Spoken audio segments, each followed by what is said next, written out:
Notes from the Underground by Fyodor Dostoevsky. Notes from the Underground, a novel. The author of the diary and the diary itself are, of course, imaginary.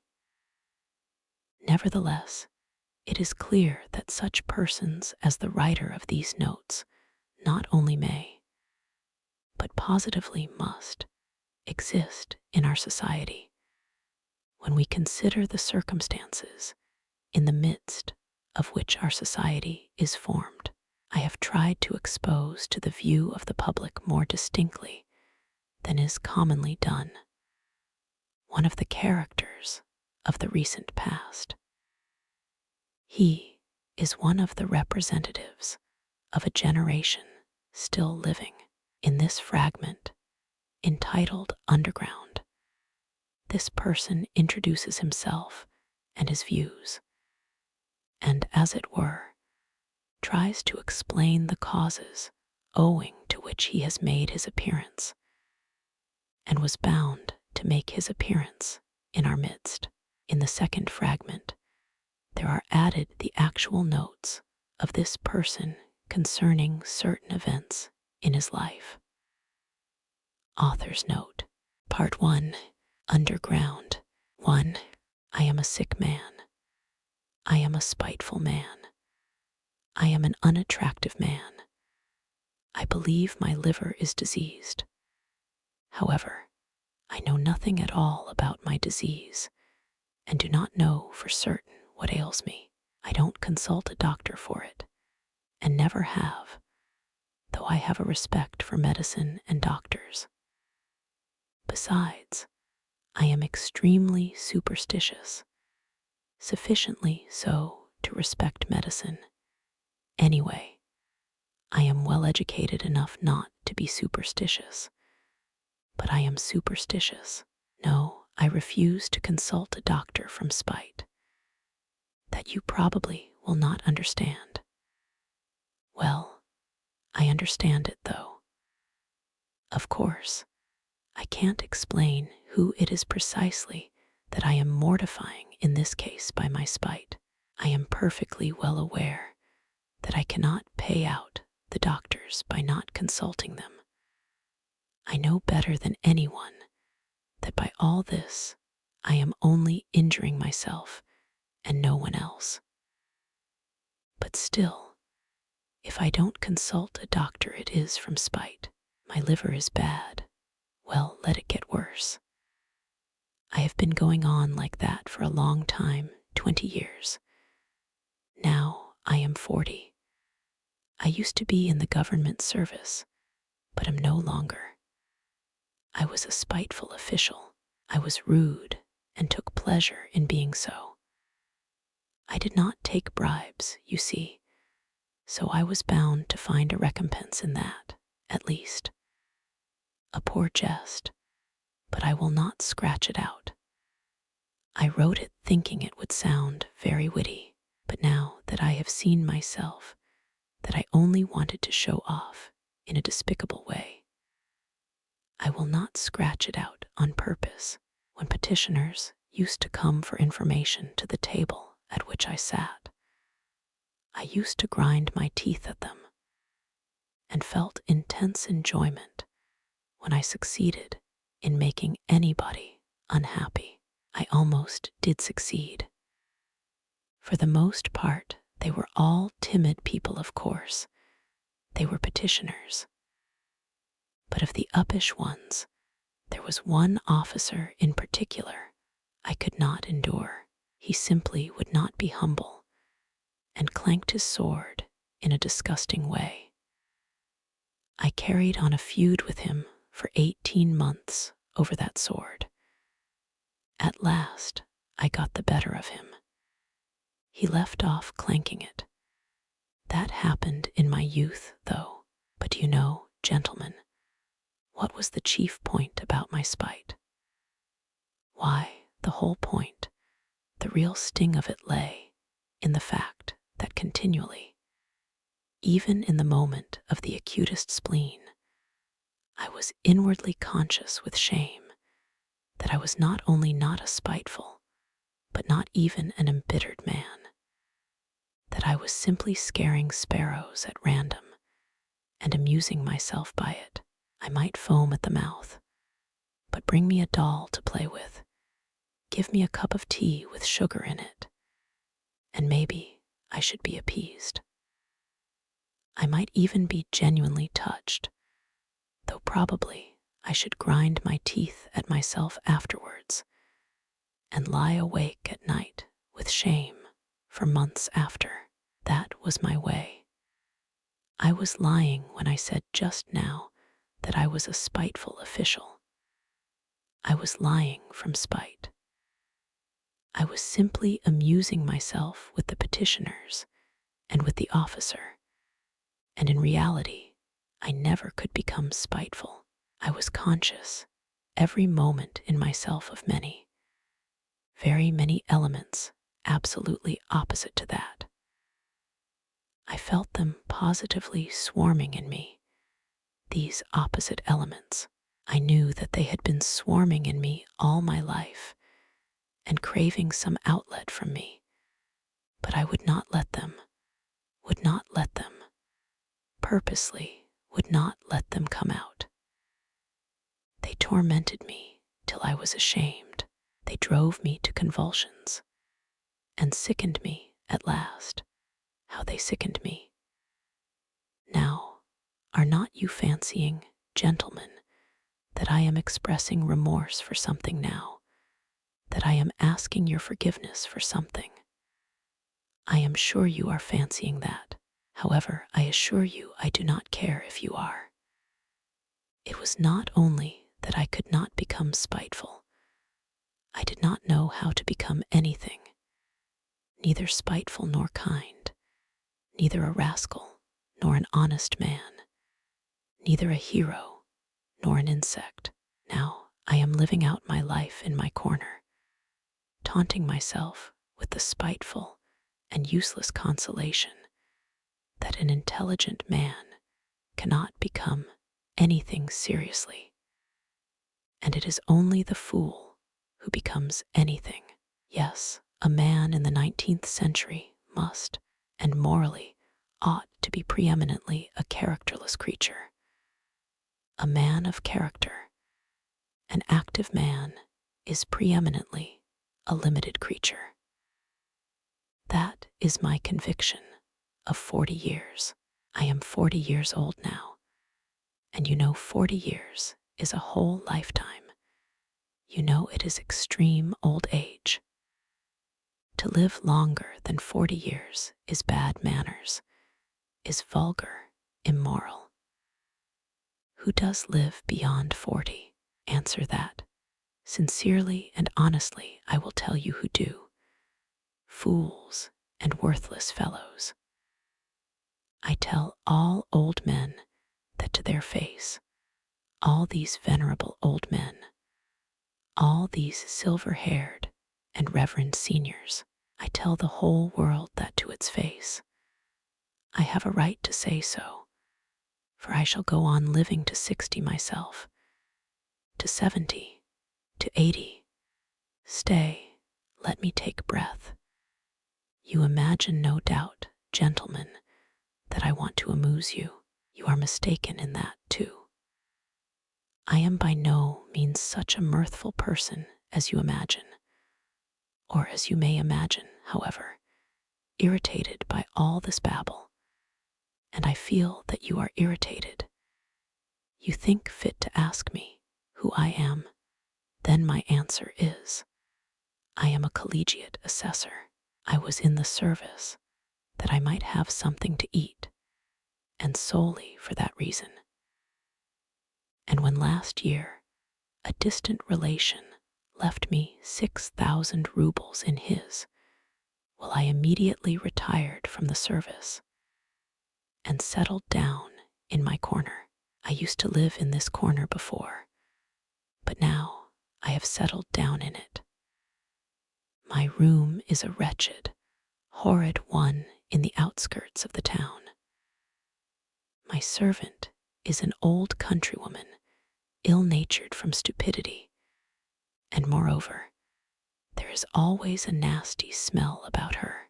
I am told that the people Petersburg climate is bad for me, and that, with my small means, it is very expensive to live in Petersburg.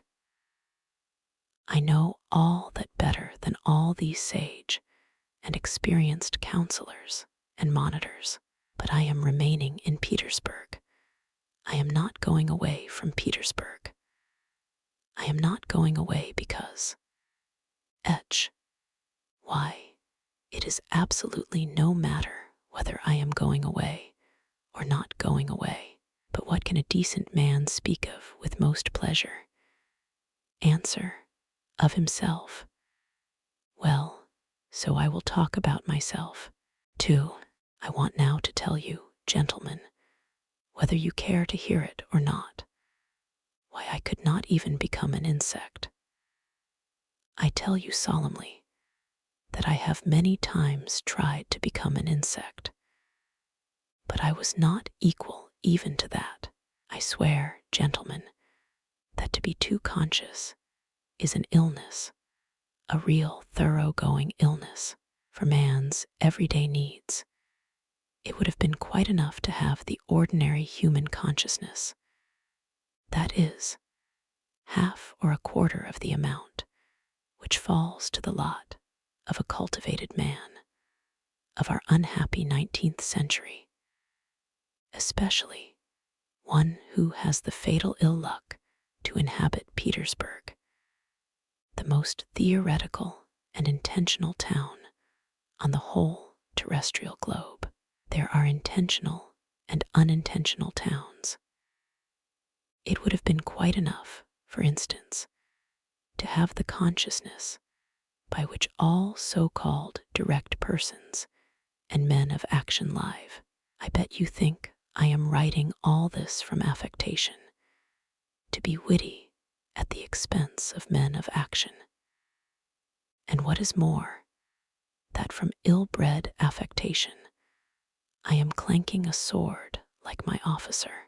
But gentlemen, whoever can pride himself on his diseases and even swagger over them, though, after all, everyone does do that. People do pride themselves on their diseases, and I do, may be, more than anyone. We will not dispute it. My contention was absurd. But yet, I am firmly persuaded that a great deal of consciousness, every sort of consciousness, in fact, is a disease. I stick to that. Let us leave that, too, for a minute. Tell me this, why does it happen that at the very moments when I am most capable of feeling every refinement of all that is sublime and beautiful, as they used to say at one time, it would, as though of design, happen to me not only to feel, but to do such ugly things, such that, well, in short, actions that all, perhaps, commit, but which, as though purposely, occurred to me at the very time when I was most conscious that they ought not to be committed. The more conscious I was of goodness, and of all that was sublime and beautiful, the more deeply I sank into my mire, and the more ready I was to sink in it altogether. But the chief point was that all this was, as it were, not accidental in me, but as though it were bound to be so. It was as though it were my most normal condition, and not in the least disease or depravity, so that at last all desire in me to struggle against this depravity passed. It ended by my almost believing, perhaps actually believing, that this was perhaps my normal condition. But at first, in the beginning, what agonies I endured in that struggle. I did not believe it was the same with other people, and all my life I hid this fact about myself as a secret. I was ashamed. Even now, perhaps, I am ashamed. I got to the point of feeling a sort of secret, abnormal, despicable enjoyment in returning home to my corner on some disgusting Petersburg night, acutely conscious that that day I had committed a loathsome action again, that what was done could never be undone, and secretly, inwardly gnawing at myself for it, tearing and consuming myself, till at last the bitterness turned into a sort of shameful, accursed sweetness, and at last into positive, real enjoyment. Yes, into enjoyment. I insist upon that. I have spoken of this because I keep wanting to know for a fact whether other people feel such enjoyment. I will explain. The enjoyment was just from the too intense consciousness of one's own degradation. It was from feeling oneself that one had reached the last barrier, that it was horrible, but that it could not be otherwise, that there was no escape for you, that you never could become a different man, that even if time and faith were still left you to change into something different, you would most likely not wish to change. Or if you did wish to, even then you would do nothing, because perhaps in reality there was nothing for you to change into. And the worst of it was, and the root of it all, that it was all in accord with the normal fundamental laws of overacute consciousness, and with the inertia that was the direct result of those laws, and that consequently one was not only unable to change, but could do absolutely nothing. Thus it would follow, as the result of acute consciousness, that one is not to blame in being a scoundrel, as though that were any consolation to the scoundrel, once he has come to realize that he actually is a scoundrel. But enough. I have talked a lot of nonsense, but what have I explained? How is enjoyment in this to be explained? But I will explain it. I will get to the bottom of it. That is why I have taken up my pen. I, for instance, have a great deal of amour propre. I am as suspicious and prone to take offense as a humpback or a dwarf. But upon my word, I sometimes have had moments when if I had happened to be slapped in the face, I should, perhaps, have been positively glad of it. I say, in earnest, that I should probably have been able to discover, even in that a peculiar sort of enjoyment, the enjoyment, of course, of despair. But in despair, there are the most intense enjoyments, especially when one is very acutely conscious of the hopelessness of one's position, and when one is slapped in the face. Why then the consciousness of being rubbed into a pulp would positively overwhelm one. The worst of it is, look at it which way one will, it still turns out that I was always the most to blame in everything, and what is most humiliating of all, to blame for no fault of my own, but so to say, through the laws of nature. In the first place, to blame because I am cleverer than any of the people surrounding me. I have always considered myself cleverer than any of the people surrounding me, and sometimes, would you believe it, have been positively ashamed of it. At any rate, I have all my life, as it were, turned my eyes away, and never could look people straight in the face. To blame, finally, because even if I had had magnanimity, I should only have had more suffering from the sense of its uselessness.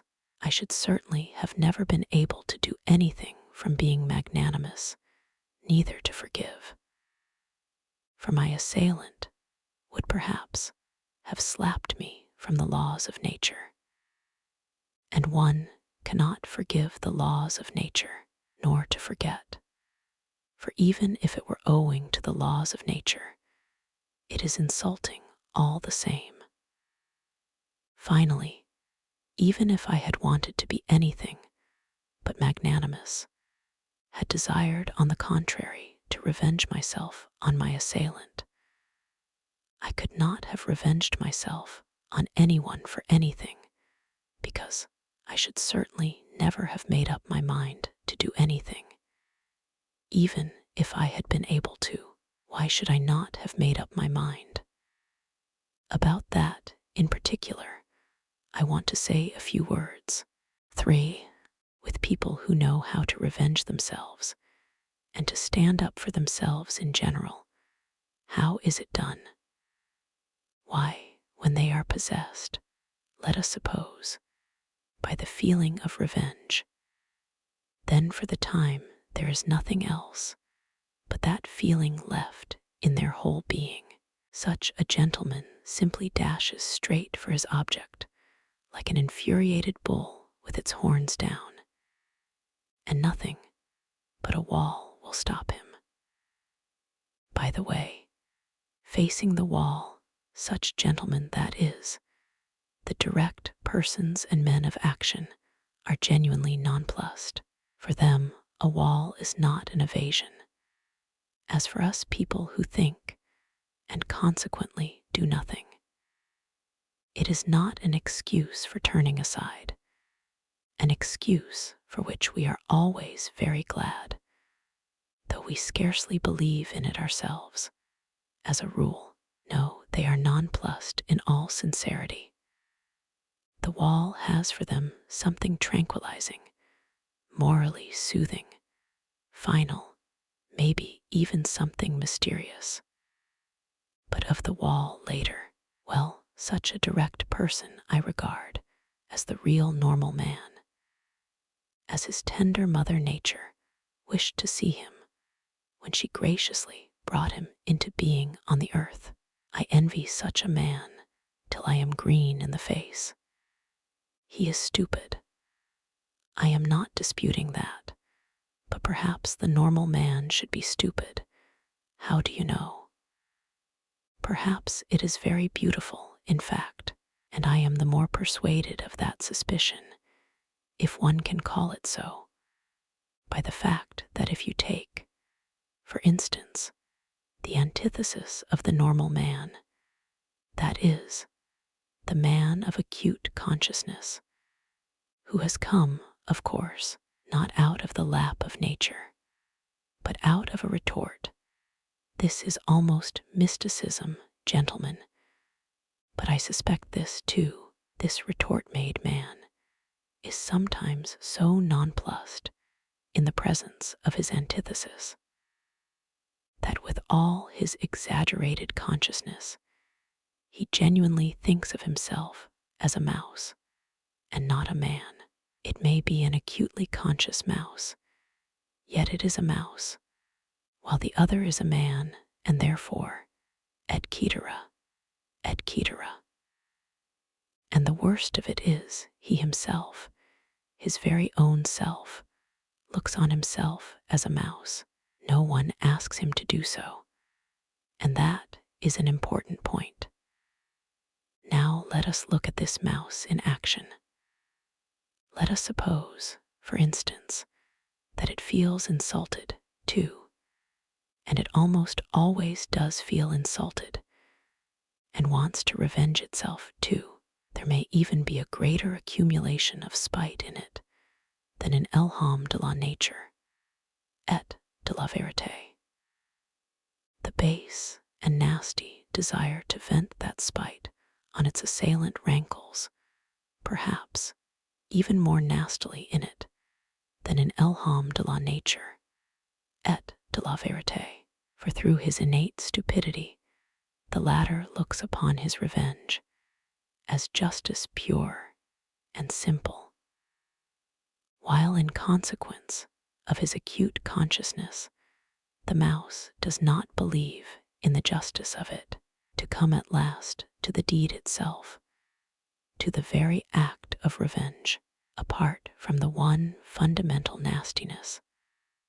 The luckless mouse succeeds in creating around it so many other nastinesses in the form of doubts and questions, adds to the one question so many unsettled questions, that there inevitably works up around it a sort of fatal brew, a stinking mess, made up of its doubts, emotions, and of the contempt spat upon it by the direct men of action, who stand solemnly about it as judges and arbitrators, laughing at it till their healthy sides ache.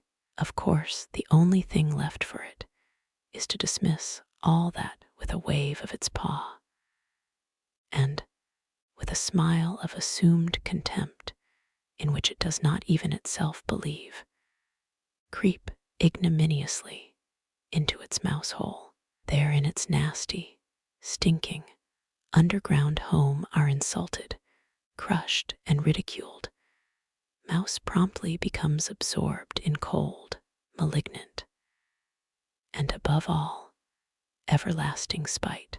For 40 years together, it will remember its injury down to the smallest, most ignominious details, and every time will add of itself details still more ignominious, spitefully teasing and tormenting itself with its own imagination. It will itself be ashamed of its imaginings, but yet it will recall it all. It will go over and over every detail. It will invent unheard of things against itself, pretending that those things might happen, and will forgive nothing. Maybe it will begin to revenge itself, too, but as it were, piecemeal, in trivial ways, from behind the stove, incognito, without believing either in its own right to vengeance or in the success of its revenge, knowing that from all its efforts at revenge, it will suffer 100 times more than he on whom it revenges itself, while he, I dare say, will not even scratch himself.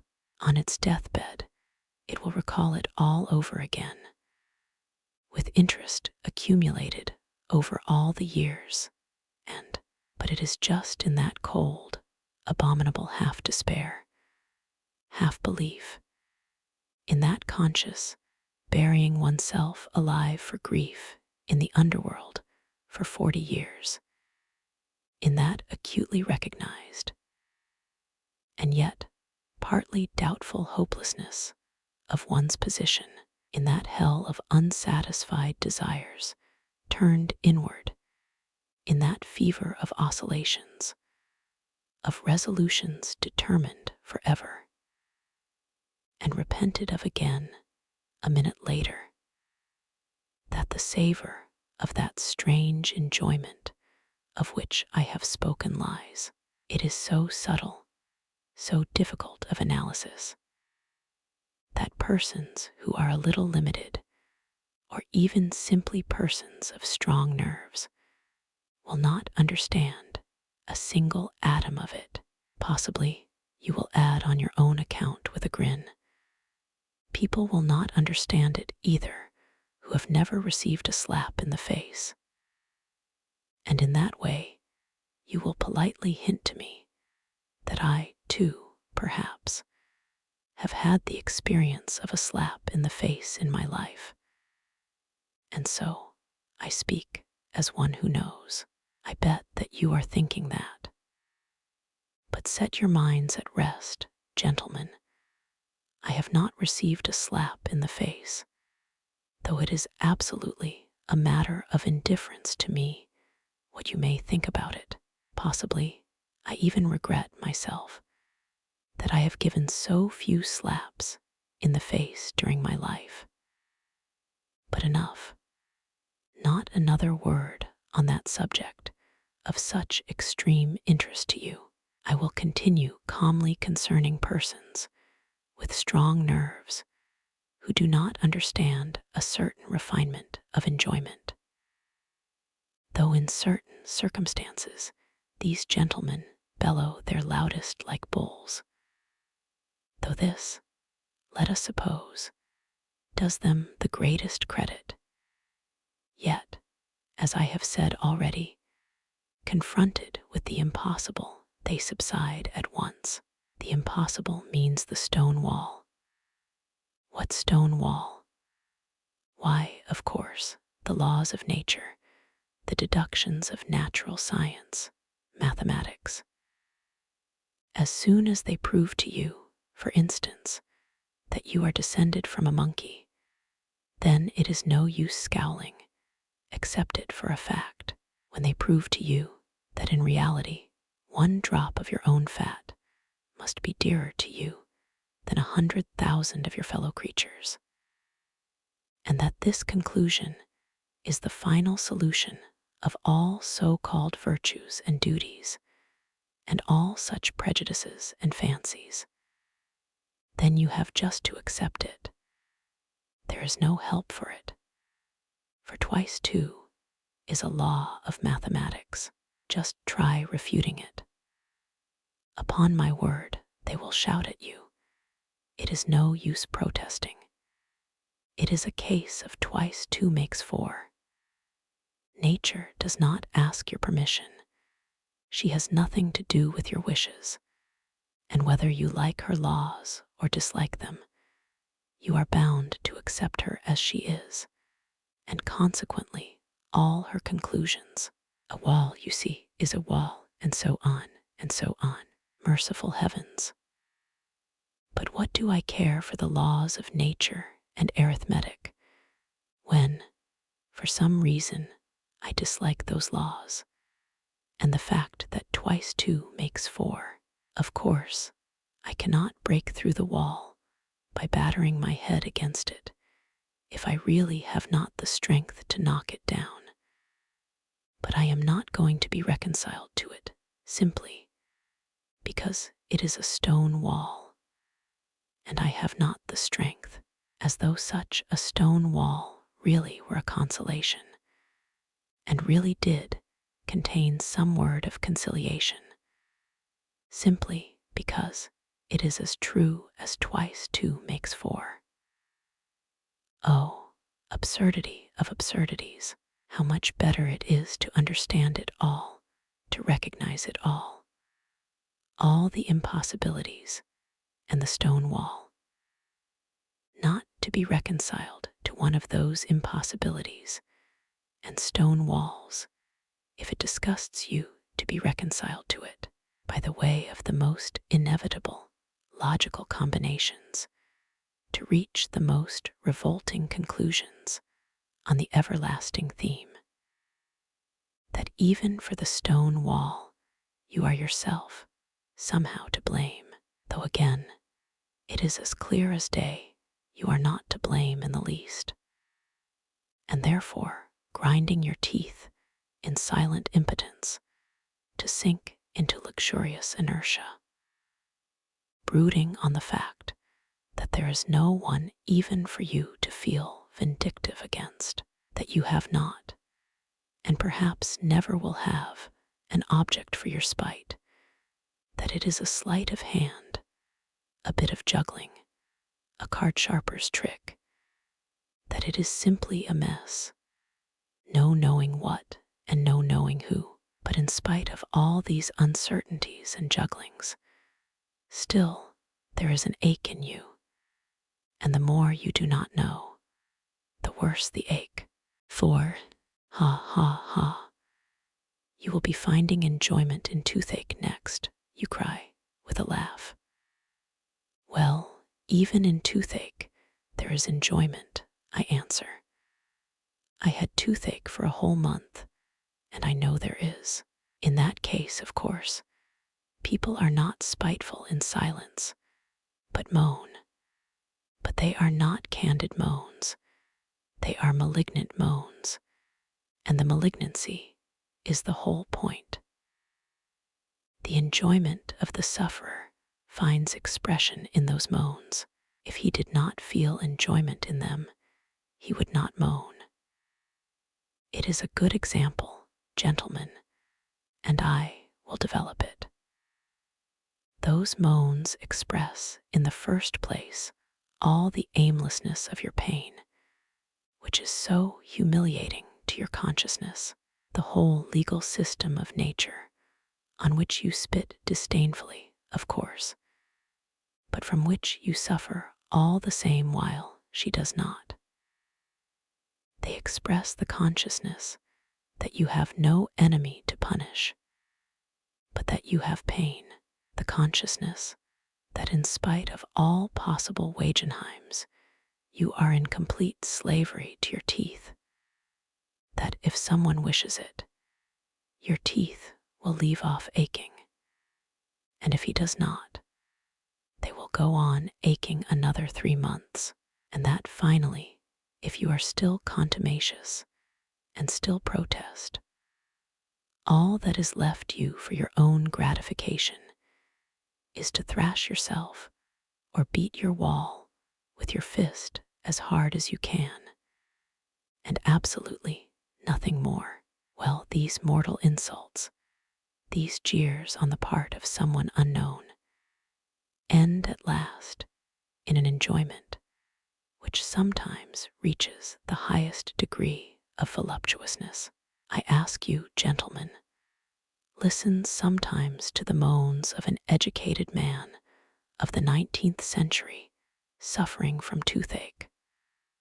On the second or third day of the attack, when he is beginning to moan, not as he moaned on the first day, that is, not simply because he has toothache, not just as any coarse peasant, but as a man affected by progress and European civilization, a man who is divorced from the soil and the national elements, as they express it nowadays. His moans become nasty, disgustingly malignant, and go on for whole days and nights. And of course, he knows himself that he is doing himself no sort of good with his moans. He knows better than anyone that he is only lacerating and harassing himself and others for nothing. He knows that even the audience before whom he is making his efforts and his whole family listen to him with loathing, do not put a hapworth of faith in him, and inwardly understand that he might moan differently, more simply, without trills and flourishes, and that he is only amusing himself like that from ill humor, from malignancy. Well, in all these recognitions and disgraces it is that there lies a voluptuous pleasure, as though he would say, I am worrying you, I am lacerating your hearts, I am keeping everyone in the house awake.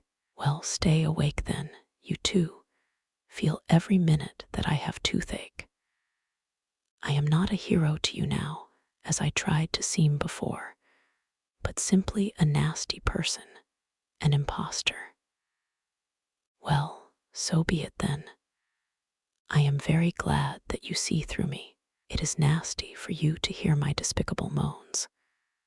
Well, let it be nasty. Here I will let you have a nastier flourish in a minute. You do not understand even now, gentlemen.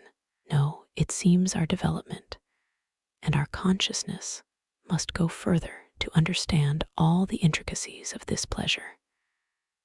You laugh, delighted.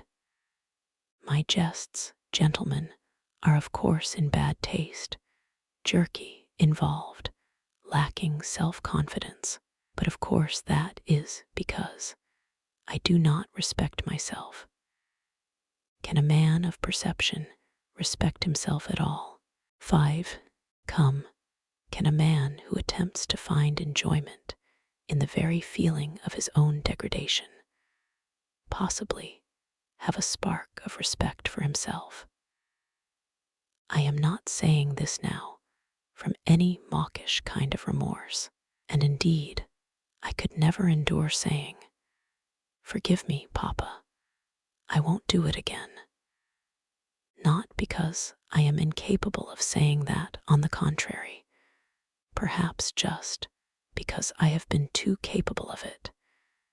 And in what a way, too, as though of design, I used to get into trouble in cases when I was not to blame in any way.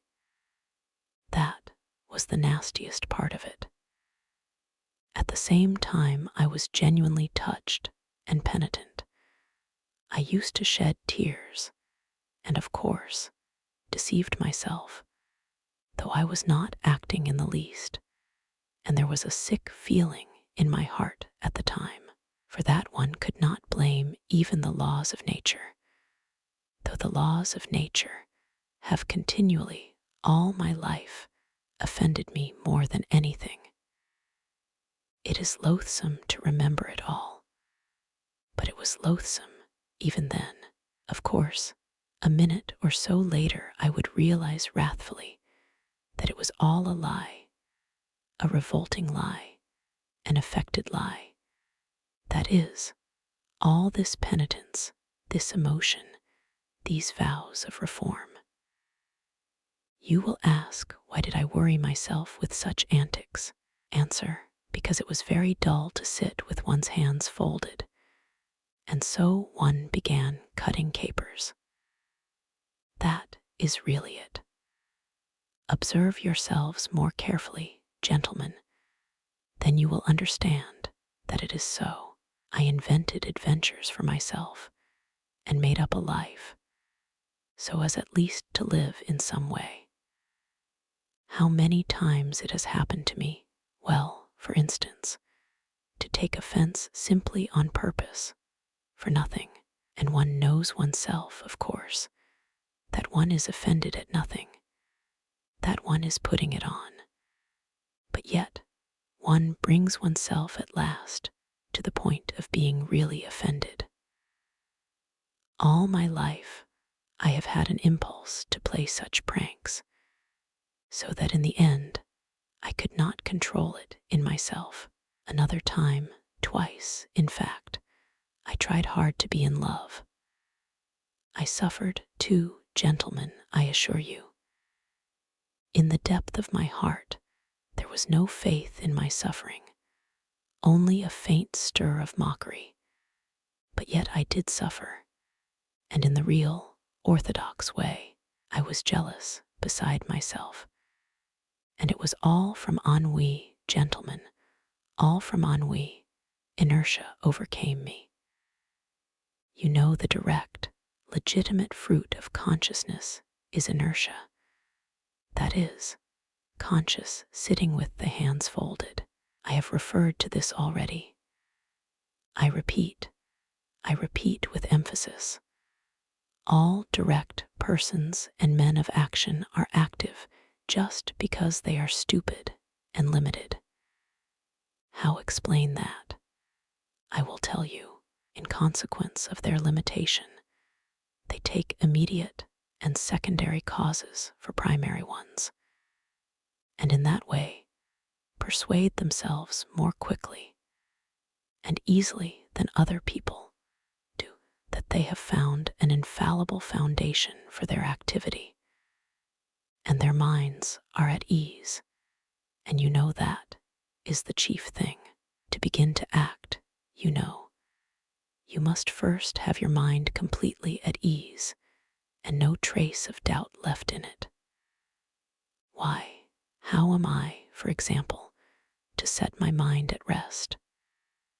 Where are the primary causes on which I am to build? Where are my foundations? Where am I to get them from? I exercise myself in reflection, and consequently, with me, every primary cause at once draws after itself another, still more primary. and so on to infinity. That is just the essence of every sort of consciousness and reflection. It must be a case of the laws of nature again. What is the result of it in the end? Why, just the same. Remember, I spoke just now of vengeance. I am sure you did not take it in. I said that a man revenges himself because he sees justice in it. Therefore, he has found a primary cause, that is, justice. And so he is at rest on all sides, and consequently, he carries out his revenge calmly and successfully, being persuaded that he is doing a just and honest thing. But I see no justice in it. I find no sort of virtue in it either. And consequently, if I attempt to revenge myself, it is only out of spite. Spite, of course, might overcome everything, all my doubts, and so might serve quite successfully in place of a primary cause, precisely because it is not a cause. But what is to be done if I have not even spite? I began with that just now, you know. In consequence, again, of those accursed laws of consciousness, anger in me is subject to chemical disintegration. You look into it, the object flies off into air. Your reasons evaporate. The criminal is not to be found. The wrong becomes not a wrong, but a phantom, something like the toothache, for which no one is to blame. And consequently, there is only the same outlet left again. That is, to beat the wall as hard as you can. So you give it up with a wave of the hand, because you have not found a fundamental cause. And try letting yourself be carried away by your feelings, blindly, without reflection, without a primary cause, repelling consciousness at least for a time, hate or love, if only not to sit with your hands folded. The day after tomorrow, at the latest, you will begin despising yourself for having knowingly deceived yourself. Result: a soap bubble and inertia. Oh, gentlemen, do you know?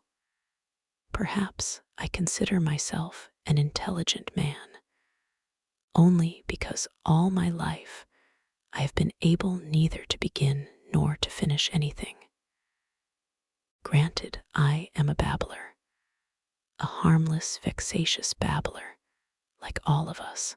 But what is to be done if the direct and sole vocation of every intelligent man is babble? That is, the intentional pouring of water through a sieve. 6. Oh, if I had done nothing simply from laziness. Heavens, how I should have respected myself then. I should have respected myself because I should at least have been capable of being lazy. There would at least have been one quality, as it were, positive in me, in which I could have believed myself. Question: what is he? Answer: a sluggard. How very pleasant it would have been to hear that of oneself. It would mean that I was positively defined. It would mean that there was something to say about me. Sluggard, why, it is a calling and vocation. It is a career. Do not jest. It is so. I should then be a member of the best club by right, and should find my occupation in continually respecting myself. I knew a gentleman who prided himself all his life on being a connoisseur of Lafitte. He considered this as his positive virtue and never doubted himself. He died not simply with a tranquil, but with a triumphant conscience, and he was quite right, too. Then I should have chosen a career for myself. I should have been a sluggard and a glutton, not a simple one, but, for instance, one with sympathies for everything sublime and beautiful. How do you like that? I have long had visions of it. That sublime and beautiful weighs heavily on my mind at 40. But that is at 40. Then, then it would have been different. I should have found for myself a form of activity in keeping with it. To be precise, drinking to the health of everything sublime and beautiful. I should have snatched at every opportunity to drop a tear into my glass, and then to drain it to all that is sublime and beautiful. I should then have turned everything into the sublime and the beautiful. In the nastiest, unquestionable trash, I should have sought out the sublime and the beautiful. I should have exuded tears like a wet sponge. An artist, for instance, paints a picture worthy of Gay. At once I drink to the health of the artist who painted the picture worthy of Gay, because I love all that is sublime and beautiful. An author has written, as you will. At once I drink to the health of anyone you will, because I love all that is sublime and beautiful. I should claim respect for doing so. I should persecute anyone who would not show me respect. I should live at ease. I should die with dignity. Why, it is charming, perfectly charming. And what a good round belly I should have grown. What a treble chin I should have established. What a ruby nose I should have colored for myself, so that everyone would have said, looking at me, here is an asset. Here is something real and solid. And say what you like, it is very agreeable to hear such remarks about oneself in this negative age. 7. But these are all golden dreams. Oh, tell me, who was it first announced? Who was it first proclaimed? That man only does nasty things because he does not know his own interests, and that if he were enlightened, if his eyes were opened to his real normal interests, man would at once cease to do nasty things, would at once become good and noble, because, being enlightened and understanding his real advantage, he would see his own advantage in the good and nothing else. And we all know that not one man can, consciously, act against his own interests. Consequently, so to say, through necessity, he would begin doing good. Oh, the babe. Oh, the pure, innocent child.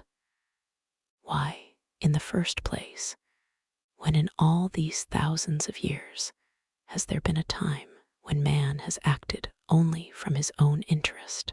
What is to be done with the millions of facts that bear witness that men, consciously, that is fully understanding their real interests, have left them in the background and have rushed headlong on another path, to meet peril and danger, compelled to this course by nobody and by nothing, but as it were, simply disliking the beaten track, and have obstinately, willfully, struck out another difficult, absurd way, seeking it almost in the darkness. So I suppose this obstinacy and perversity were pleasanter to them than any advantage. Advantage. What is advantage? And will you take it upon yourself to define with perfect accuracy in what the advantage of man consists? And what if it so happens that a man's advantage sometimes not only may, but even must, consist in his desiring in certain cases what is harmful to himself and not advantageous. And if so, if there can be such a case, the whole principle falls into dust. What do you think? Are there such cases? You laugh away, gentlemen, but only answer me. Have man's advantages been reckoned up with perfect certainty? Are there not some which not only have not been included, but cannot possibly be included under any classification? You see, you gentlemen have, to the best of my knowledge, taken your whole register of human advantages from the averages of statistical figures and politico-economical formulas. Your advantages are prosperity, wealth, freedom, peace, and so on, and so on. So that the man who should, for instance, go openly and knowingly in opposition to all that list would to your thinking, and indeed mine too, of course, be an obscurantist or an absolute madman, would not he? But you know, this is what is surprising. Why does it so happen that all these statisticians, sages, and lovers of humanity, when they reckon up human advantages, invariably leave out one? They don't even take it into their reckoning in the form in which it should be taken, and the whole reckoning depends upon that. It would be no greater matter. They would simply have to take it, this advantage, and add it to the list. But the trouble is that this strange advantage does not fall under any classification and is not in place in any list. I have a friend, for instance,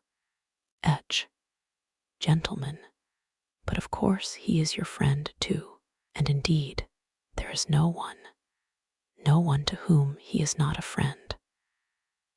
When he prepares for any undertaking, this gentleman immediately explains to you, elegantly and clearly, exactly how he must act in accordance with the laws of reason and truth. What is more, he will talk to you with excitement and passion of the true normal interests of man. With irony, he will upbraid the short-sighted fools who do not understand their own interests, nor the true significance of virtue, and within a quarter of an hour, without any sudden outside provocation, but simply through something inside him which is stronger than all his interests, he will go off on quite a different tack. That is, act in direct opposition to what he has just been saying about himself, in opposition to the laws of reason, in opposition to his own advantage, in fact, in opposition to everything. I warn you that my friend is a compound personality, and therefore it is difficult to blame him as an individual. The fact is, gentlemen, it seems there must really exist something that is dearer to almost every man than his greatest advantages. Or not to be illogical, there is a most advantageous advantage, the very one omitted of which we spoke just now, which is more important and more advantageous than all other advantages, for the sake of which a man, if necessary, is ready to act in opposition to all laws, that is, in opposition to reason, honor, peace, prosperity, in fact, in opposition to all those excellent and useful things, if only he can attain that fundamental, most advantageous advantage which is dearer to him than all. Yes, but its advantage all the same, you will retort. But excuse me, I'll make the point clear, and it is not a case of playing upon words. What matters is that this advantage is remarkable from the very fact that it breaks down all our classifications and continually shatters every system constructed by lovers of mankind for the benefit of mankind. In fact, it upsets everything.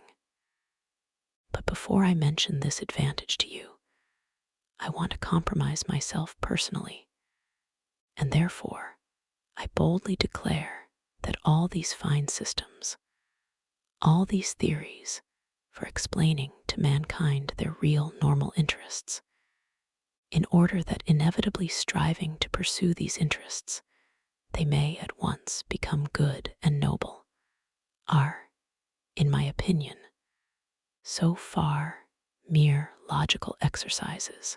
Yes, logical exercises. Why? To maintain this theory of the regeneration of mankind by means of the pursuit of his own advantage is to my mind almost the same thing as to affirm, for instance, following Buckle, that through civilization mankind becomes softer and consequently less bloodthirsty and less fitted for warfare. Logically, it does seem to follow from his arguments, but man has such a predilection for systems and abstract deductions that he is ready to distort the truth intentionally. He is ready to deny the evidence of his senses only to justify his logic. I take this example because it is the most glaring instance of it. Only look about you. Blood is being spilt in streams, and in the merriest way, as though it were champagne. Take the whole of the 19th century in which Buckle lived. Take Napoleon the Great, and also the present one. Take North America, the Eternal Union. Take the farce of Schleswig-Holstein. And what is it that civilization softens in us? The only gain of civilization for mankind is the greater capacity for variety of sensations, and absolutely nothing more. And through the development of this many-sidedness, man may come to finding enjoyment in bloodshed. In fact, this has already happened to him. Have you noticed that it is the most civilized gentlemen who have been the subtlest slaughterers, to whom the Attilas and Stenka raisins could not hold a candle?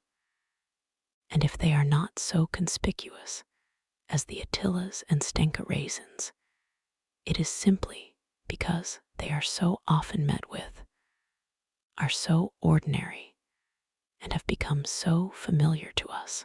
In any case, civilization has made mankind, if not more bloodthirsty, at least more vilely, more loathsomely bloodthirsty. In old days, he saw justice in bloodshed, and with his conscience at peace, exterminated those he thought proper. Now we do think bloodshed abominable, and yet we engage in this abomination, and with more energy than ever. Which is worse? Decide that for yourselves. They say that Cleopatra, excuse an instance from Roman history, was fond of sticking gold pins into her slave girls' breasts, and derived gratification from their screams and writhings. You will say that that was in the comparatively barbarous times, that these are barbarous times too, because also, comparatively speaking, pins are stuck in even now, that though man has now learned to see more clearly than in barbarous ages, he is still far from having learnt to act as reason and science would dictate. But yet you are fully convinced that he will be sure to learn when he gets rid of certain old bad habits, and when common sense and science have completely re-educated human nature and turned it in a normal direction. You are confident that then man will cease from intentional error and will, so to say, be compelled not to want to set his will against his normal interests. That is not all. Then, you say, science itself will teach man, though to my mind it's a superfluous luxury, that he never has really had any caprice or will of his own, and that he himself is something of the nature of a piano key or the stop of an organ, and that there are, besides, things called the laws of nature, so that everything he does is not done by his willing it, but is done of itself by the laws of nature. Consequently, we have only to discover these laws of nature, and man will no longer have to answer for his actions, and life will become exceedingly easy for him. All human actions will then, of course, be tabulated according to these laws, mathematically, like tables of logarithms up to 108,000, and entered in an index, or better still, there would be published certain edifying works of the nature of encyclopedic lexicons, in which everything will be so clearly calculated and explained that there will be no more incidents or adventures in the world. Then this is all what you say. New economic relations will be established, all ready-made and worked out with mathematical exactitude, so that every possible question will vanish in the twinkling of an eye, simply because every possible answer to it will be provided. Then the palace of crystal will be built. Then, in fact, those will be halcyon days. Of course, there is no guaranteeing, this is my comment, that it will not be, for instance, frightfully dull then. For what will one have to do when everything will be calculated and tabulated? But on the other hand, everything will be extraordinarily rational. Of course, boredom may lead you to anything.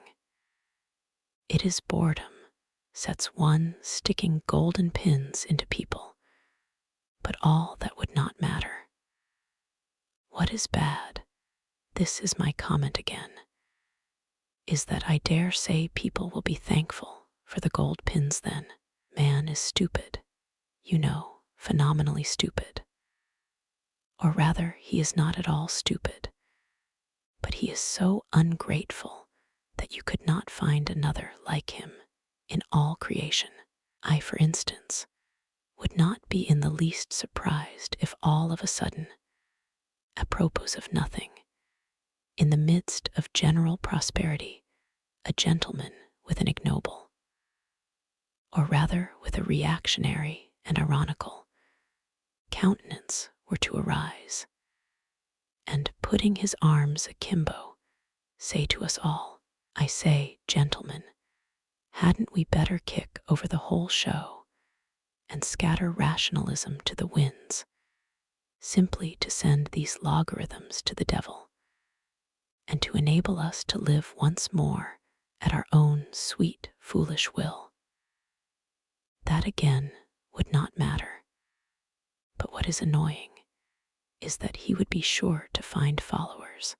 Such is the nature of man, and all that for the most foolish reason, which one would think was hardly worth mentioning.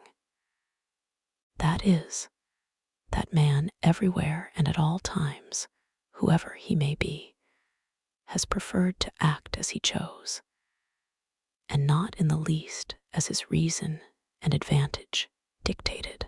And one may choose what is contrary to one's own interests, and sometimes one positively ought. That is my idea, one's own free, unfettered choice, one's own caprice, however wild it may be, one's own fancy, worked up at times to frenzy, is that very most advantageous advantage which we have overlooked, which comes under no classification, and against which all systems and theories are continually being shattered to atoms. And how do these wiseacres know that man wants a normal, a virtuous choice? What has made them conceive that man must want a rationally advantageous choice?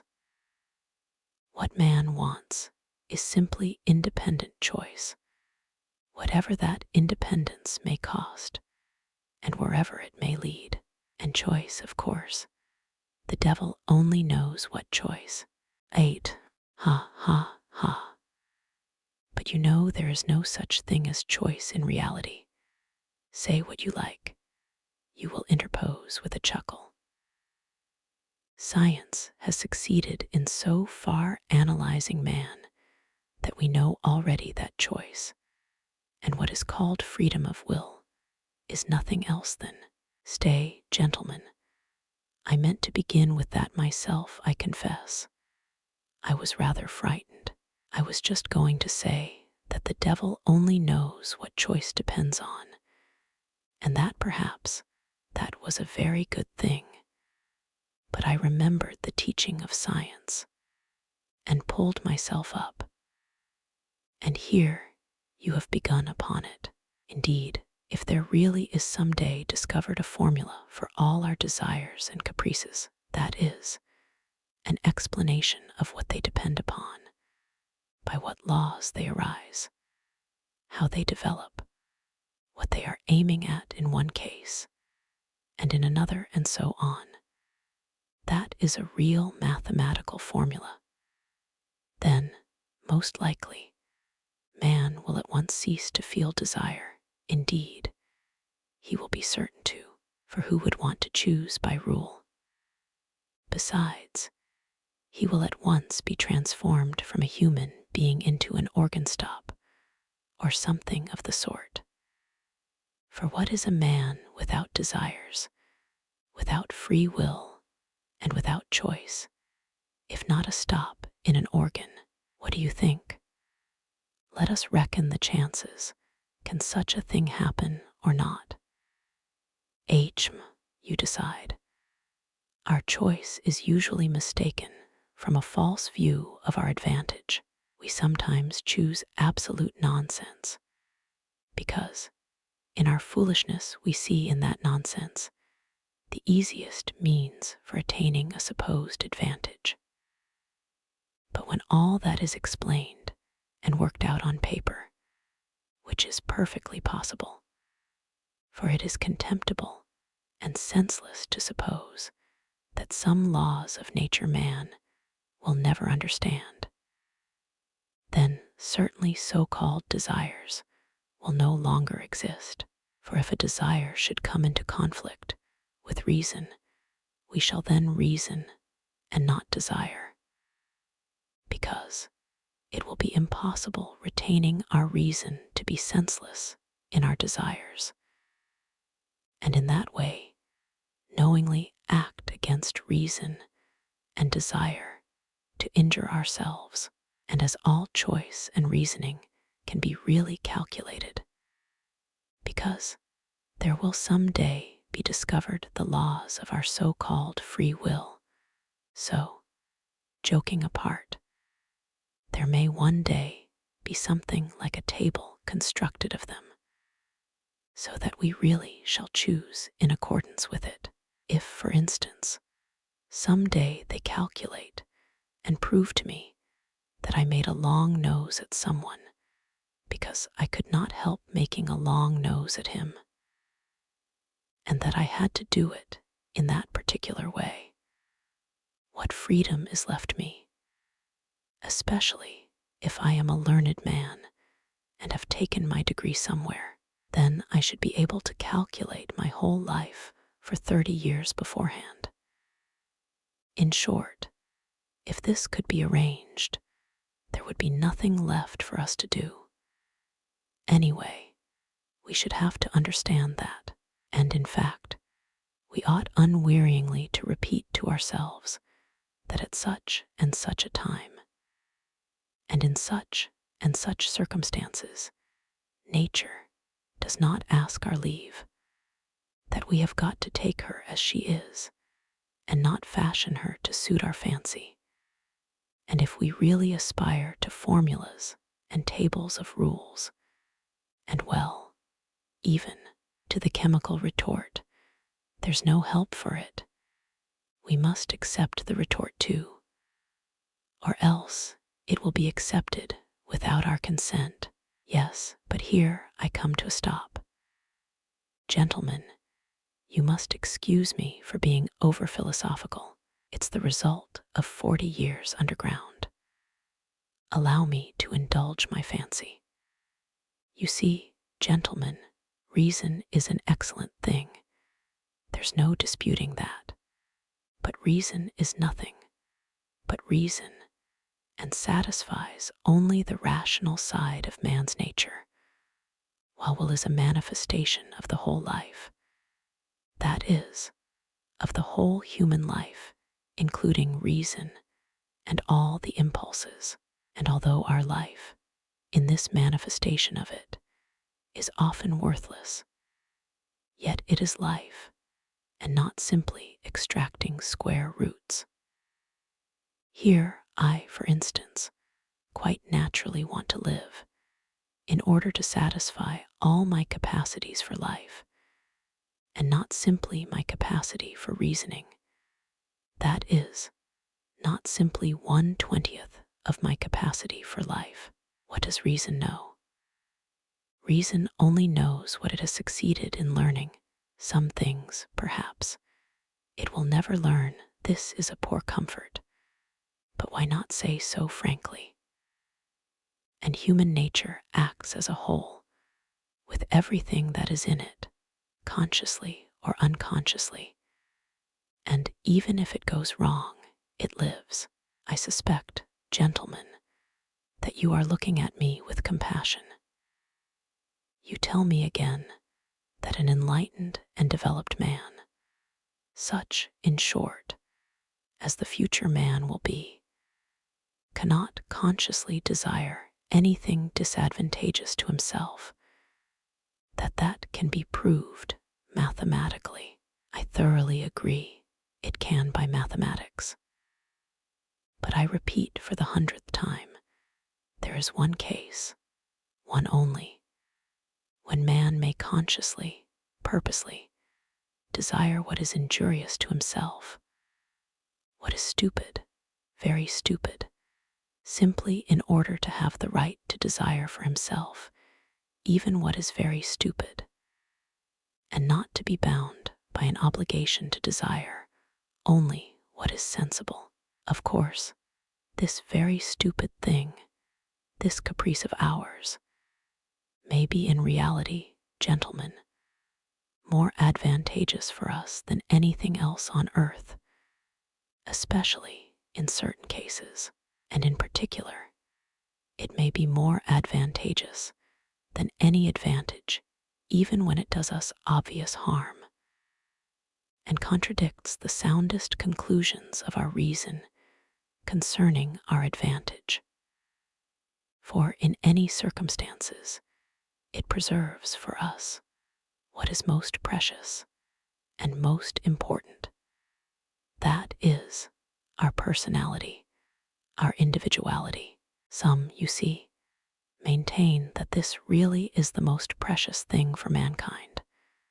Choice can, of course, if it chooses, be in agreement with reason, and especially if this be not abused, but kept within bounds, it is profitable and sometimes even praiseworthy. But very often, and even most often, choice is utterly and stubbornly opposed to reason. And do you know that that, too, is profitable, sometimes even praiseworthy? Gentlemen, let us suppose that man is not stupid. Indeed, one cannot refuse to suppose that, if only from the one consideration that, if man is stupid, then who is wise? But if he is not stupid, he is monstrously ungrateful, phenomenally ungrateful. In fact, I believe that the best definition of man is the ungrateful biped. But that is not all. That is not his worst defect. His worst defect is his perpetual moral obliquity. Perpetual from the days of the flood to the Schleswig-Holstein period, moral obliquity, and consequently lack of good sense. For it has long been accepted that lack of good sense is due to no other cause than moral obliquity. Put it to the test and cast your eyes upon the history of mankind. What will you see? Is it a grand spectacle? Grand, if you like. Take the Colossus of Rhodes, for instance. That's worth something.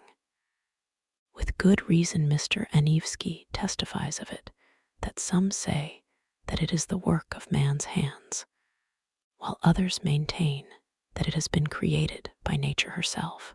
Is it many-colored? Maybe it is many-colored, too. If one takes the dress uniforms, military and civilian, of all peoples in all ages, that alone is worth something. And if you take the undress uniforms, you will never get to the end of it. No historian would be equal to the job. Is it monotonous? Maybe it's monotonous too. It's fighting and fighting. They are fighting now. They fought first, and they fought last. You will admit that it is almost too monotonous.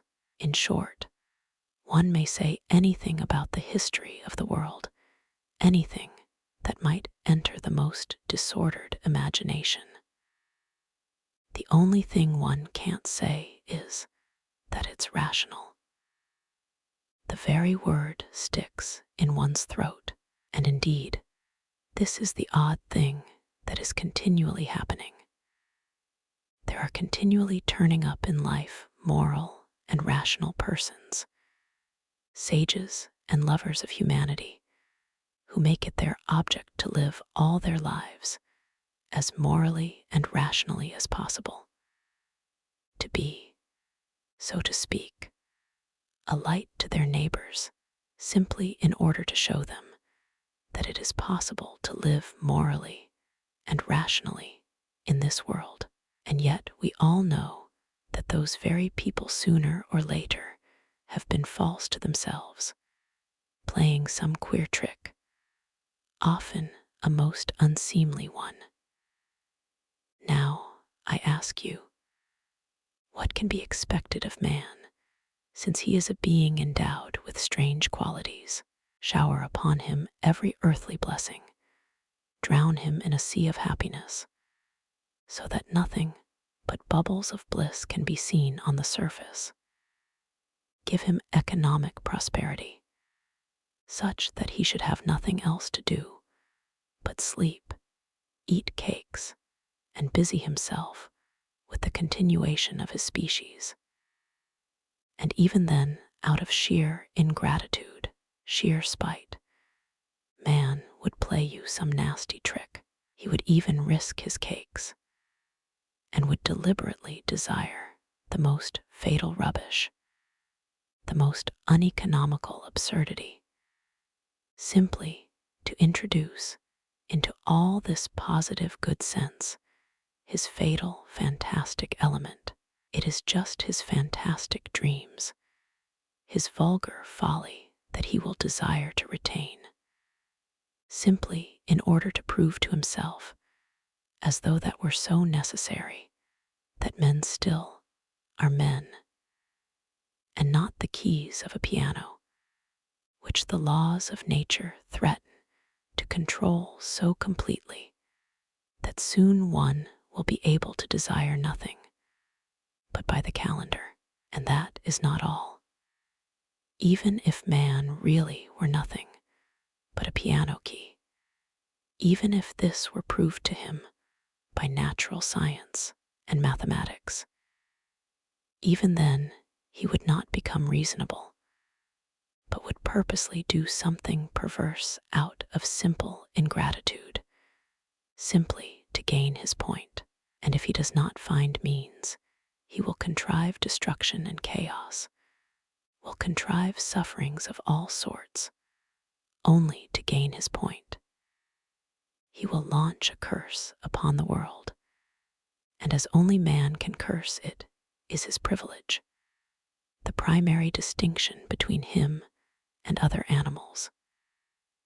Maybe by his curse alone he will attain his object, that is, convince himself that he is a man and not a piano key. If you say that all this too can be calculated and tabulated, chaos and darkness and curses, so that the mere possibility of calculating it all beforehand would stop it all, and reason would reassert itself, then man would purposely go mad in order to be rid of reason and gain his point. I believe in it, I answer for it. For the whole work of man really seems to consist in nothing but proving to himself every minute that he is a man and not a piano key.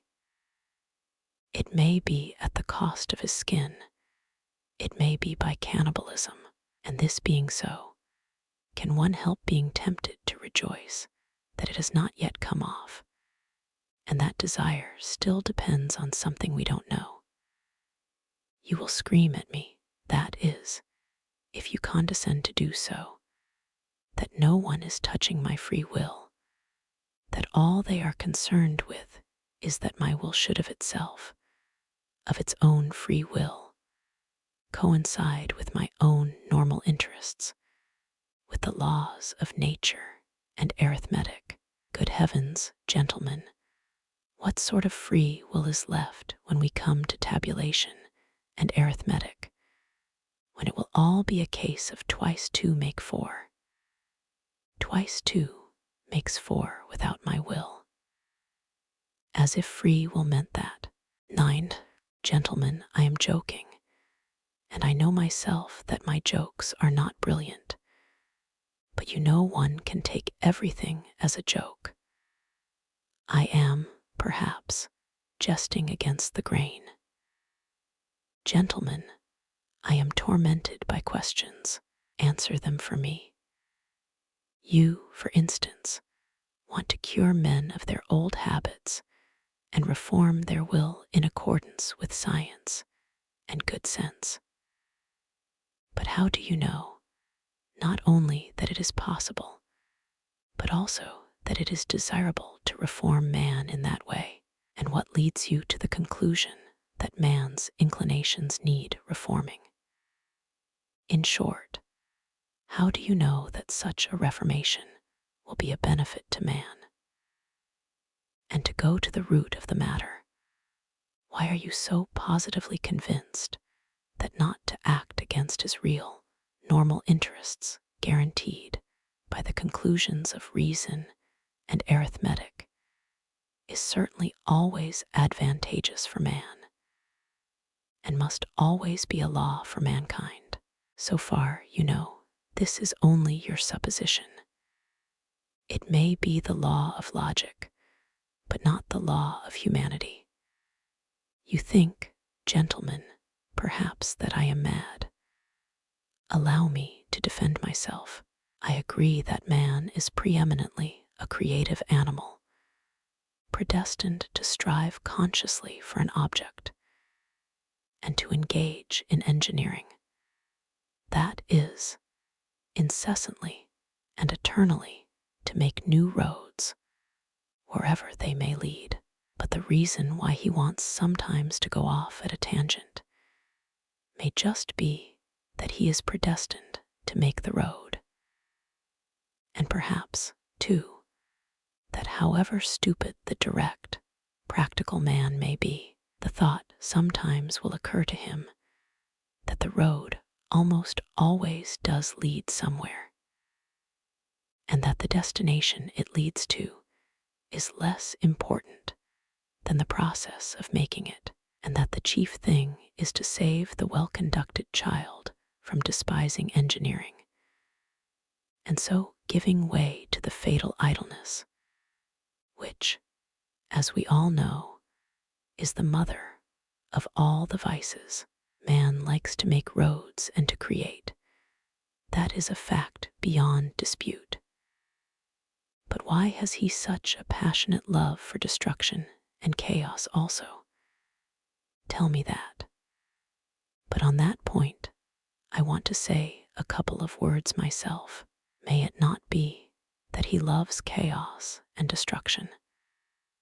There can be no disputing that he does sometimes love it, because he is instinctively afraid of attaining his object and completing the edifice he is constructing. Who knows? Perhaps he only loves that edifice from a distance and is by no means in love with it at close quarters. Perhaps he only loves building it and does not want to live in it, but will leave it, when completed, for the use of less animox domestiques, such as the ants, the sheep, and so on. Now the ants have quite a different taste. They have a marvelous edifice of that pattern which endures forever, the ant heap. With the ant heap, the respectable race of ants began, and with the ant heap, they will probably end, which does the greatest credit to their perseverance and good sense. But man is a frivolous and incongruous creature, and perhaps, like a chess player, loves the process of the game, not the end of it, and who knows, there is no saying with certainty. Perhaps the only goal on earth to which mankind is striving lies in this incessant process of attaining, in other words, in life itself, and not in the thing to be attained, which must always be expressed as a formula, as positive as twice two makes four. And such positiveness is not life, gentlemen, but is the beginning of death. Anyway, man has always been afraid of this mathematical certainty, and I am afraid of it now. Granted that man does nothing but seek that mathematical certainty. He traverses oceans, sacrifices his life in the quest, but to succeed, really to find it, dreads. I assure you, he feels that when he has found it, there will be nothing for him to look for. When workmen have finished their work, they do at least receive their pay. They go to the tavern. Then they are taken to the police station. And there is occupation for a week. But where can man go? Anyway, one can observe a certain awkwardness about him when he has attained such objects.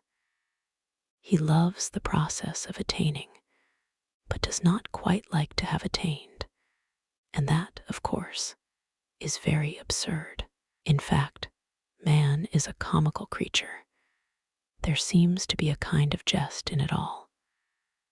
But yet, mathematical certainty is, after all, something insufferable. Twice two makes four seems to me simply a piece of insolence. Twice two makes four is a pert coxcomb who stands with arms akimbo, barring your path and spitting. I admit that twice two makes four is an excellent thing. But if we are to give everything its due, twice two makes five is sometimes a very charming thing too. And why are you so firmly, so triumphantly, convinced that only the normal and the positive, in other words, only what is conducive to welfare, is for the advantage of man? Is not reason in error as regards advantage? Does not man, perhaps, love something besides well-being? Perhaps he is just as fond of suffering. Perhaps suffering is just as great a benefit to him as well-being. Man is sometimes extraordinarily, passionately in love with suffering, and that is a fact. There is no need to appeal to universal history to prove that.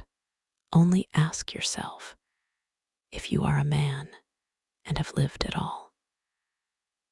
As far as my personal opinion is concerned, to care only for well-being seems to me positively ill-bred.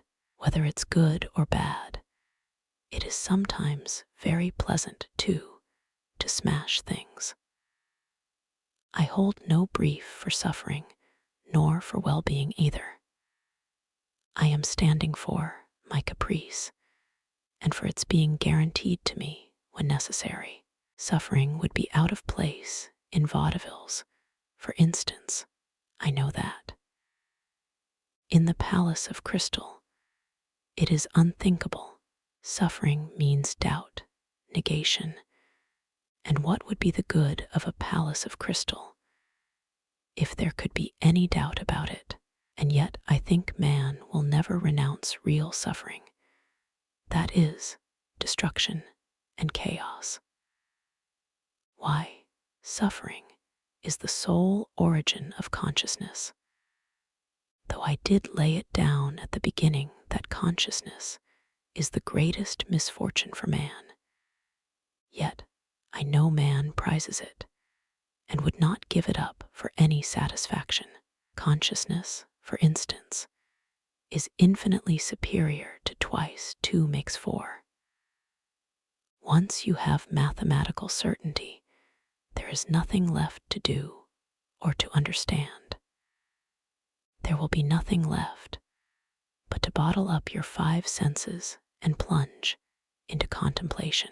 While if you stick to consciousness, even though the same result is attained, you can at least flog yourself at times, and that will, at any rate, liven you up. Reactionary as it is, corporal punishment is better than nothing. 10. You believe in a palace of crystal that can never be destroyed, a palace at which one will not be able to put out one's tongue or make a long nose on the sly.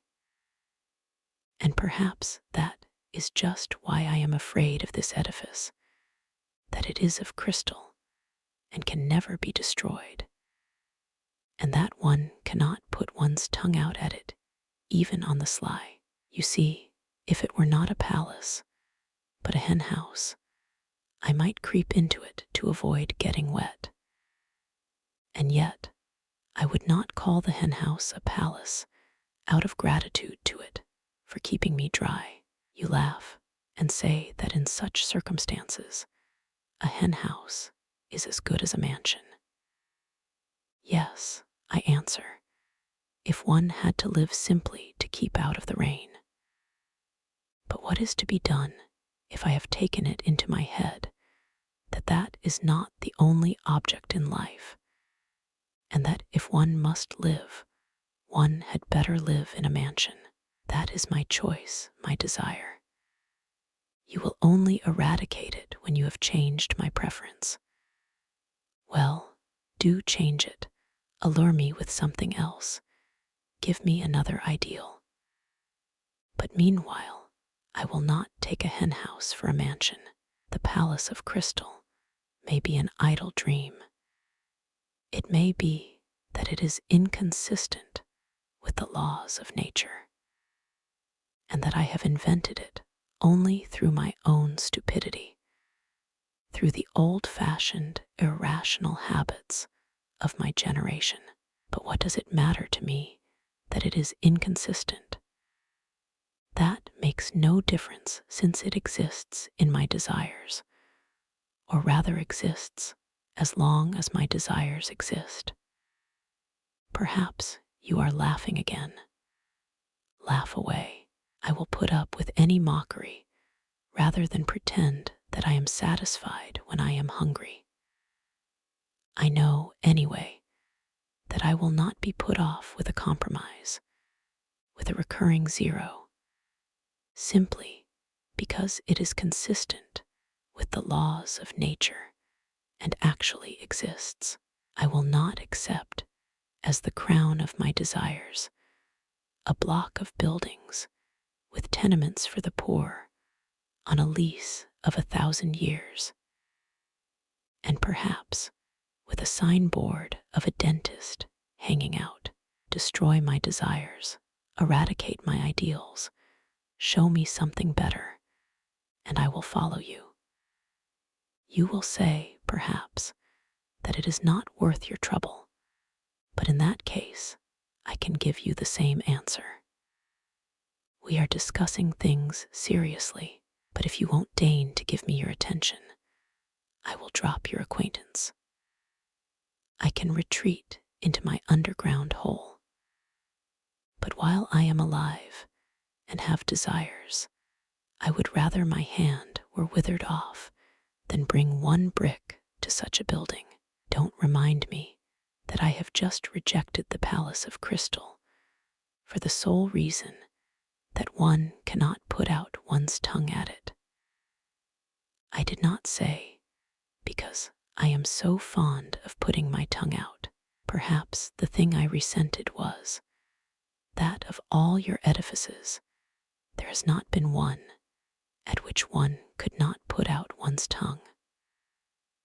On the contrary, I would let my tongue be cut off out of gratitude if things could be so arranged that I should lose all desire to put it out.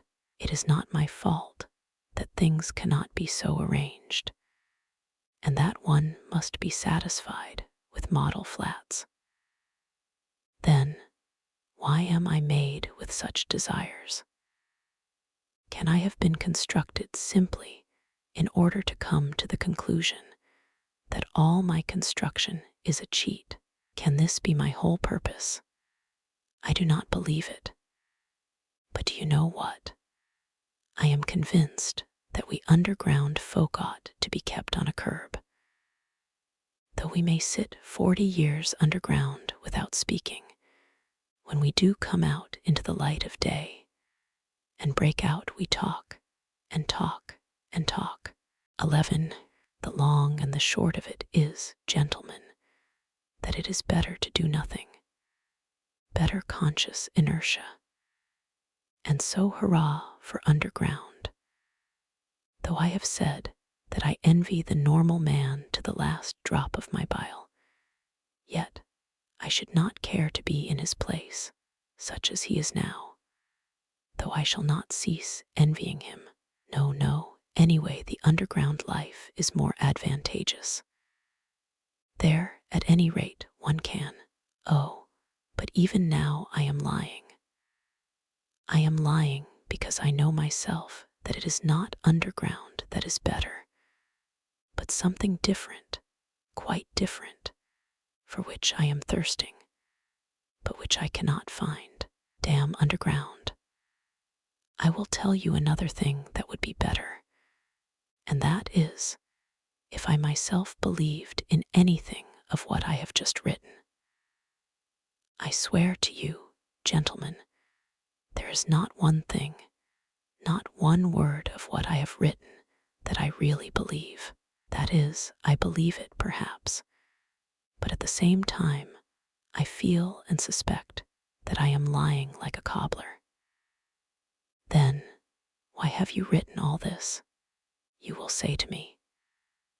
I ought to put you underground for 40 years without anything to do, and then come to you in your cellar to find out what stage you have reached. How can a man be left with nothing to do for 40 years? Isn't that shameful? Isn't that humiliating? You will say, perhaps, wagging your heads contemptuously. You thirst for life and try to settle the problems of life by a logical tangle. And how persistent, How insolent are your sallies, and at the same time, what a scare you are in. You talk nonsense and are pleased with it. You say impudent things and are in continual alarm and apologizing for them. You declare that you are afraid of nothing, and at the same time try to ingratiate yourself in our good opinion. You declare that you are gnashing your teeth, and at the same time you try to be witty so as to amuse us. You know that your witticisms are not witty, but you are evidently well satisfied with their literary value. You may, perhaps, have really suffered, but you have no respect for your own suffering. You may have sincerity, but you have no modesty. Out of the pettiest vanity, you expose your sincerity to publicity and ignominy. You doubtlessly mean to say something, but hide your last word through fear, because you have not the resolution to utter it, and only have a cowardly impudence. You boast of consciousness, but you are not sure of your ground, for though your mind works, yet your heart is darkened and corrupt, and you cannot have a full, genuine consciousness without a pure heart. And how intrusive you are, how you insist and grimace. Lies, lies, lies. Of course, I have myself made up all the things you say. That, too, is from underground. I have been for 40 years listening to you through a crack under the floor. I have invented them myself. There was nothing else I could invent. It is no wonder that I have learned it by heart, and it has taken a literary form. But can you really be so credulous as to think that I will print all this and give it to you to read too? And another problem. Why do I call you gentlemen? Why do I address you as though you really were my readers? Such confessions as I intend to make are never printed nor given to other people to read. Anyway, I am not strong-minded enough for that, and I don't see why I should be.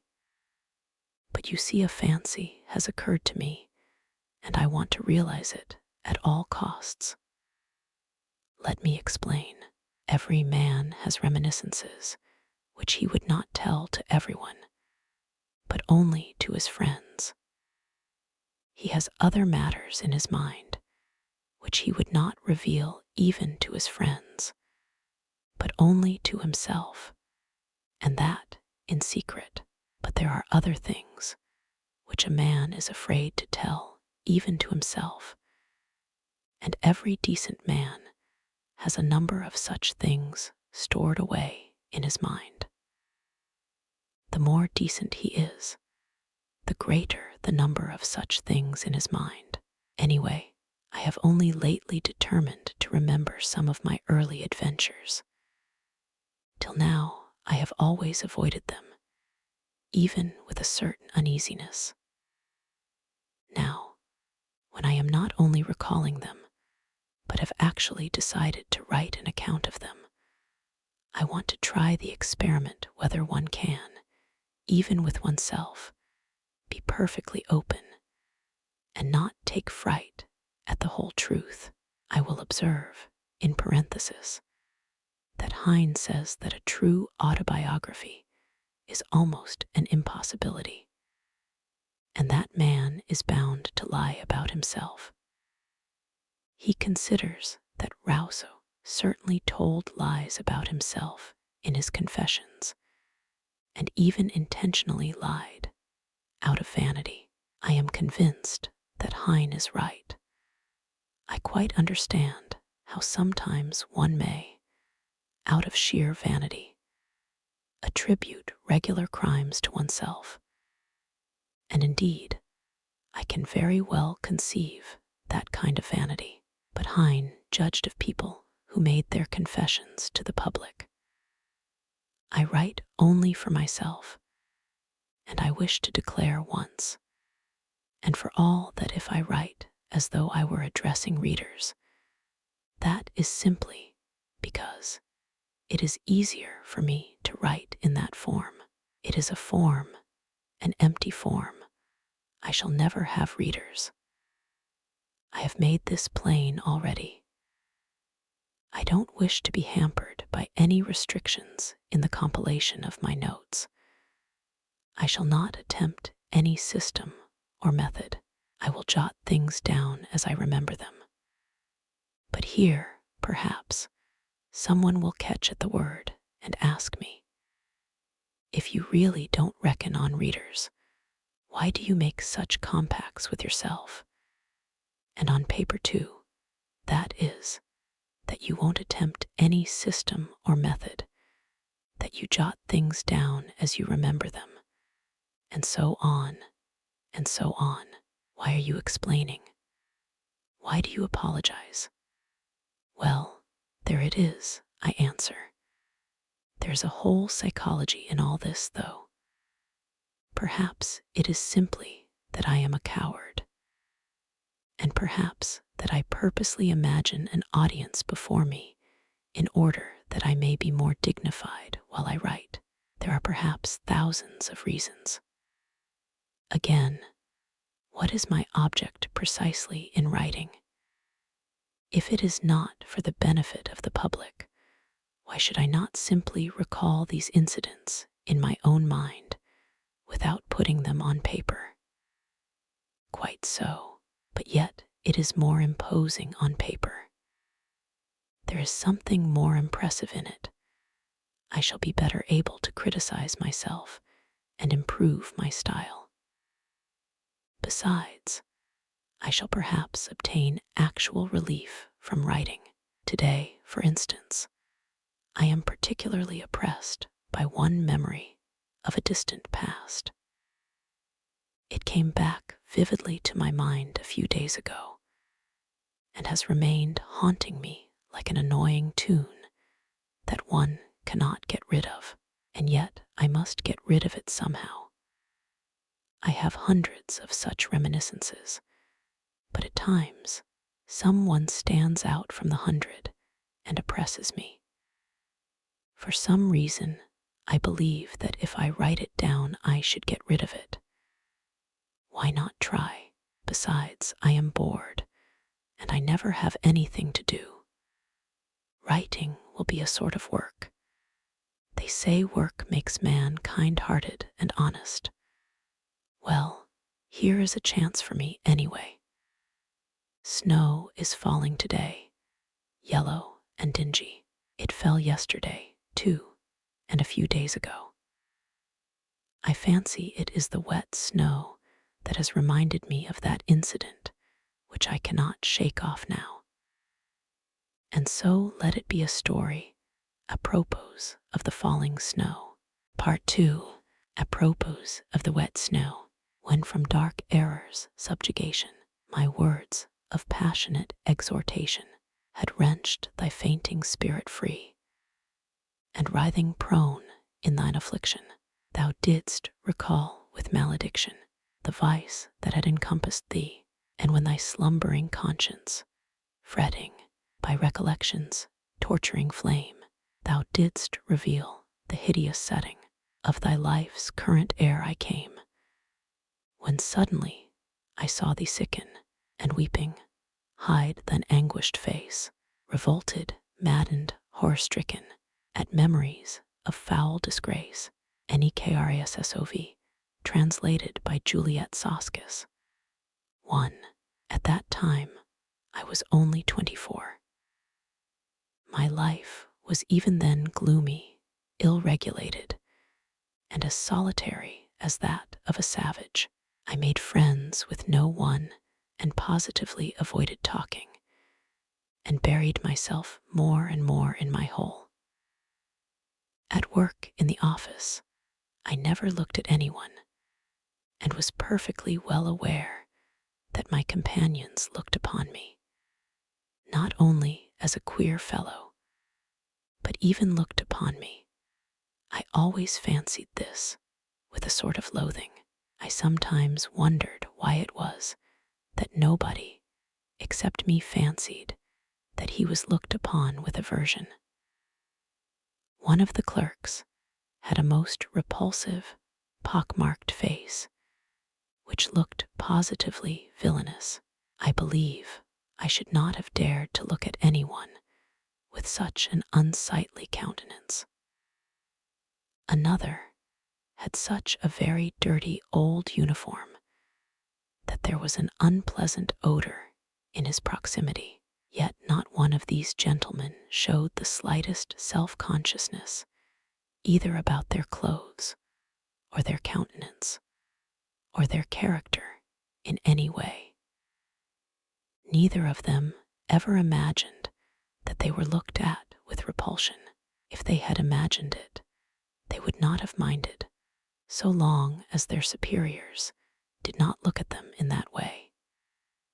It is clear to me now that, owing to my unbounded vanity and to the high standard I set for myself, I often looked at myself with furious discontent, which verged on loathing, and so I inwardly attributed the same feeling to everyone. I hated my face, for instance. I thought it disgusting, and even suspected that there was something base in my expression. And so, every day, when I turned up at the office, I tried to behave as independently as possible, and to assume a lofty expression, so that I might not be suspected of being abject. My face may be ugly, I thought, but let it be lofty, expressive, and above all, extremely intelligent. But I was positively and painfully certain that it was impossible for my countenance ever to express those qualities. And what was worst of all, I thought it actually stupid looking, and I would have been quite satisfied if I could have looked intelligent. In fact, I would even have put up with looking base if, at the same time, my face could have been thought strikingly intelligent. Of course, I hated my fellow clerks one and all, and I despised them all. Yet at the same time I was, as it were, afraid of them. In fact, it happened at times that I thought more highly of them than of myself. It somehow happened quite suddenly that I alternated between despising them and thinking them superior to myself. A cultivated and decent man cannot be vain without setting a fearfully high standard for himself, and without despising and almost hating himself at certain moments. But whether I despised them or thought them superior, I dropped my eyes almost every time I met anyone.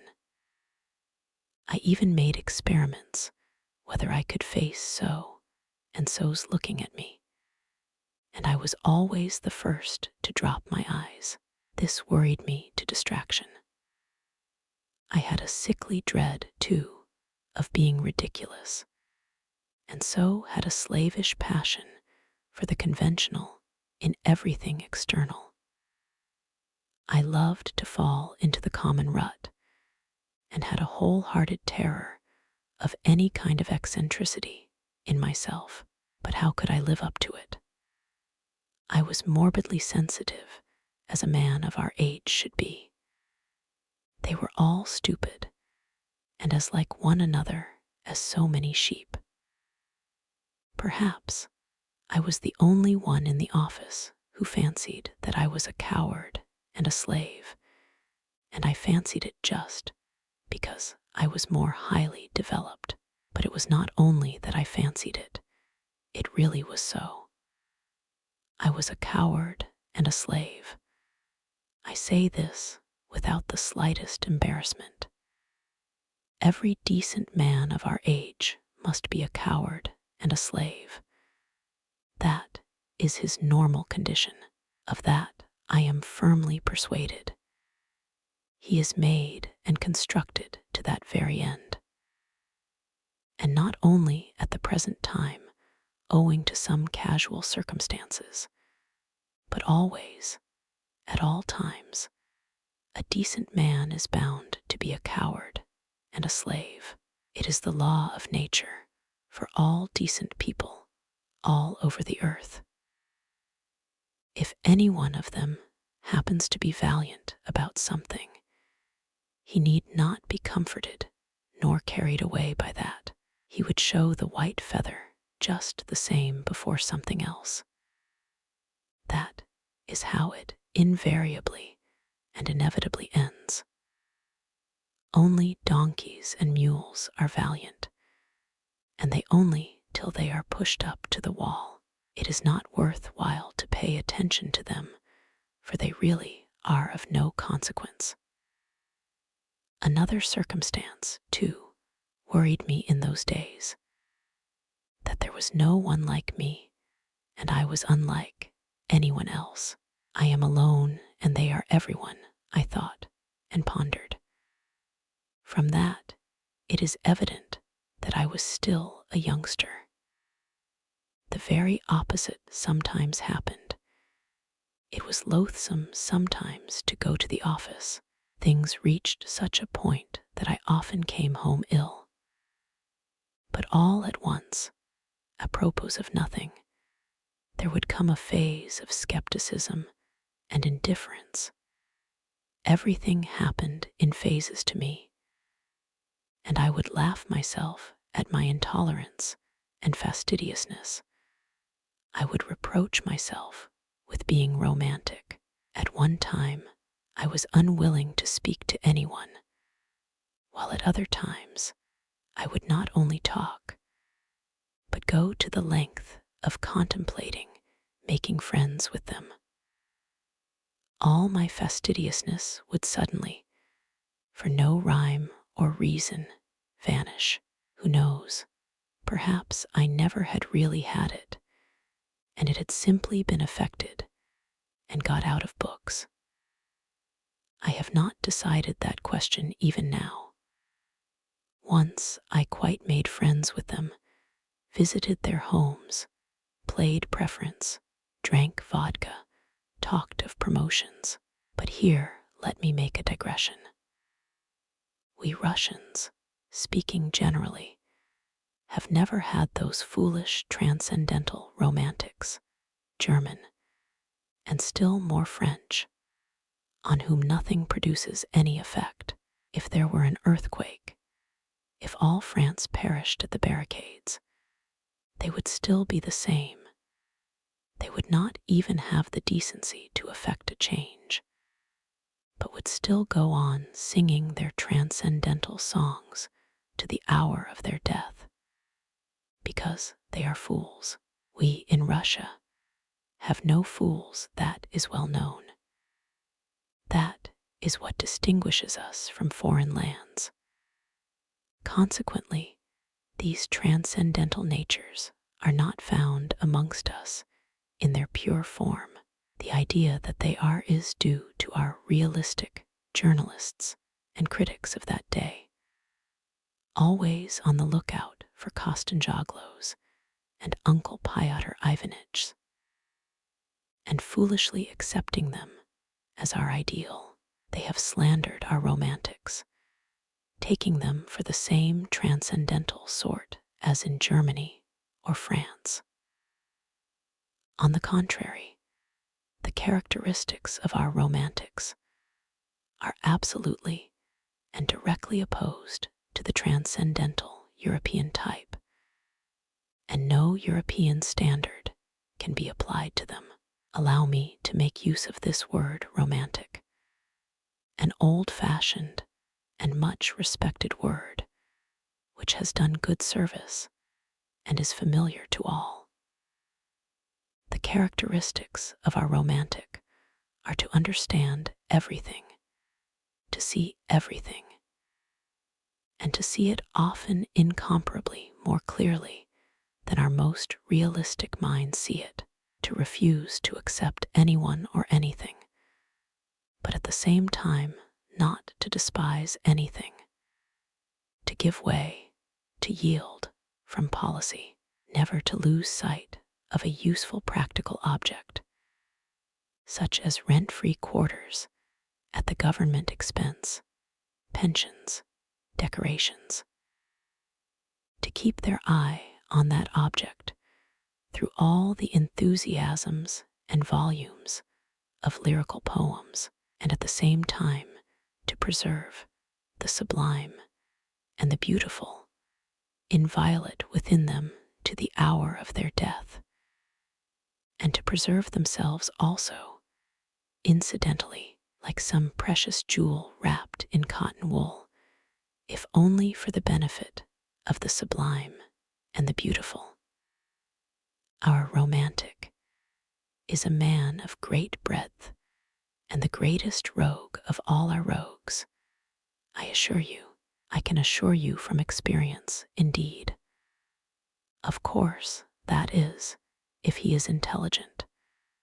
But what am I saying? The romantic is always intelligent. And I only meant to observe that although we have had foolish romantics, they don't count. And they were only so because, in the flower of their youth, they degenerated into Germans, and to preserve their precious jewel more comfortably, settled somewhere out there, by preference in Weimar or the Black Forest. I, for instance, genuinely despised my official work, and did not openly abuse it simply because I was in it myself and got a salary for it. Anyway, take note, I did not openly abuse it. A romantic would rather go out of his mind.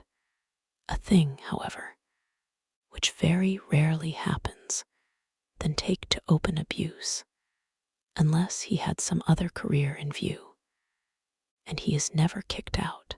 At most, they would take him to the lunatic asylum as the King of Spain, if he should go very mad.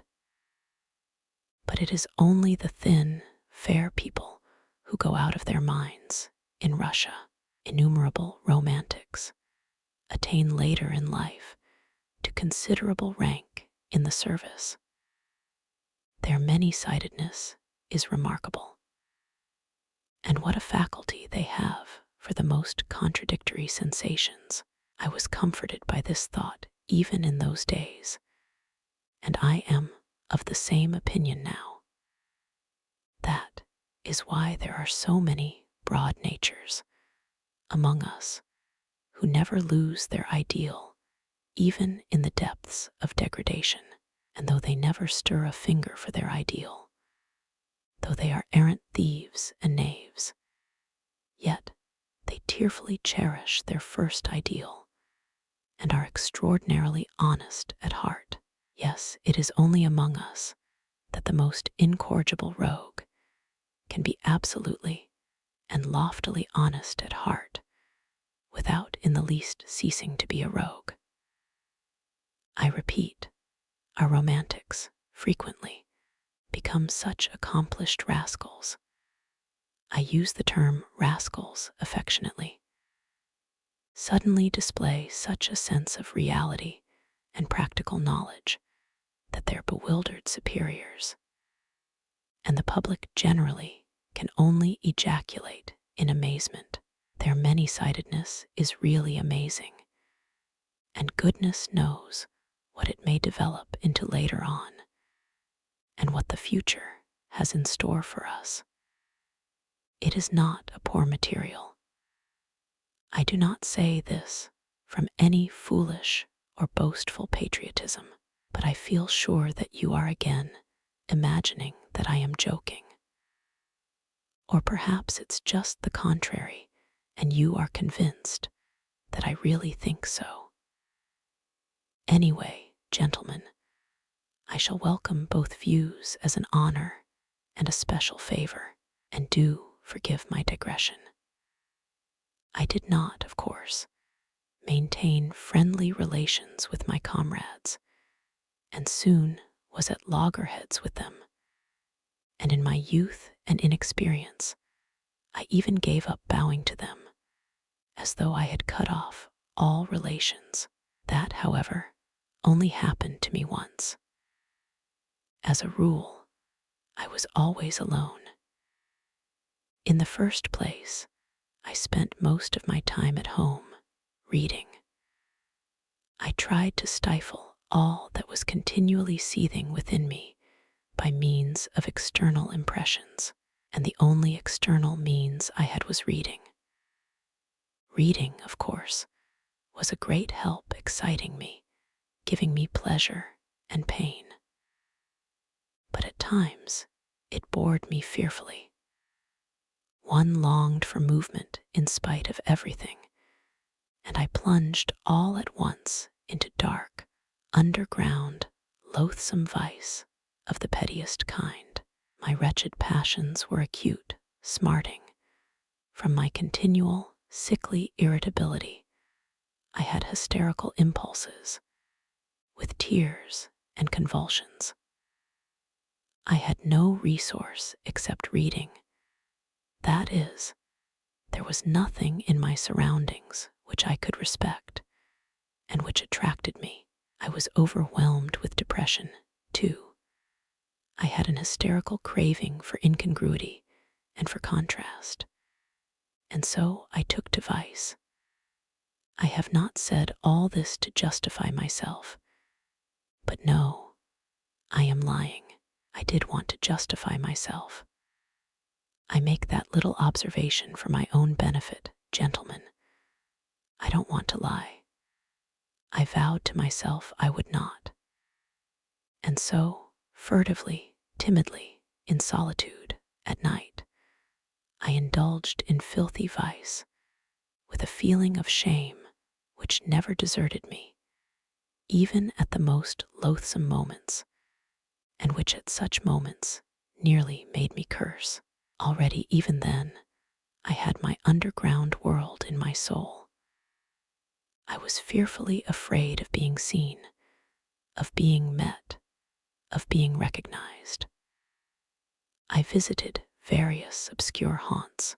One night, as I was passing a tavern, I saw through a lighted window some gentlemen fighting with billiard cues, and saw one of them thrown out of the window.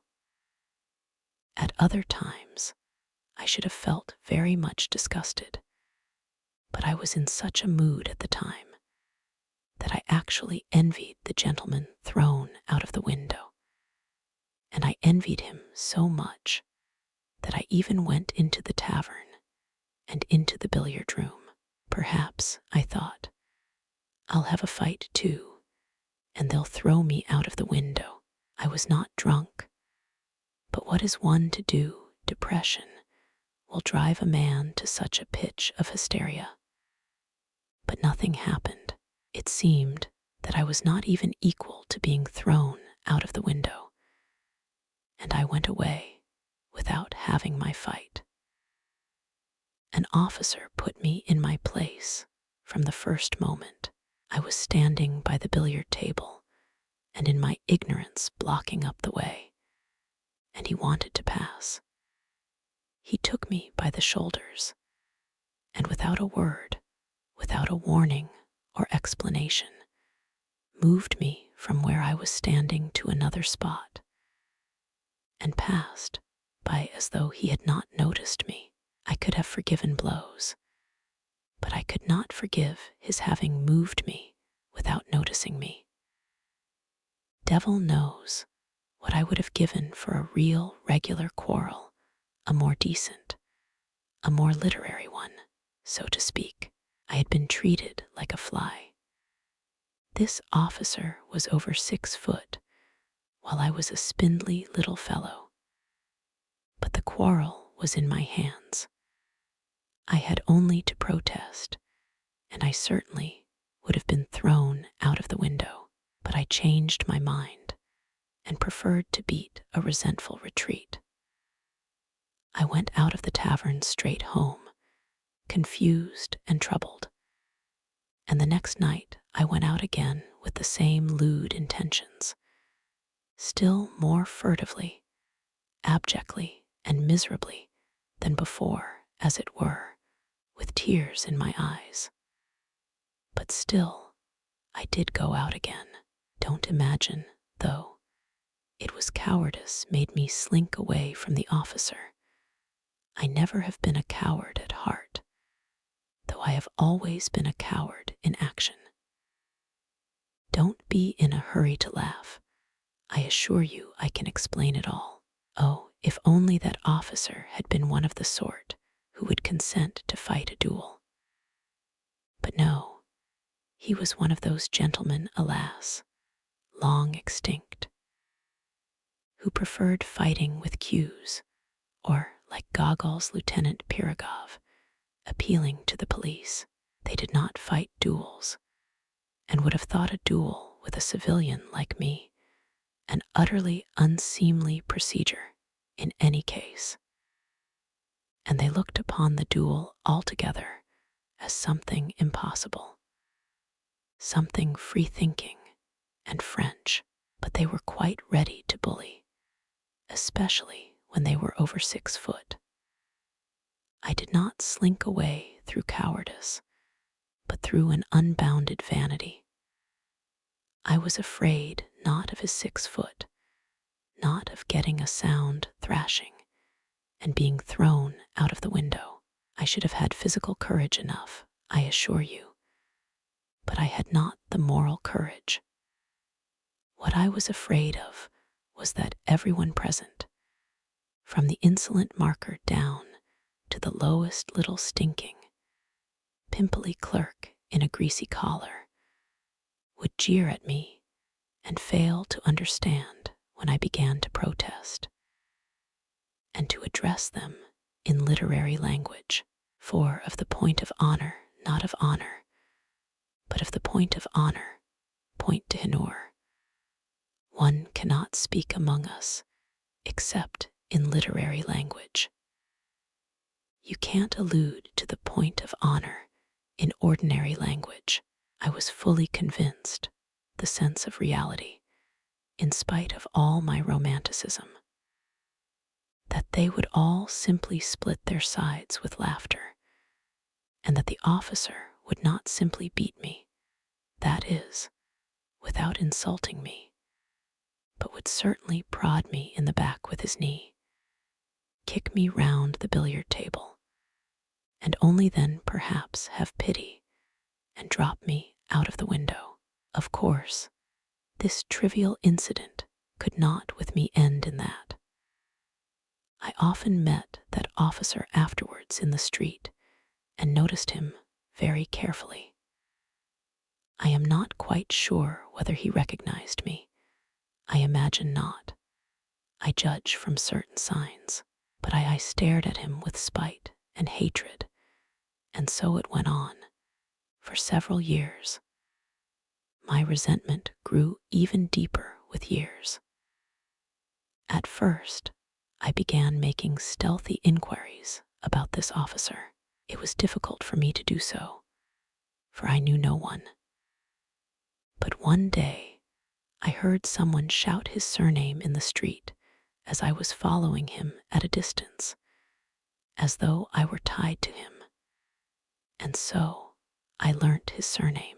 Another time, I followed him to his flat, and for 10 kopecks learned from the porter where he lived, on which story, whether he lived alone or with others, and so on, in fact, everything one could learn from a porter. One morning, though I had never tried my hand with the pen, it suddenly occurred to me to write a satire on this officer in the form of a novel which would unmask his villainy. I wrote the novel with relish. I did unmask his villainy. I even exaggerated it. At first, I so altered his surname that it could easily be recognized. But on second thoughts, I changed it and sent the story to the Otchestvenia Zapisky. But at that time, Such attacks were not the fashion, and my story was not printed. That was a great vexation to me. Sometimes I was positively choked with resentment. At last, I determined to challenge my enemy to a duel. I composed a splendid, charming letter to him, imploring him to apologize to me, and hinting rather plainly at a duel in case of refusal. The letter was so composed that if the officer had had the least understanding of the sublime and the beautiful, he would certainly have flung himself on my neck and have offered me his friendship. And how fine that would have been. How we should have got on together. He could have shielded me with his higher rank, while I could have improved his mind with my culture, and, well, my ideas, and all sorts of things might have happened. Only fancy, this was 2 years after his insult to me, and my challenge would have been a ridiculous anachronism. In spite of all the ingenuity of my letter in disguising and explaining away the anachronism. But thank God, to this day, I thank the Almighty with tears in my eyes. I did not send the letter to him. Cold shivers run down my back when I think of what might have happened if I had sent it, and all at once I revenged myself in the simplest way, by a stroke of genius. A brilliant thought suddenly dawned upon me. Sometimes on holidays, I used to stroll along the sunny side of the Nevsky about 4 o'clock in the afternoon, though it was hardly a stroll so much as a series of innumerable miseries, humiliations, and resentments. But no doubt that was just what I wanted. I used to wriggle along in a most unseemly fashion, like an eel, continually moving aside to make way for generals, for officers of the guards and the hussars, or for ladies.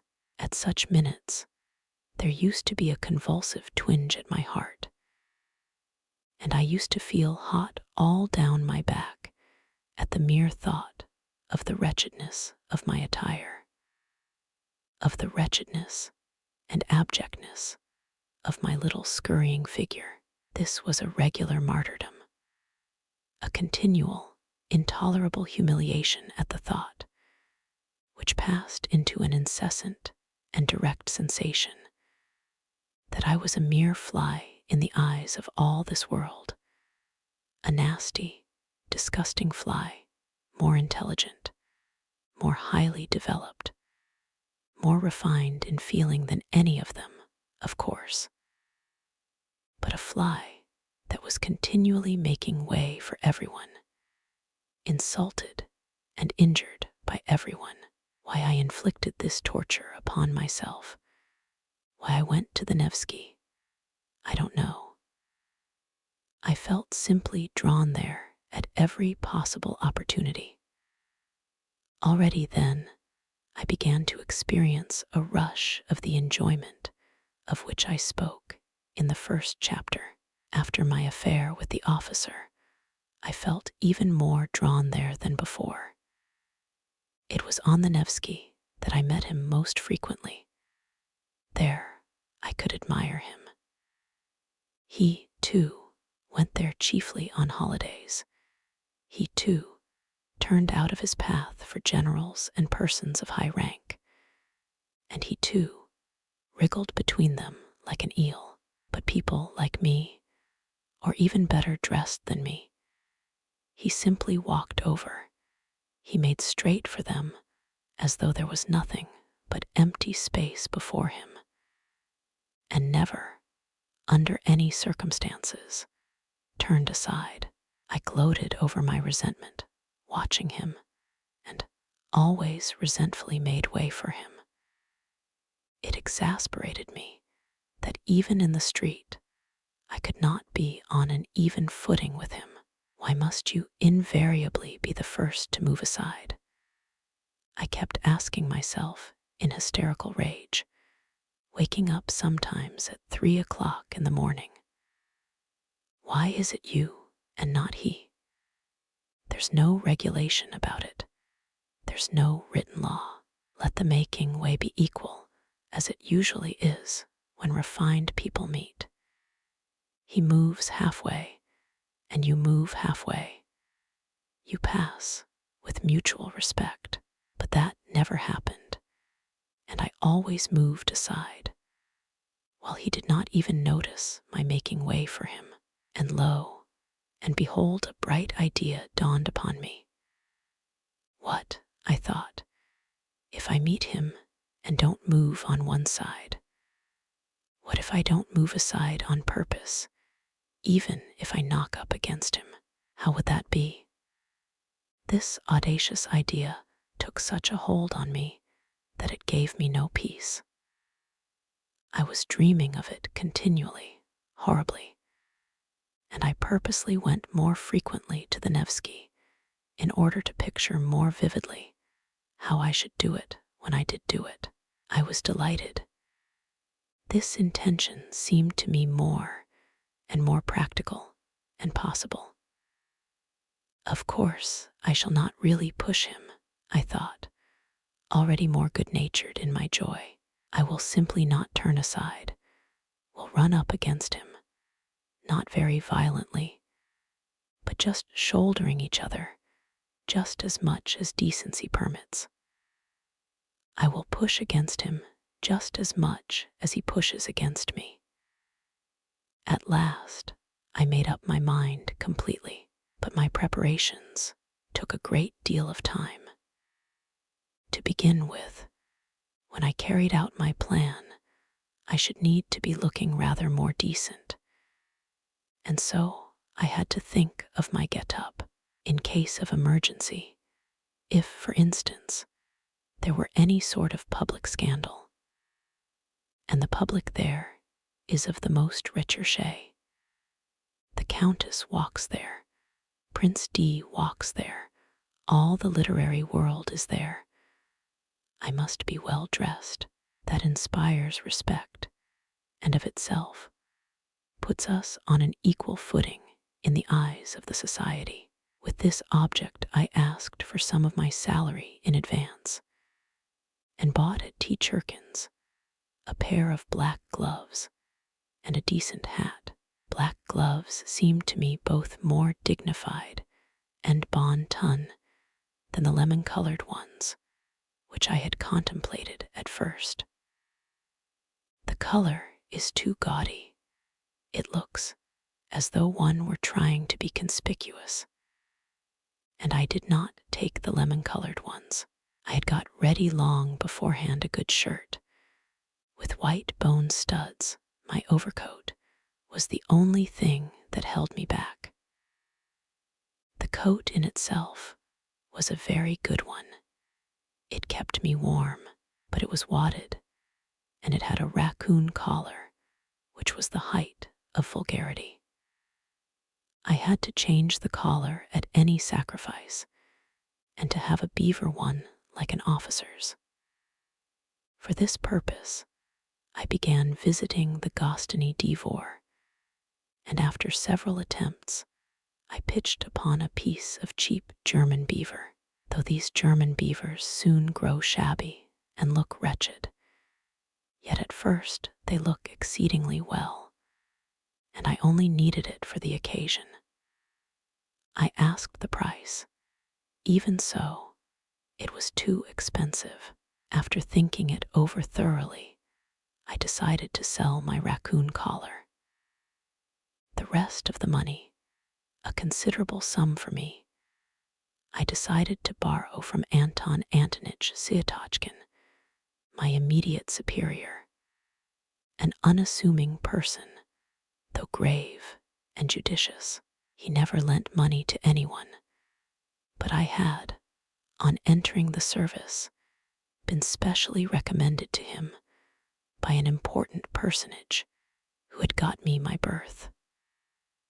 I was horribly worried. To borrow from Anton Antonitch seemed to me monstrous and shameful. I did not sleep for 2 or 3 nights. Indeed, I did not sleep well at that time. I was in a fever. I had a vague sinking at my heart, or else a sudden throbbing, throbbing, throbbing. Anton Antonitch was surprised at first. Then he frowned. Then he reflected, and did after all lend me the money, receiving from me a written authorization to take from my salary a fortnight later the sum that he had lent me. In this way, everything was at last ready. The handsome beaver replaced the mean-looking raccoon, and I began by degrees to get to work. It would never have done to act offhand, at random. The plan had to be carried out skillfully, by degrees, but I must confess that after many efforts, I began to despair. We simply could not run into each other. I made every preparation. I was quite determined, it seemed, as though we should run into one another directly. And before I knew what I was doing, I had stepped aside for him again, and he had passed without noticing me. I even prayed as I approached him that God would grant me determination.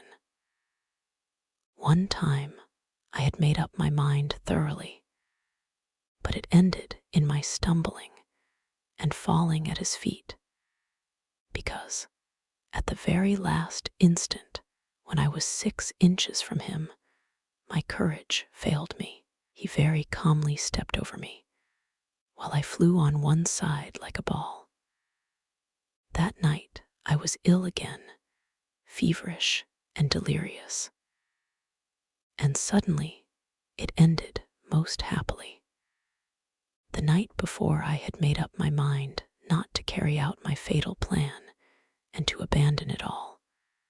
And with that object, I went to the Nevsky for the last time, just to see how I would abandon it all. Suddenly, 3 paces from my enemy, I unexpectedly made up my mind. I closed my eyes, and we ran full tilt, shoulder to shoulder, against one another. I did not budge an inch, and passed him on a perfectly equal footing. He did not even look round and pretended not to notice it. But he was only pretending. I am convinced of that. I am convinced of that to this day. Of course, I got the worst of it. He was stronger. But that was not the point. The point was that I had attained my object. I had kept up my dignity. I had not yielded a step, and had put myself publicly on an equal social footing with him. I returned home feeling that I was fully avenged for everything. I was delighted. I was triumphant and sang Italian arias. Of course, I will not describe to you what happened to me 3 days later. If you have read my first chapter, you can guess for yourself. The officer was afterwards transferred. I have not seen him now for 14 years. What is the dear fellow doing now? Whom is he walking over to? But the period of my dissipation would end, and I always felt very sick afterwards. It was followed by remorse. I tried to drive it away. I felt too sick. By degrees, however, I grew used to that too. I grew used to everything. Or rather, I voluntarily resigned myself to enduring it. But I had a means of escape that reconciled everything. That was to find refuge in the sublime and the beautiful, in dreams. Of course, I was a terrible dreamer. I would dream for 3 months on end, tucked away in my corner. And you may believe me that at those moments I had no resemblance to the gentleman who, in the perturbation of his chicken heart, put a collar of German beaver on his greatcoat. I suddenly became a hero. I would not have admitted my 6-foot lieutenant even if he had called on me. I could not even picture him before me then. What were my dreams, and how I could satisfy myself with them, it is hard to say now. But at the time, I was satisfied with them, though indeed, even now, I am to some extent satisfied with them.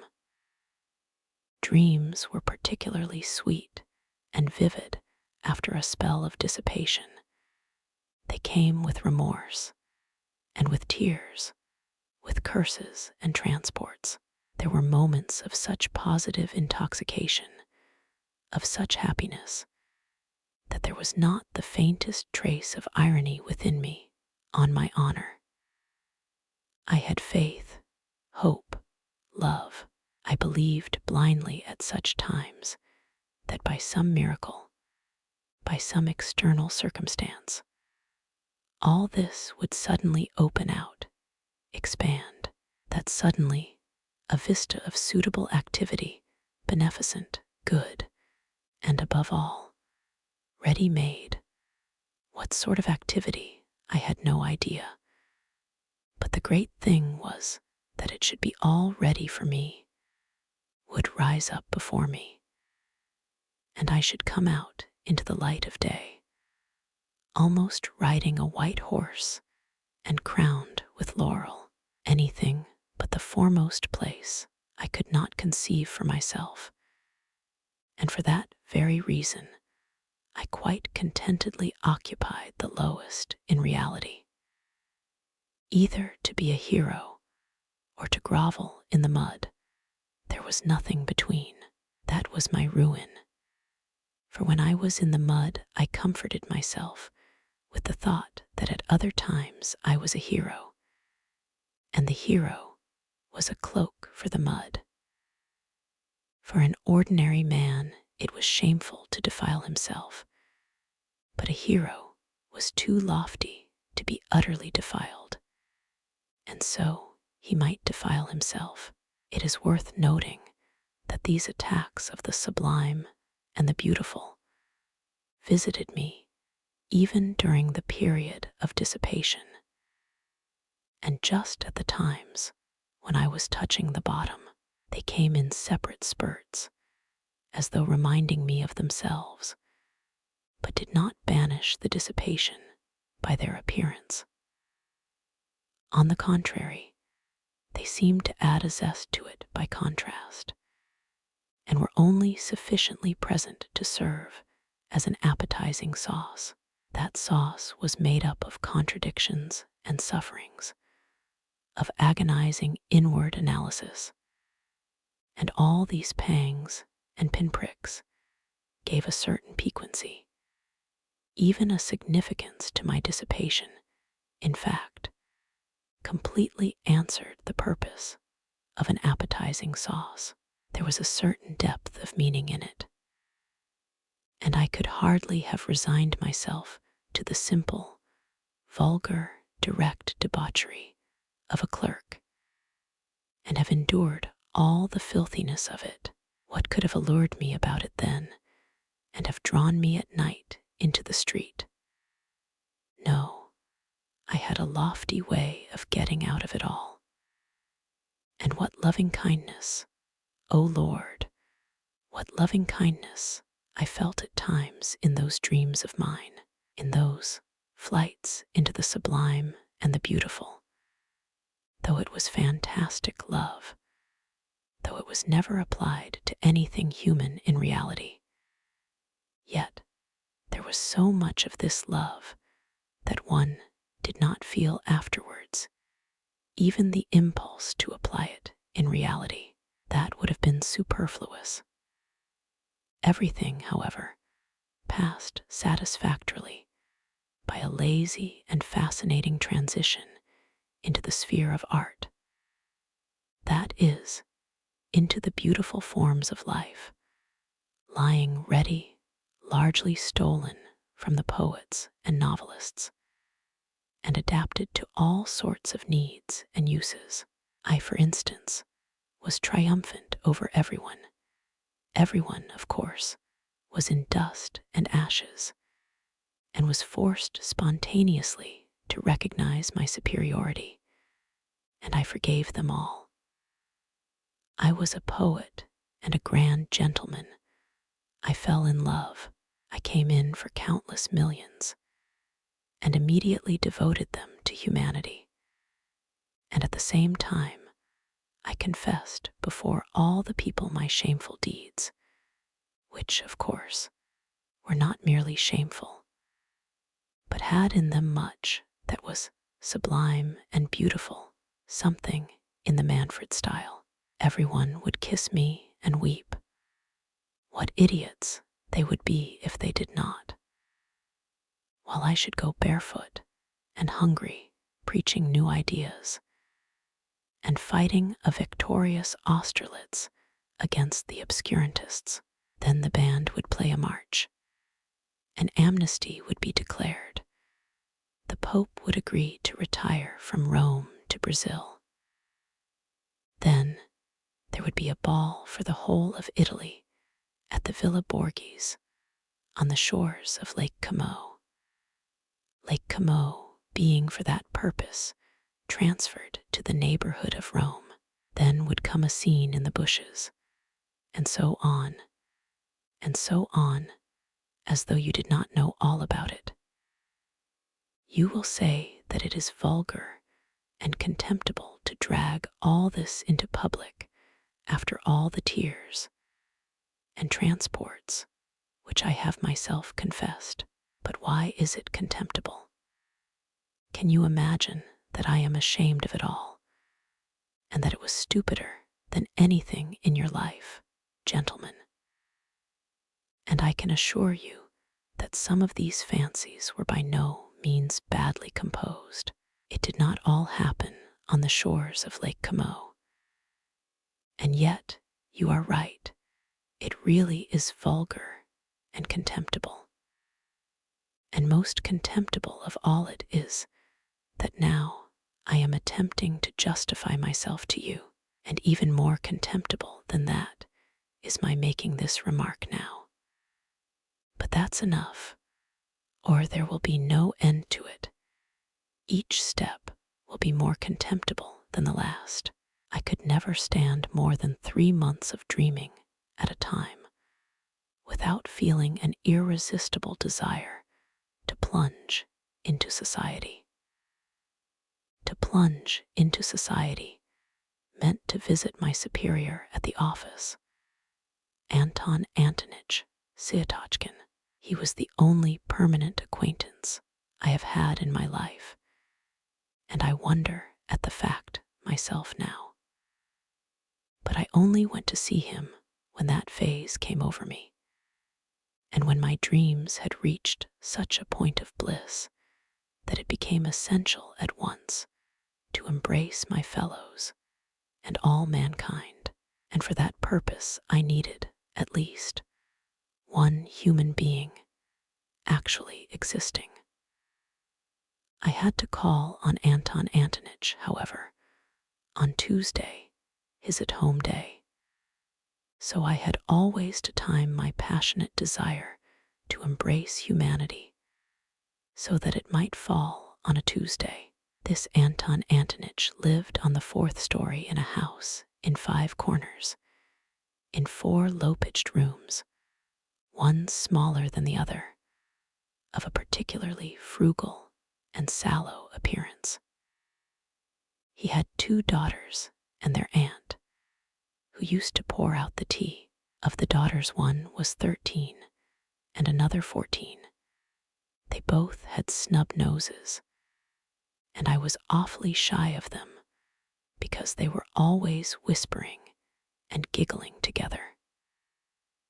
The master of the house usually sat in his study on a leather couch in front of the table with some gray-headed gentlemen, usually a colleague from our office or some other department. I never saw more than 2 or 3 visitors there, always the same. They talked about the excise duty, about business in the Senate, about salaries, about promotions, about His Excellency, and the best means of pleasing him, and so on. I had the patience to sit like a fool beside these people for 4 hours at a stretch, listening to them without knowing what to say to them or venturing to say a word. I became stupefied. Several times I felt myself perspiring.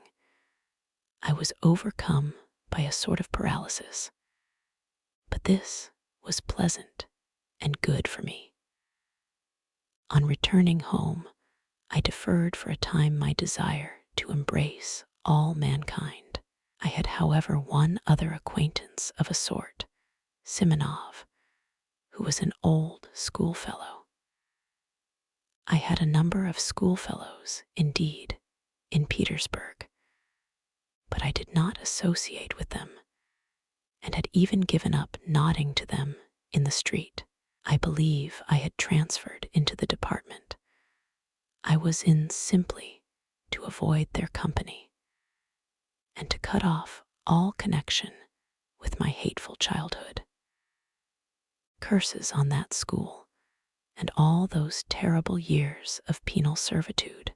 In short, I parted from my schoolfellows as soon as I got out into the world. There were 2 or 3 left to whom I nodded in the street. One of them was Simonov, who had in no way been distinguished at school, was of a quiet and equable disposition, but I discovered in him a certain independence of character, and even honesty. I don't even suppose that he was particularly stupid. I had at one time spent some rather soulful moments with him, but these had not lasted long, and had somehow been suddenly clouded over. He was evidently uncomfortable at these reminiscences, and was, I fancy, always afraid that I might take up the same tone again. I suspected that he had an aversion for me, but still I went on going to see him, not being quite certain of it, and so on one occasion, unable to endure my solitude, and knowing that as it was Thursday Anton Antonich's door would be closed, I thought of Simonov. Climbing up to his 4th story, I was thinking that the man disliked me, and that it was a mistake to go and see him. But as it always happened that such reflections impelled me, as though purposely, to put myself into a false position, I went in. It was almost a year since I had last seen Simonov. 3. I found 2 of my old schoolfellows with him. They seemed to be discussing an important matter. All of them took scarcely any notice of my entrance, which was strange, for I had not met them for years. Evidently, they looked upon me as something on the level of a common fly. I had not been treated like that even at school, though they all hated me. I knew, of course, that they must despise me now for my lack of success in the service, and for my having let myself sink so low, going about badly dressed, and so on, which seemed to them a sign of my incapacity and insignificance. But I had not expected such contempt. Simonov was positively surprised at my turning up. Even in old days, he had always seemed surprised at my coming. All this disconcerted me. I sat down, feeling rather miserable, and began listening to what they were saying. They were engaged in warm and earnest conversation about a farewell dinner which they wanted to arrange for the next day to a comrade of theirs called Siverkov, an officer in the army, who was going away to a distant province. This Siverkov had been all the time at school with me too. I had begun to hate him particularly in the upper forms. In the lower forms, he had simply been a pretty, playful boy whom everybody liked. I had hated him, however, even in the lower forms, just because he was a pretty and playful boy. He was always bad at his lessons and got worse and worse as he went on. However, he left with a good certificate, as he had powerful interests.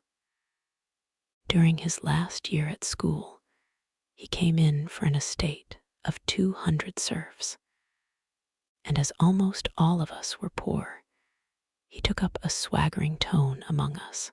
He was vulgar in the extreme, but at the same time, he was a good-natured fellow, even in his swaggering.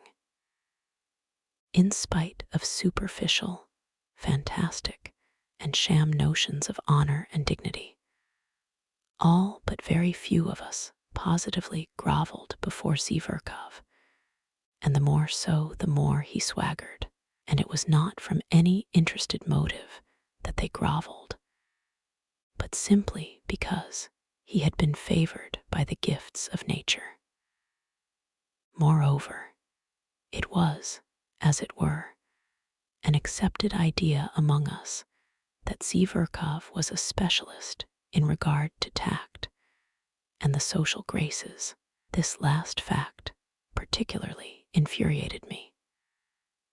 I hated the abrupt, self-confident tone of his voice, his admiration of his own witticisms, which were often frightfully stupid, though he was bold in his language.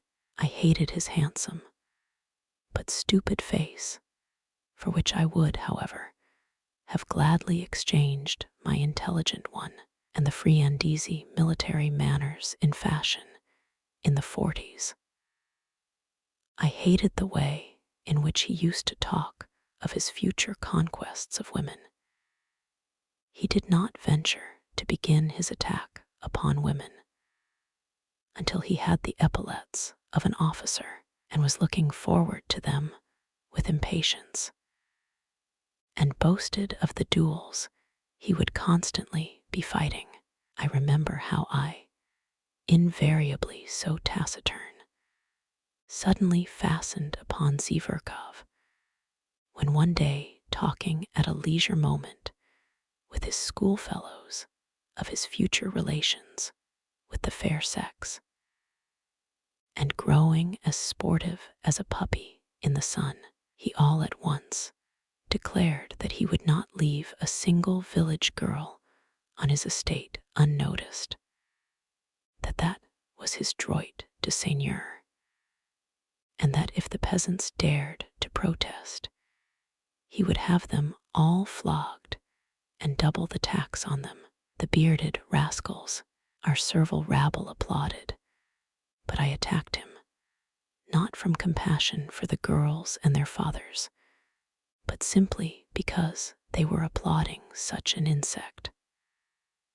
I got the better of him on that occasion, but though Siverkov was stupid, he was lively and impudent, and so laughed it off, and in such a way that my victory was not really complete.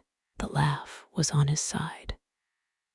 He got the better of me on several occasions afterwards, but without malice, jestingly, casually.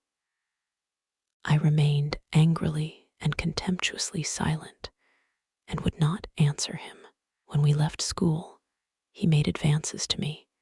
I did not rebuff them, for I was flattered, but we soon parted, and quite naturally.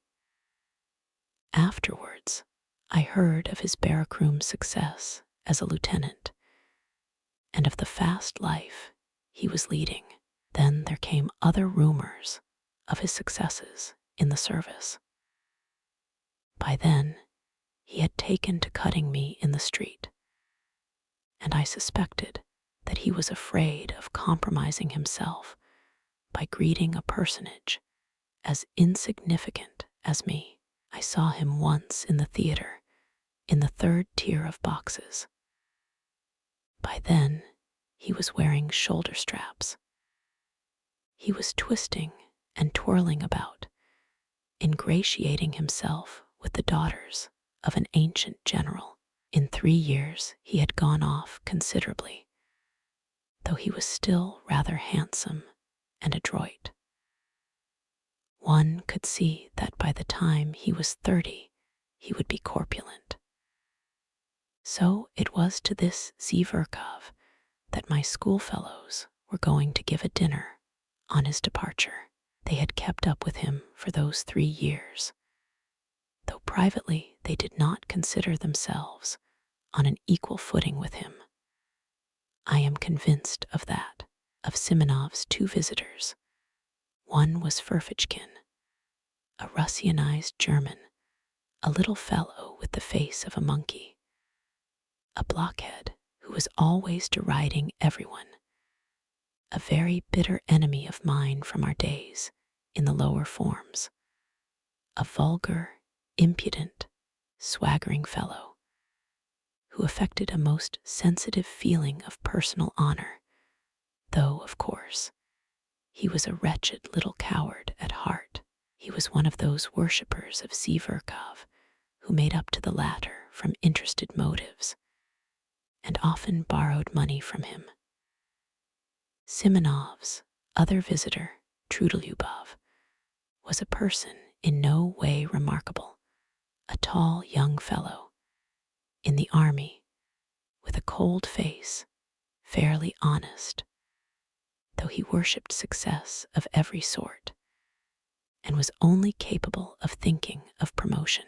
He was some sort of distant relation of Zverkov's, and this, foolish as it seems, gave him a certain importance among us. He always thought me of no consequence whatever. His behavior to me, though not quite courteous, was tolerable. Well, with 7 rubles each, said Trudolyubov, 21 rubles between the 3 of us, we ought to be able to get a good dinner. Zverkov, of course, won't pay. Of course not, since we are inviting him, Simonov decided. Can you imagine? Ferfitchkin interrupted hotly and conceitedly, like some insolent flunky boasting of his master, the general's decorations. Can you imagine that Zverkov will let us pay alone? He will accept from delicacy, but he will order 6 bottles of champagne. Do we want 6 for the 4 of us? Observed Trudolyubov, taking notice only of the 6. So the 3 of us, with Zverkov for the 4th, 21 rubles, at the Hotel de Paris at 5 o'clock tomorrow. Simonov, who had been asked to make the arrangements, concluded finally. How 21 rubles? I asked in some agitation, with a show of being offended.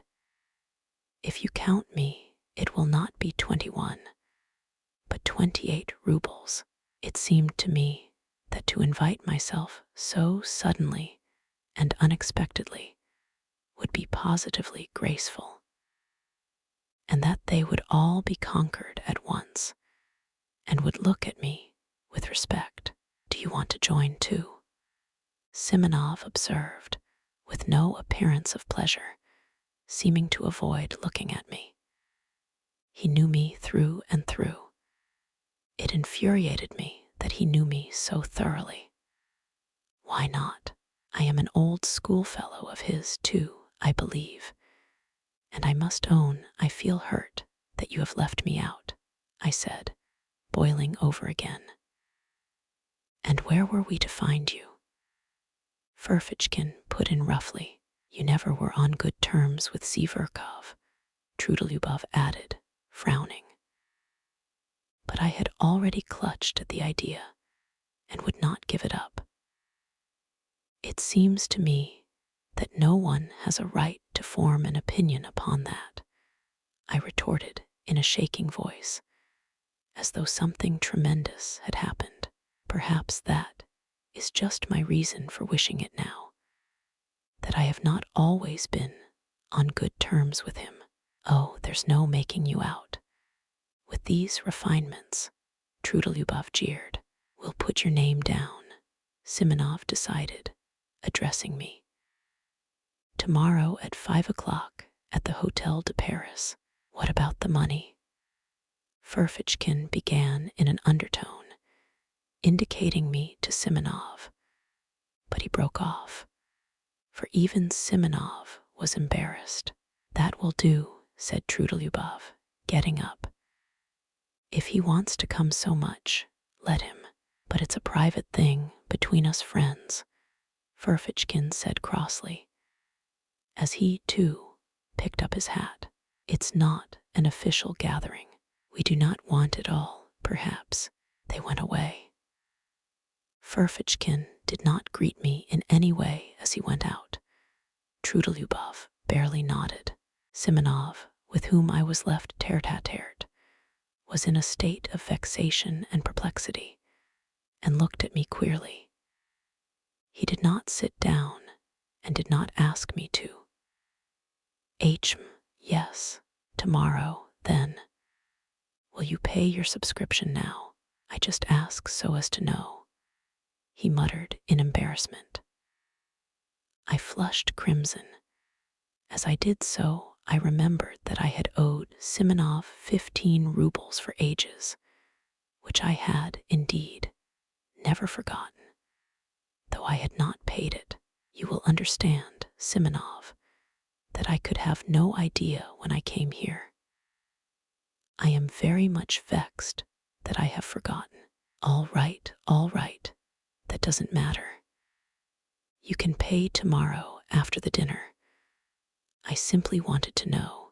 Please don't. He broke off and began pacing the room, still more vexed. As he walked, he began to stamp with his heels. Am I keeping you? I asked, after 2 minutes of silence. Oh, he said, starting. That is, to be truthful, yes. I have to go and see someone, not far from here, he added in an apologetic voice, somewhat abashed. My goodness, why didn't you say so? I cried, seizing my cap with an astonishingly free and easy air, which was the last thing I should have expected of myself. It's close by, not 2 paces away, Simonov repeated, accompanying me to the front door with a fussy air which did not suit him at all. So 5 o'clock, punctually, tomorrow, he called down the stairs after me. He was very glad to get rid of me. I was in a fury. What possessed me? What possessed me to force myself upon them? I wondered, grinding my teeth as I strode along the street. For a scoundrel, a pig like that Siverkov. Of course, I had better not go, of course. I must just snap my fingers at them.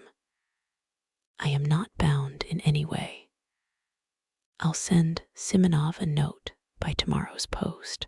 But what made me furious was that I knew for certain that I should go, that I should make a point of going, and the more tactless, the more unseemly my going would be, the more certainly I would go. And there was a positive obstacle to my going. I had no money. All I had was 9 rubles. I had to give 7 of that to my servant, Apollon, for his monthly wages. That was all I paid him. He had to keep himself. Not to pay him was impossible, considering his character. But I will talk about that fellow, about that plague of mine, another time. However, I knew I should go and should not pay him his wages. That night, I had the most hideous dreams. No wonder. All the evening, I had been oppressed by memories of my miserable days at school, and I could not shake them off. I was sent to the school by distant relations, upon whom I was dependent, and of whom I have heard nothing since. They sent me there a forlorn, silent boy, already crushed by their reproaches, already troubled by doubt, and looking with savage distrust at everyone. My schoolfellows met me with spiteful and merciless jibes, because I was not like any of them. But I could not endure their taunts. I could not give in to them with the ignoble readiness with which they gave in to one another. I hated them from the first, and shut myself away from everyone in timid, wounded, and disproportionate pride. Their coarseness revolted me. They laughed cynically at my face, at my clumsy figure, and yet what stupid faces they had themselves. In our school, the boys' faces seemed in a special way to degenerate and grow stupider. How many fine-looking boys came to us. In a few years, they became repulsive. Even at 16, I wondered at them morosely. Even then, I was struck by the pettiness of their thoughts, the stupidity of their pursuits, their games, their conversations. They had no understanding of such essential things. They took no interest in such striking, impressive subjects that I could not help considering them inferior to myself. It was not wounded vanity that drove me to it. And for God's sake, do not thrust upon me your hackneyed remarks, repeated to nausea, that I was only a dreamer, while they even then had an understanding of life. They understood nothing. They had no idea of real life, and I swear that that was what made me most indignant with them. On the contrary, the most obvious, striking reality they accepted with fantastic stupidity, and even at that time were accustomed to respect success, everything that was just, but oppressed and looked down upon. They laughed at heartlessly and shamefully. They took rank for intelligence. Even at 16, they were already talking about a snug berth. Of course, a great deal of it was due to their stupidity, to the bad examples with which they had always been surrounded in their childhood and boyhood. They were monstrously depraved. Of course, a great deal of that, too, was superficial and an assumption of cynicism. Of course, there were glimpses of youth and freshness even in their depravity. But even that freshness was not attractive and showed itself in a certain rakishness. I hated them horribly, though perhaps I was worse than any of them. They repaid me in the same way and did not conceal their aversion for me. But by then, I did not desire their affection. On the contrary, I continually longed for their humiliation. To escape from their derision, I purposely began to make all the progress I could with my studies and forced my way to the very top. This impressed them.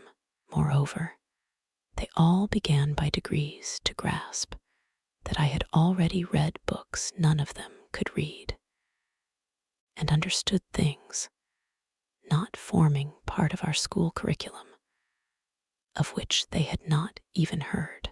They took a savage and sarcastic view of it, but were morally impressed, especially as the teachers began to notice me on those grounds.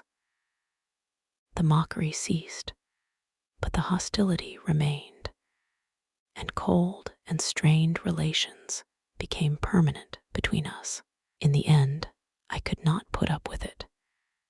With years, a craving for society, for friends, developed in me. I attempted to get on friendly terms with some of my schoolfellows, but somehow or other my intimacy with them was always strained and soon ended of itself. Once, indeed, I did have a friend, but I was already a tyrant at heart. I wanted to exercise unbounded sway over him. I tried to instill into him a contempt for his surroundings. I required of him a disdainful and complete break with those surroundings. I frightened him with my passionate affection.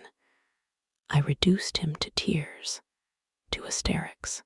He was a simple and devoted soul. But when he devoted himself to me entirely, I began to hate him immediately and repulsed him, as though all I needed him for was to win a victory over him, to subjugate him, and nothing else. But I could not subjugate all of them. My friend was not at all like them either. He was, in fact, a rare exception.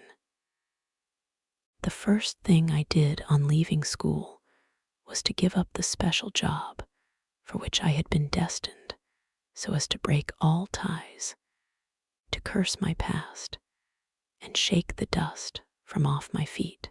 And goodness knows why, after all that, I should go trudging off to Simonov's.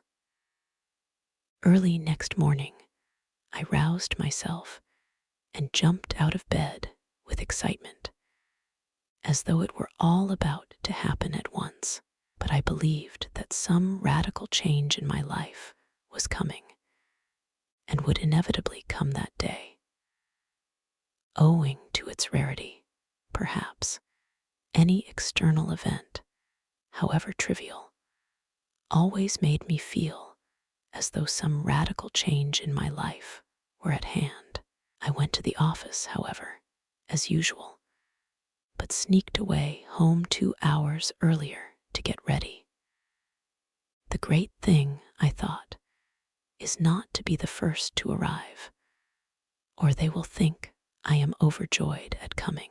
But there were thousands of such great points to consider, and they all agitated and overwhelmed me. I polished my boots a second time with my own hands. Nothing in the world would have induced Apollon to clean them twice a day, as he considered that it was more than his duties required of him.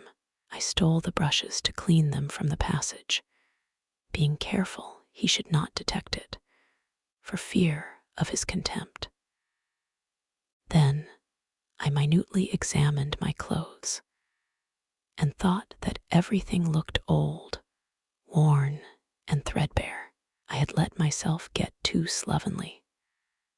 My uniform, perhaps, was tidy, but I could not go out to dinner in my uniform. The worst of it was that on the knee of my trousers was a big yellow stain. I had a foreboding that that stain would deprive me of 9/10 of my personal dignity.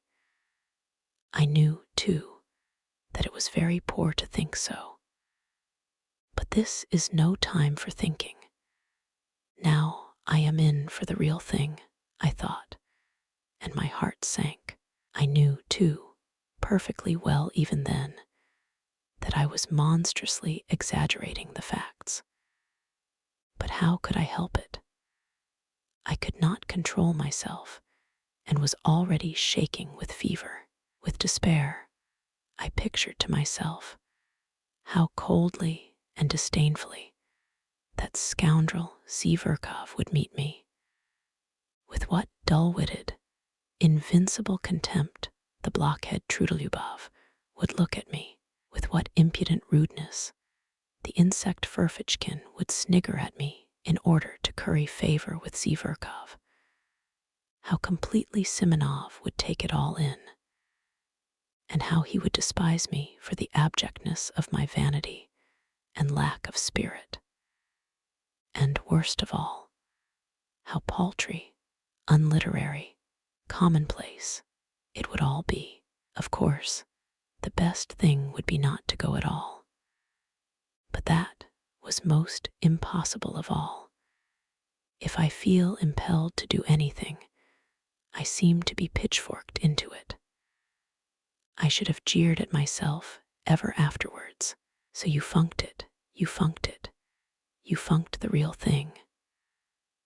On the contrary, I passionately longed to show all that rabble that I was by no means such a spiritless creature as I seemed to myself.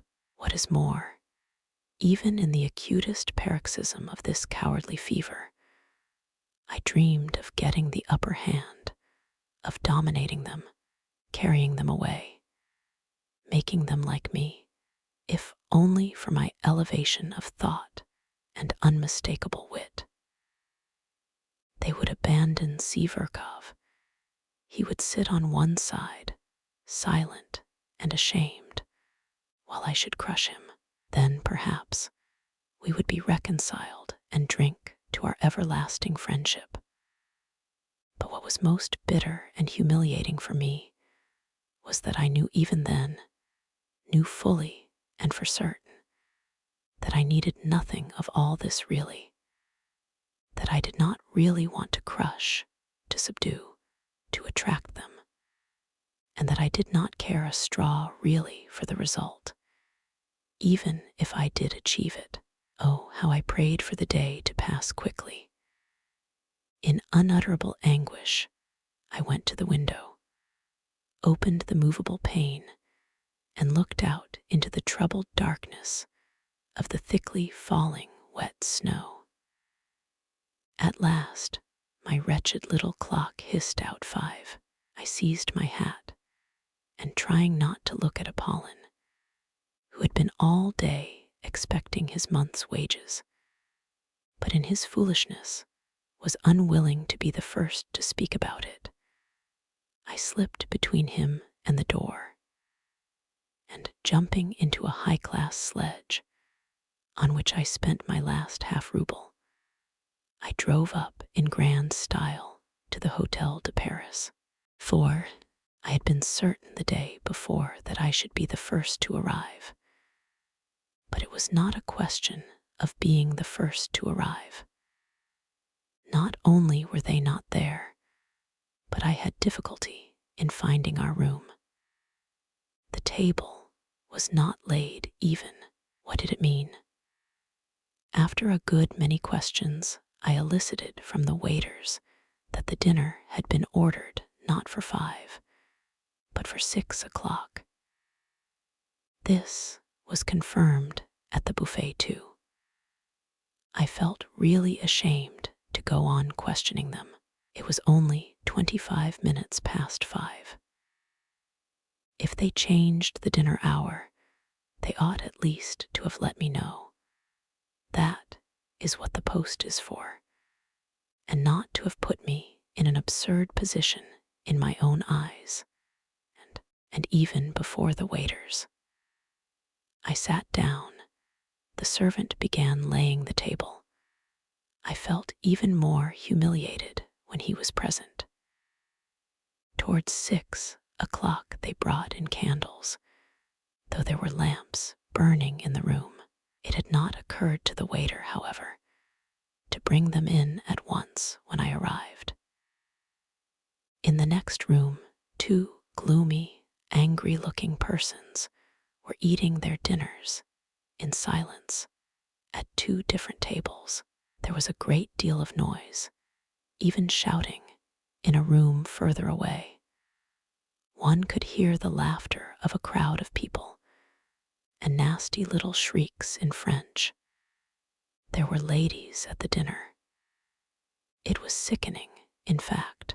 I rarely passed more unpleasant moments, so much so that when they did arrive all together, punctually, at 6, I was overjoyed to see them, as though they were my deliverers, and even forgot that it was incumbent upon me to show resentment. Zverkov walked in at the head of them. Evidently, he was the leading spirit.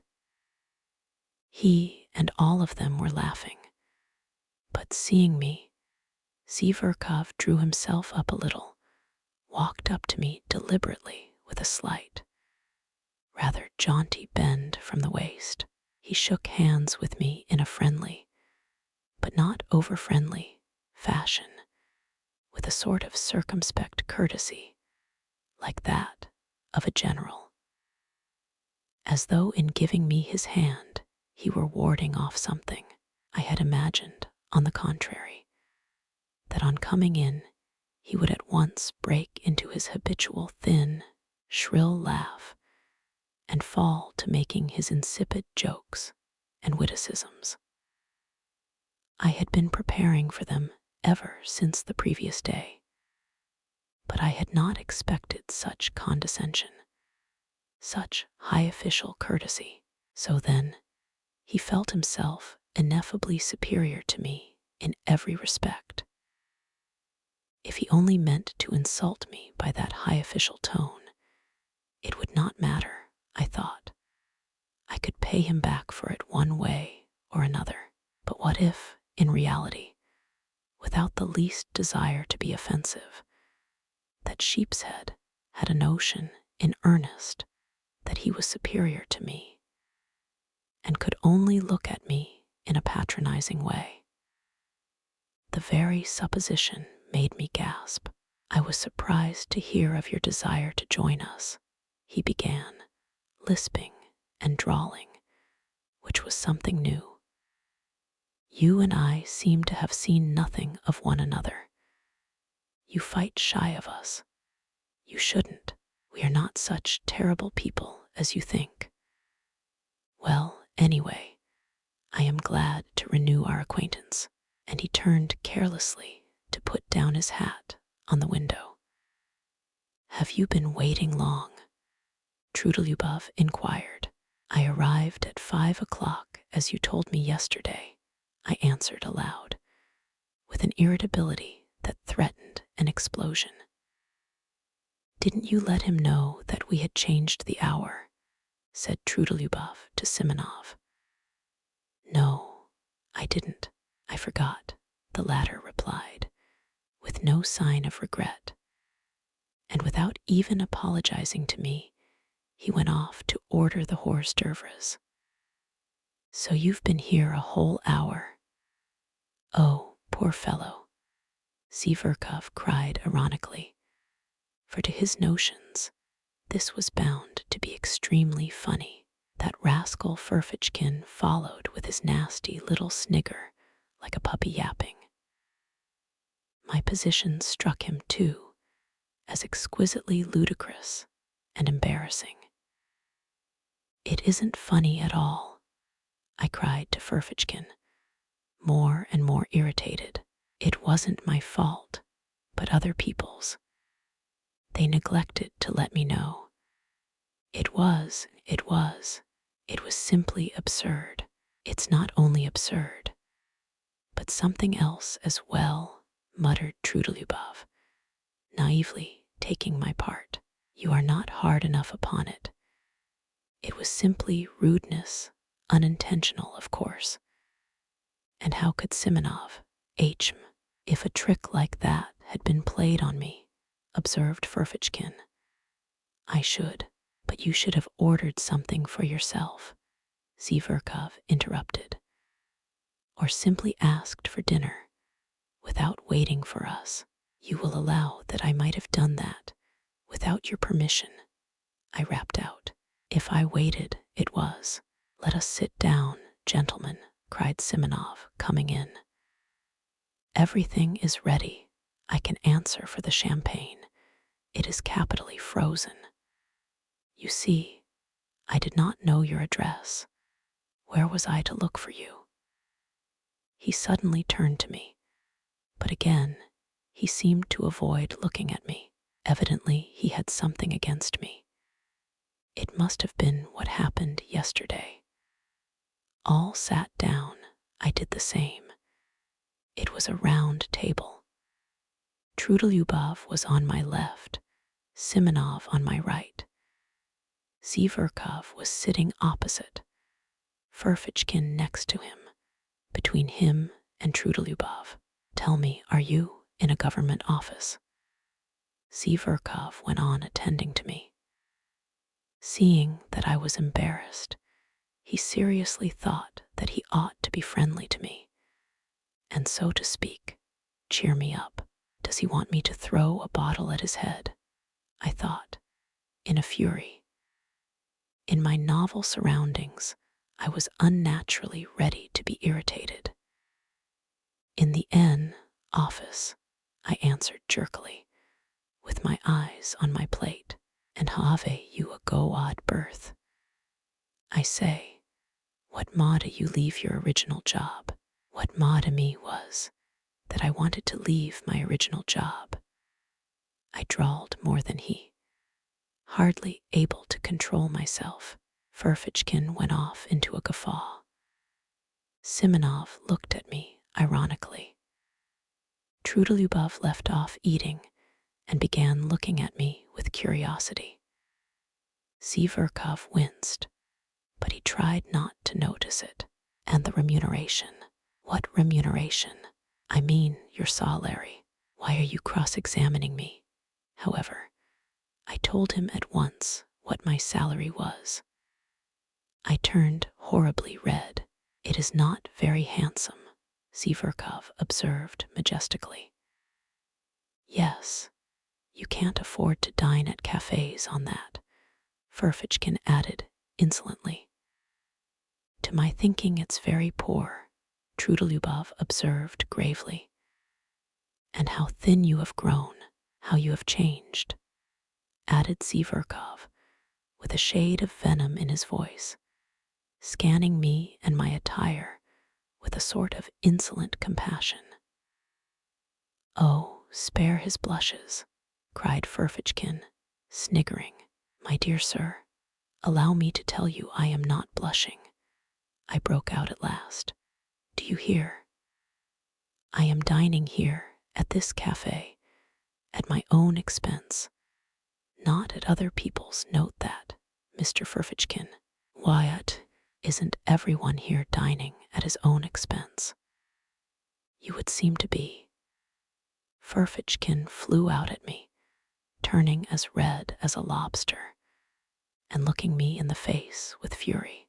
"Thought," I answered, feeling I had gone too far. "And I imagine it would be better to talk of something more intelligent.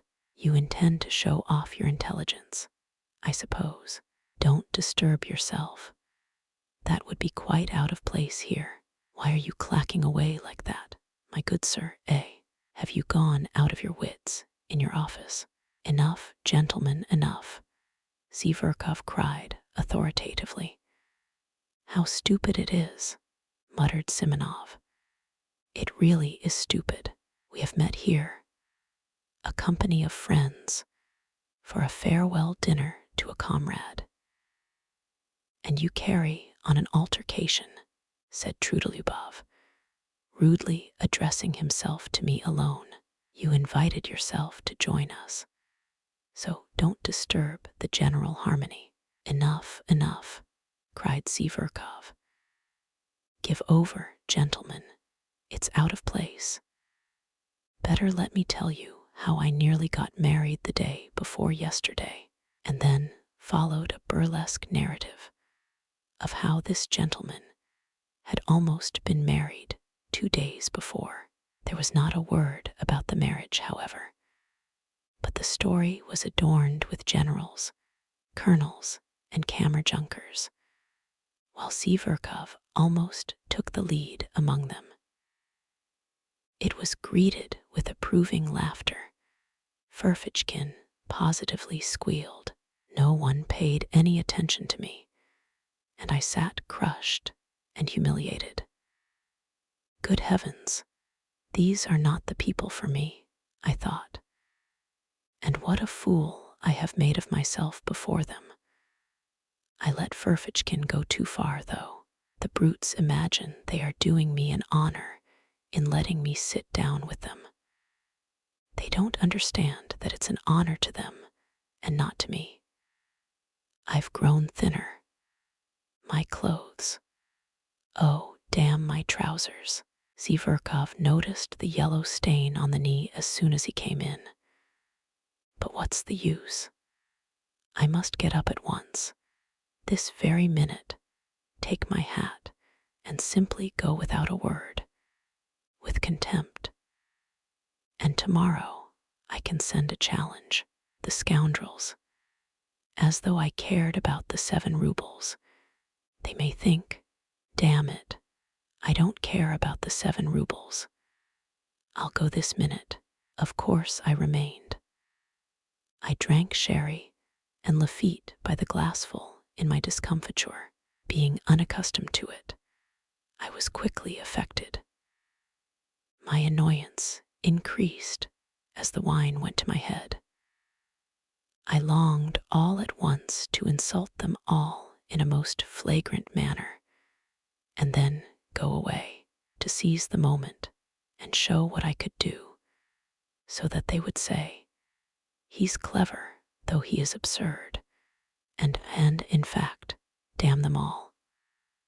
I scanned them all insolently with my drowsy eyes, but they seemed to have forgotten me altogether. They were noisy, vociferous, cheerful. Zverkov was talking all the time. I began listening. Zverkov was talking of some exuberant lady whom he had at last led on to declaring her love, of course. He was lying like a horse, and how he had been helped in this affair by an intimate friend of his, a Prince Kalia, an officer in the Hussars, who had 3,000 serfs.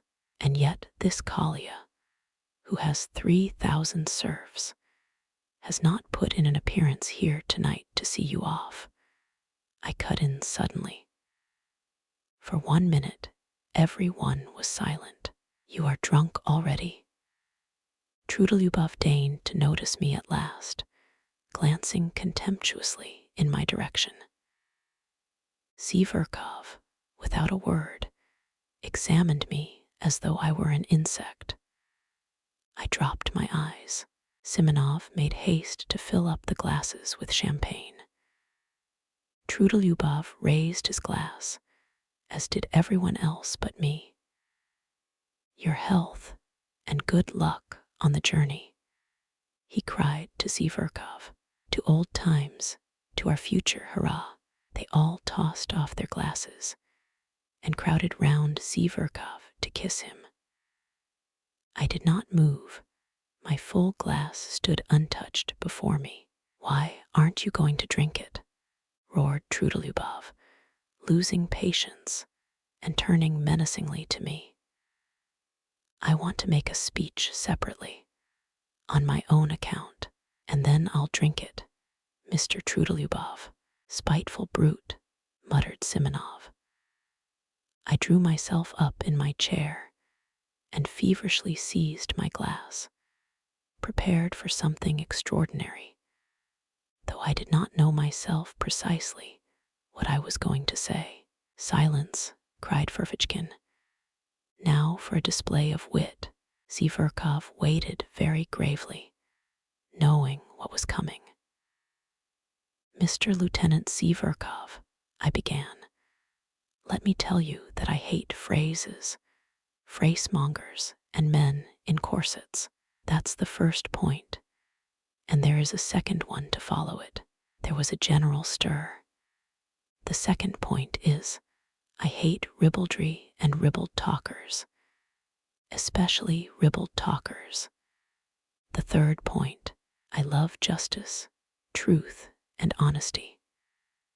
I went on almost mechanically, for I was beginning to shiver with horror myself and had no idea how I came to be talking like this. I love thought, Monsieur Zverkov. I love true comradeship on an equal footing, and not I love, but however, why not? I will drink your health too, Mr. Zverkov. Seduce the Circassian girls, shoot the enemies of the fatherland, and to your health, Monsieur Zverkov. Zverkov got up from his seat, bowed to me, and said, I am very much obliged to you. He was frightfully offended and turned pale. Damn the fellow, roared Trudolyubov, bringing his fist down on the table. Well, he wants a punch in the face for that, squealed Ferfitchkin. We ought to turn him out, muttered Simonov. Not a word, gentlemen, not a movement, cried Zverkov solemnly, checking the general indignation. I thank you all, but I can show him for myself how much value I attach to his words. Mr. Ferfitchkin, you will give me satisfaction tomorrow for your words just now, I said aloud, turning with dignity to Ferfitchkin. A duel, you mean? Certainly, he answered. But probably I was so ridiculous as I challenged him, and it was so out of keeping with my appearance that everyone, including Ferfitchkin, was prostrate with laughter. Yes, let him alone, of course. He is quite drunk, Trudolyubov said with disgust. I shall never forgive myself for letting him join us, Simonov muttered again. Now is the time to throw a bottle at their heads, I thought to myself. I picked up the bottle and filled my glass. No, I'd better sit on to the end, I went on thinking. You would be pleased, my friends, if I went away. Nothing will induce me to go. I'll go on sitting here and drinking to the end on purpose, as a sign that I don't think you of the slightest consequence. I will go on sitting and drinking, because this is a public house, and I paid my entrance money. I'll sit here and drink, for I look upon you as so many pawns, as inanimate pawns. I'll sit here and drink, and sing if I want to, yes, sing, for I have the right to sing, but I did not sing. I simply tried not to look at any of them. I assumed most unconcerned attitudes and waited with impatience for them to speak first. But alas, they did not address me, and oh, how I wished at that moment to be reconciled to them. It struck 8, at last 9. They moved from the table to the sofa.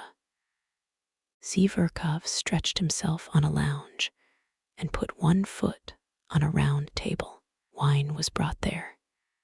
He did, as a fact, order 3 bottles on his own account. I, of course, was not invited to join them. They all sat round him on the sofa. They listened to him, almost with reverence. It was evident that they were fond of him. What for? What for? I wondered. From time to time, they were moved to drunken enthusiasm and kissed each other.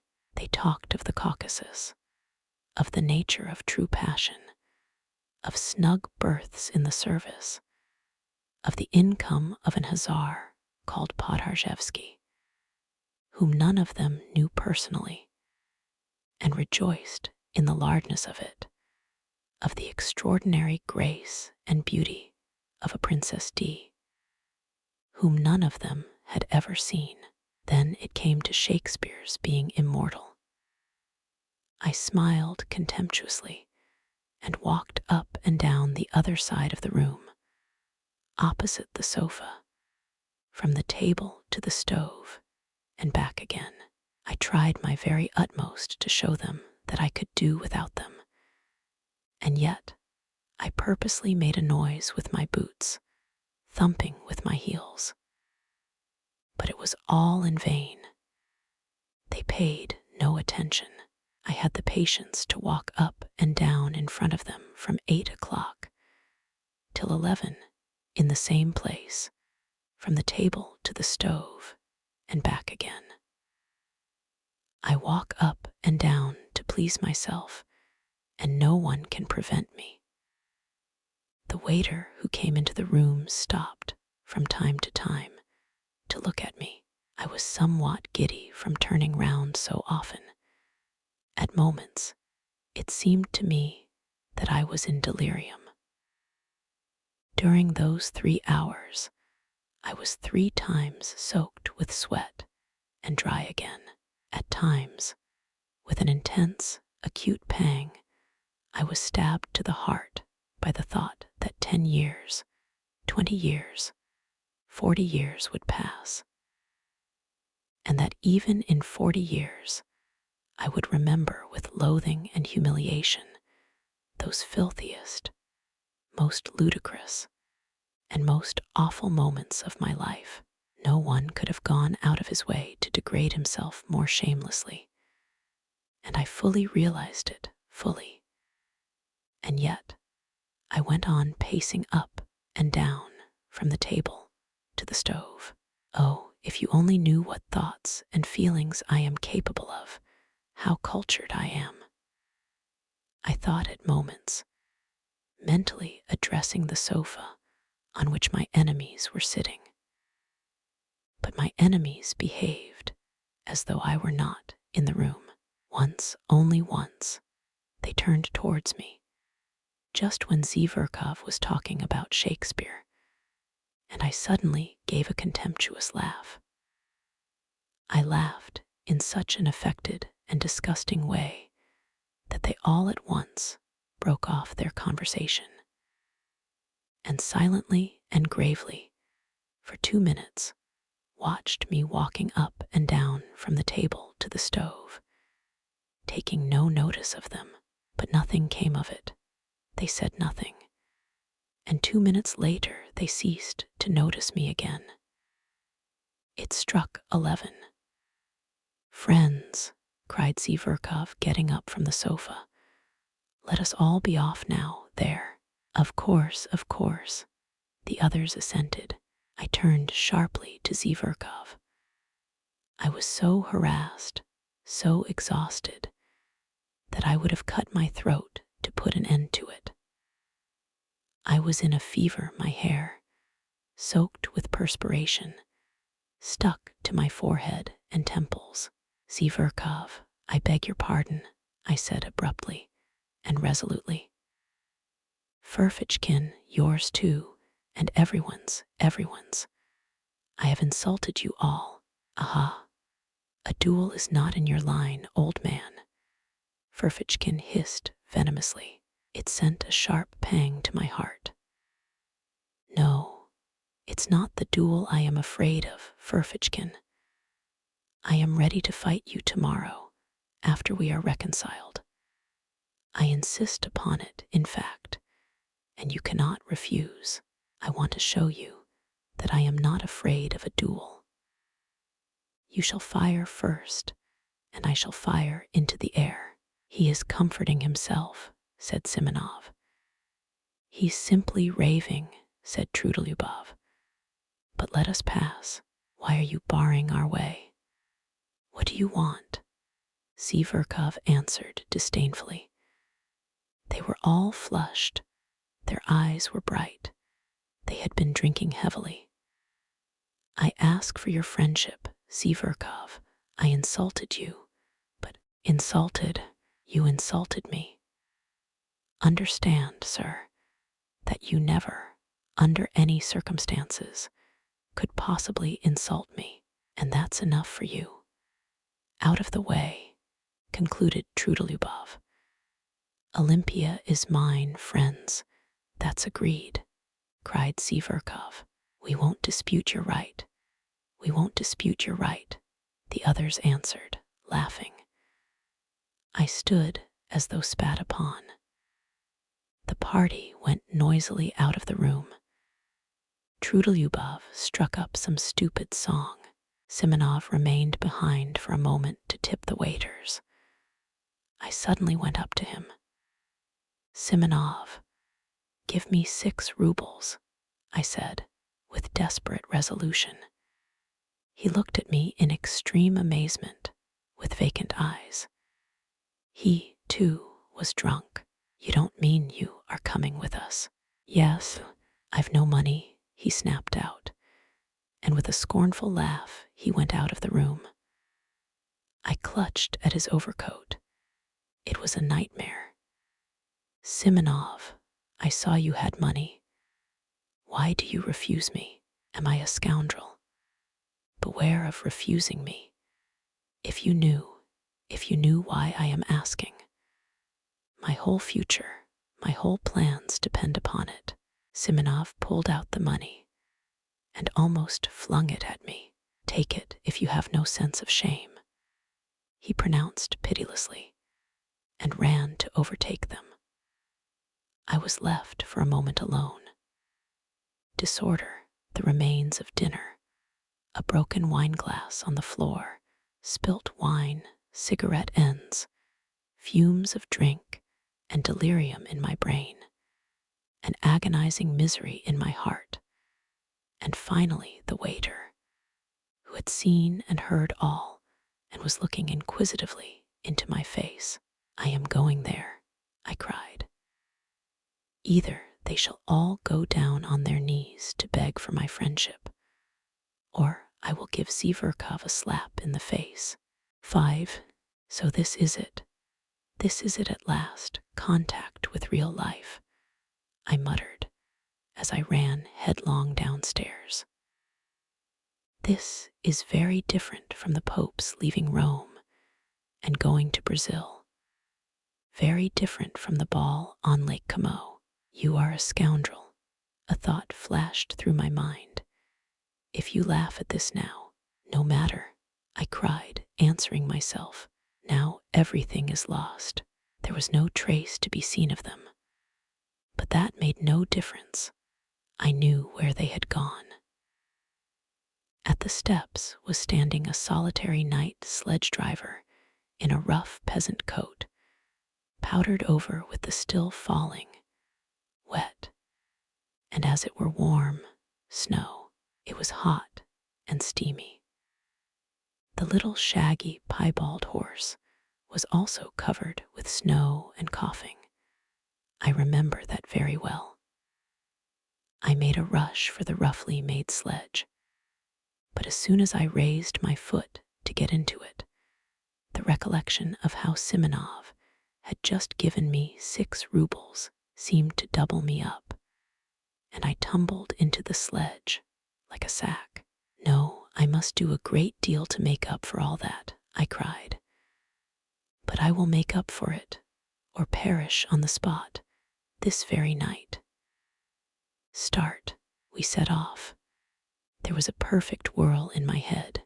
They won't go down on their knees to beg for my friendship. That is a mirage, cheap mirage, revolting, romantic, and fantastical. That's another ball on Lake Como. And so I am bound to slap Zverkov's face. It is my duty too, and so it is settled. I am flying to give him a slap in the face. Hurry up. The driver tugged at the reins. As soon as I go in, I'll give it him. Ought I, before giving him the slap, to say a few words by way of preface? No, I'll simply go in and give it him. They will all be sitting in the drawing room, and he with Olympia on the sofa. That damned Olympia. She laughed at my looks on one occasion and refused me. I'll pull Olympia's hair, pull Zverkov's ears, no, better one ear, and pull him by it round the room. Maybe they will all begin beating me and will kick me out. That's most likely, indeed. No matter. Anyway, I shall first slap him. The initiative will be mine, and by the laws of honor that is everything, he will be branded and cannot wipe off the slap by any blows, by nothing but a duel. He will be forced to fight, and let them beat me now. Let them, the ungrateful wretches. Trudelyubov will beat me hardest. He is so strong. Ferfitchkin will be sure to catch hold sideways and tug at my hair. But no matter, no matter. That's what I am going for. The blockheads will be forced at last to see the tragedy of it all. When they drag me to the door, I shall call out to them that in reality they are not worth my little finger. Get on, driver, get on. I cried to the driver. He started and flicked his whip. I shouted so savagely. We shall fight at daybreak. That's a settled thing. I've done with the office. Ferfitchkin made a joke about it just now. But where can I get pistols? Nonsense. I'll get my salary in advance and buy them. And powder and bullets. That's the second's business. And how can it all be done by daybreak? And where am I to get a second? I have no friends. Nonsense. I cried, lashing myself up more and more. It's of no consequence. The first person I meet in the street is bound to be my second, just as he would be bound to pull a drowning man out of water. The most eccentric things may happen, even if I were to ask the director himself to be my second tomorrow. He would be bound to consent, if only from a feeling of chivalry, and to keep the secret. Anton Antonitch, the fact is that at that very minute, the disgusting absurdity of my plan and the other side of the question was clearer and more vivid to my imagination than it could be to anyone on earth. But get on, driver, get on. You rascal, get on. Sir, said the son of toil. Cold shivers suddenly ran down me. Wouldn't it be better to go straight home? My God, why did I invite myself to this dinner yesterday? But no, it's impossible. And my walking up and down for 3 hours from the table to the stove. No, they, and no one else must pay for my walking up and down. They must wipe out this dishonor. Drive on. And what if they give me into custody? They won't dare. They'll be afraid of the scandal. And what if Zverkov is so contemptuous that he refuses to fight a duel? He is sure to, but in that case I'll show them. I will turn up at the posting station when he's setting off tomorrow. I'll catch him by the leg. I'll pull off his coat when he gets into the carriage. I'll get my teeth into his hand. I'll bite him. See what lengths you can drive a desperate man to. He may hit me on the head, and they may belabor me from behind. I will shout to the assembled multitude. Look at this young puppy who is driving off to captivate the Circassian girls after letting me spit in his face. Of course, after that, everything will be over. The office will have vanished off the face of the earth.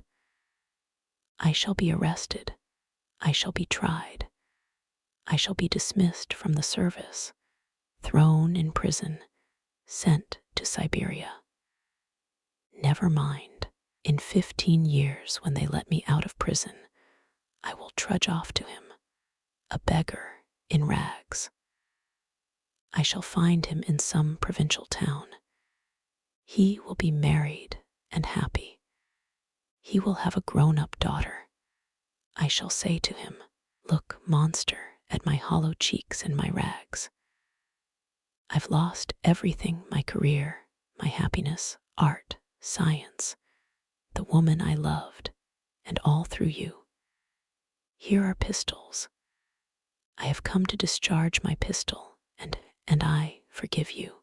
Then I shall fire into the air, and he will hear nothing more of me. I was actually on the point of tears, though I knew perfectly well at that moment that all this was out of Pushkin's Silvio and Lermontov's Masquerade, and all at once I felt horribly ashamed, so ashamed that I stopped the horse, got out of the sledge, and stood still in the snow in the middle of the street. The driver gazed at me, sighing and astonished. What was I to do? I could not go on there. It was evidently stupid, and I could not leave things as they were, because that would seem as though— Heavens, how could I leave things? And after such insults? No, I cried, throwing myself into the sledge again. It is ordained. It is fate. Drive on, drive on. And in my impatience, I punched the sledge driver on the back of the neck. What are you up to? What are you hitting me for? The peasant shouted, but he whipped up his nag so that it began kicking. The wet snow was falling in big flakes. I unbuttoned myself, regardless of it. I forgot everything else, for I had finally decided on the slap, and felt with horror that it was going to happen now, at once, and that no force could stop it. The deserted street lamps gleamed sullenly in the snowy darkness like torches at a funeral. The snow drifted under my greatcoat, under my coat, under my cravat, and melted there. I did not wrap myself up. All was lost. Anyway, at last we arrived. I jumped out, almost unconscious, ran up the steps, and began knocking and kicking at the door. I felt fearfully weak, particularly in my legs and knees. The door was opened quickly, as though they knew I was coming. As a fact, Simonov had warned them that perhaps another gentleman would arrive, and this was a place in which one had to give notice and to observe certain precautions. It was one of those millinery establishments which were abolished by the police a good time ago. By day it really was a shop, but at night, if one had an introduction, one might visit it for other purposes.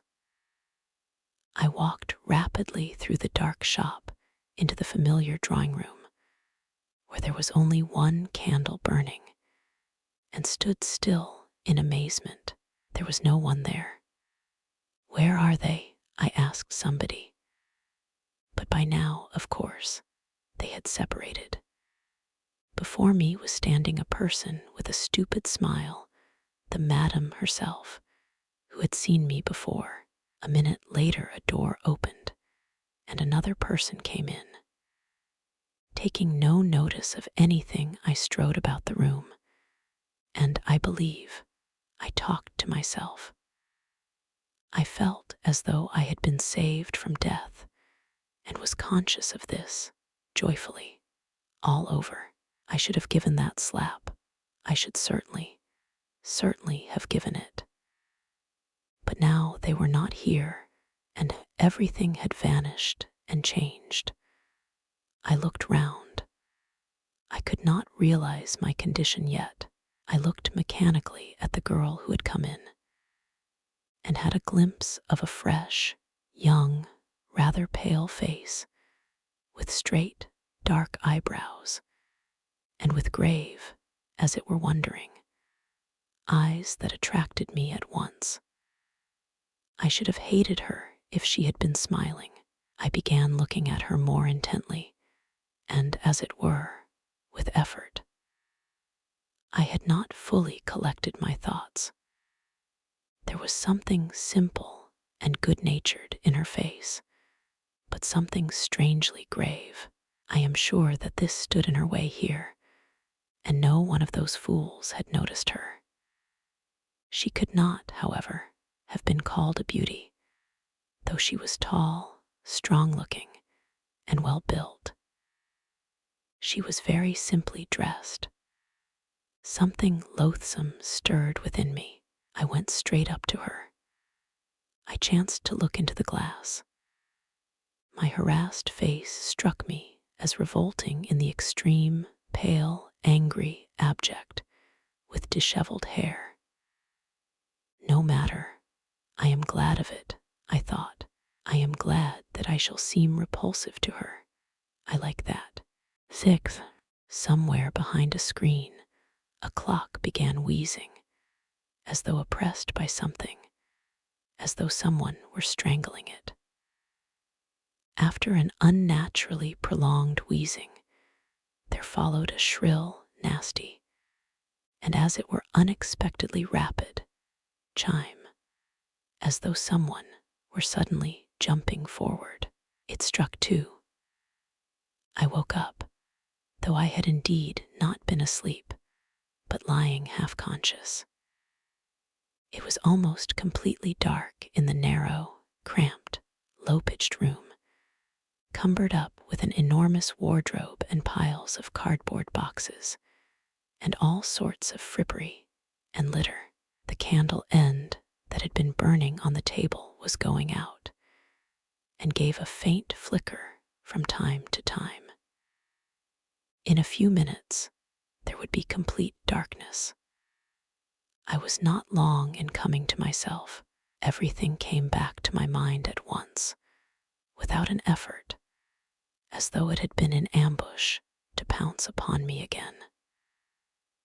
And indeed, even while I was unconscious, a point seemed continually to remain in my memory unforgotten, and round it my dreams moved drearily. But strange to say, everything that had happened to me in that day seemed to me now, on waking, to be in the far, far away past, as though I had long, long ago lived all that down. My head was full of fumes. Something seemed to be hovering over me, rousing me, exciting me, and making me restless. Misery and spite seemed surging up in me again and seeking an outlet. Suddenly, I saw beside me 2 wide open eyes scrutinizing me curiously and persistently. The look in those eyes was coldly detached, sullen, as it were utterly remote. It weighed upon me. A grim idea came into my brain and passed all over my body as a horrible sensation, such as one feels when one goes into a damp and moldy cellar. There was something unnatural in those 2 eyes, beginning to look at me only now. I recalled, too, that during those 2 hours I had not said a single word to this creature, and had, in fact, considered it utterly superfluous. In fact, the silence had for some reason gratified me.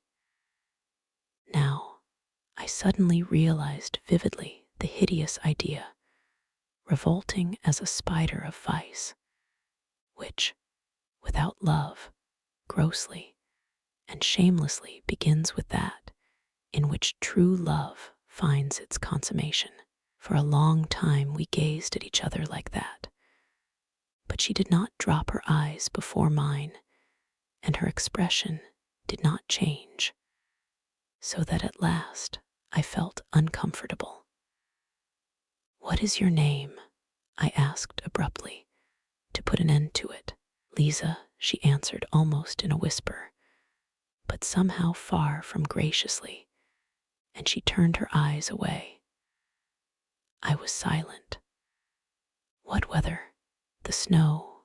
It's disgusting, I said, almost to myself, putting my arm under my head despondently and gazing at the ceiling. She made no answer. This was horrible. Have you always lived in Petersburg? I asked a minute later, almost angrily, turning my head slightly towards her. No. Where do you come from? From Riga, she answered reluctantly. Are you a German? No, Russian. Have you been here long? Where? In this house. A fortnight. She spoke more and more jerkily. The candle went out. I could no longer distinguish her face. Have you a father and mother? Yes, no. I have. Where are they? Theirs in Riga. What are they? Oh, nothing. Nothing. Why, what class are they? Tradespeople. Have you always lived with them? Yes. How old are you? 20. Why did you leave them? Oh, for no reason. That answer meant, let me alone. I feel sick, sad. We were silent. God knows why I did not go away. I felt myself more and more sick and dreary. The images of the previous day began of themselves, apart from my will, flitting through my memory in confusion. I suddenly recalled something I had seen that morning when, full of anxious thoughts, I was hurrying to the office. I saw them carrying a coffin out yesterday, and they nearly dropped it. I suddenly said aloud, not that I desired to open the conversation, but as it were by accident, a coffin, yes, in the Haymarket. They were bringing it up out of a cellar. From a cellar, not from a cellar, but a basement. Oh, you know, down below, from a house of ill fame. It was filthy all round, eggshells, litter, a stench. It was loathsome, silence. A nasty day to be buried, I began, simply to avoid being silent. Nasty, in what way? The snow, the wet. I yawned. It makes no difference, she said suddenly, after a brief silence. No, it's horrid. I yawned again. The gravediggers must have sworn at getting drenched by the snow. And there must have been water in the grave. Why water in the grave? She asked, with a sort of curiosity, but speaking even more harshly and abruptly than before. I suddenly began to feel provoked. Why, there must have been water at the bottom, a foot deep. You can't dig a dry grave in Volkovo Cemetery. Why, the place is waterlogged. It's a regular marsh, so they bury them in water. I've seen it myself, many times. I had never seen it once.